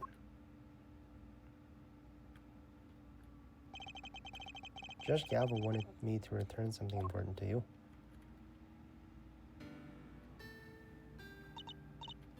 Isn't that? Always greet people with a smile, even people you don't know. Never cry in front of strangers. Daddy, I wrote them all down. Yeah, I'm gonna keep all my promises and be a real hero when I grow up. Forgot to write one down, the most important promise of all. Promise number 5. Always try your hardest to learn about the things we don't understand.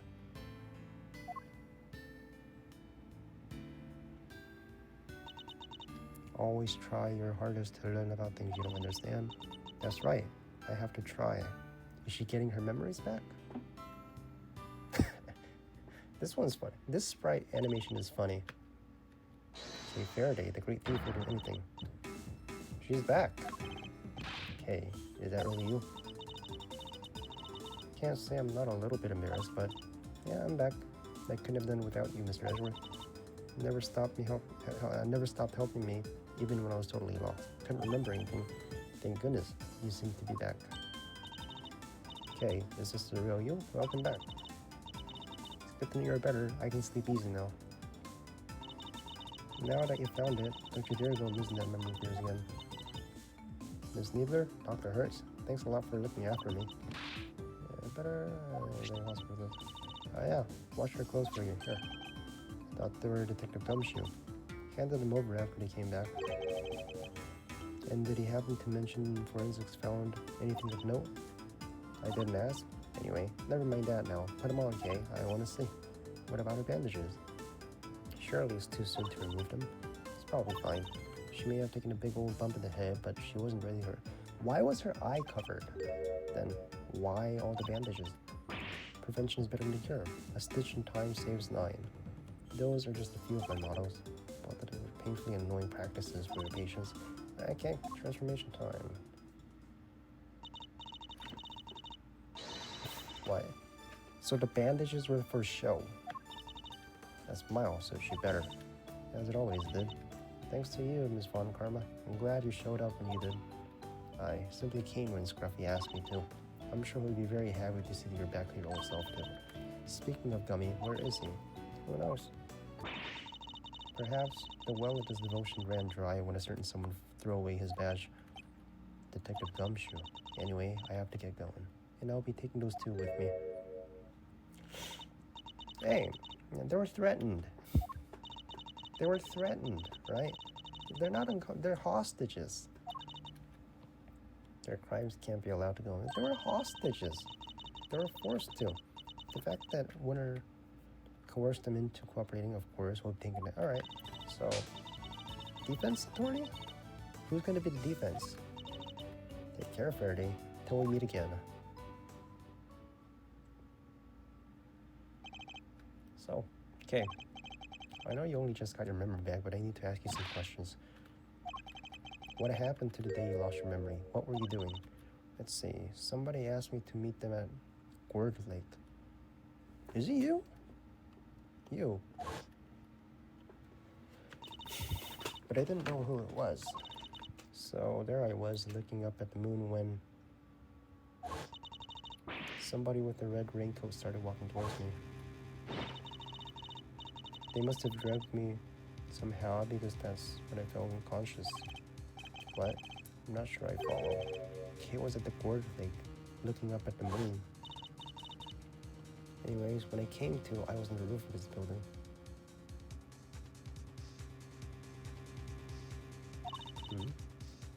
I was in a daze and stumbling around there when the person in the red raincoat again, they were lying on her crying. There's a lot of holes with this story, right? I was so surprised I stumbled backward. And then I was falling, and everything went dark. When I came to the second time, I couldn't remember anything. The person in the red raincoat, who in the world were they? I'm sure they were walking mid-air. Thinking about it is making my head hurt. Just breathe, Kay. You only got your memories back. You're still confused. I imagine the root cause of the confusion is 2 different locations. You're at the Gourd Lake one minute, and at the top of the big building next. Because you saw the moon in both locations, your mind blended your memories together. But those are 2 totally different places. I know I was pretty out of it, but I don't think I could have gotten them confused that easily. You have made you more likely to become confused. Can't point to the moon. Take that! Is it that? Or 2 cherry blossoms and food stands. Wait, you're right. Those similarities are what cause your memories of both places to overlap. The person in the red raincoat wasn't walking in midair. They were walking towards you from across the park. But in your earlier memories, the same sight played over the viewing platform instead. No way. Who steals a great thief's memories, huh? Shading. Even still, this doesn't answer the question of who attacked Kay in the park. Was it the person in the red raincoat you saw? Dear. Shelly the killer. Come on, let's go take a look. Holy, I smell another scoop in the offing. Shelly the killer, right. We never got closure on him.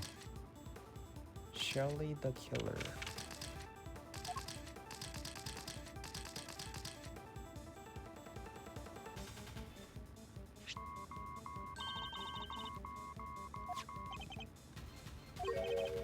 I feel like I've seen it somewhere.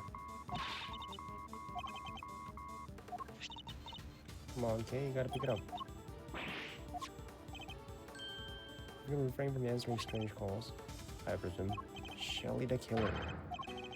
Congratulations on the case solved.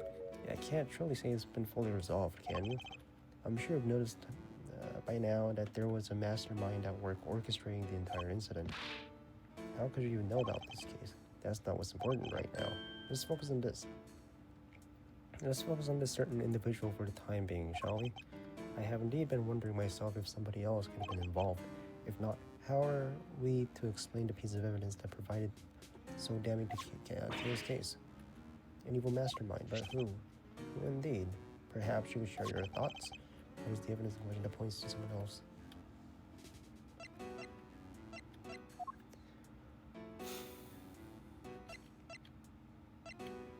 The letters, right?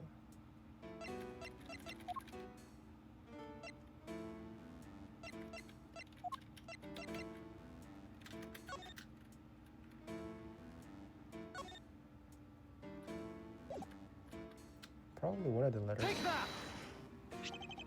The letters Kay supposedly wrote to the victim. Yeah, I don't remember ever writing that. So who did? Who would prepare such a thing? I know I'm not the only one who would like to know.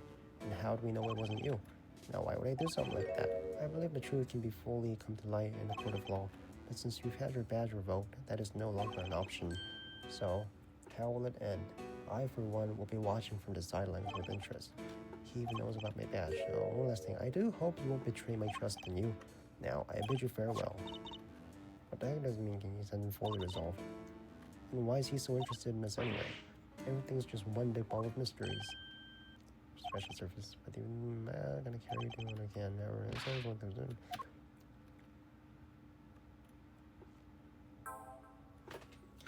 Cool, we're done.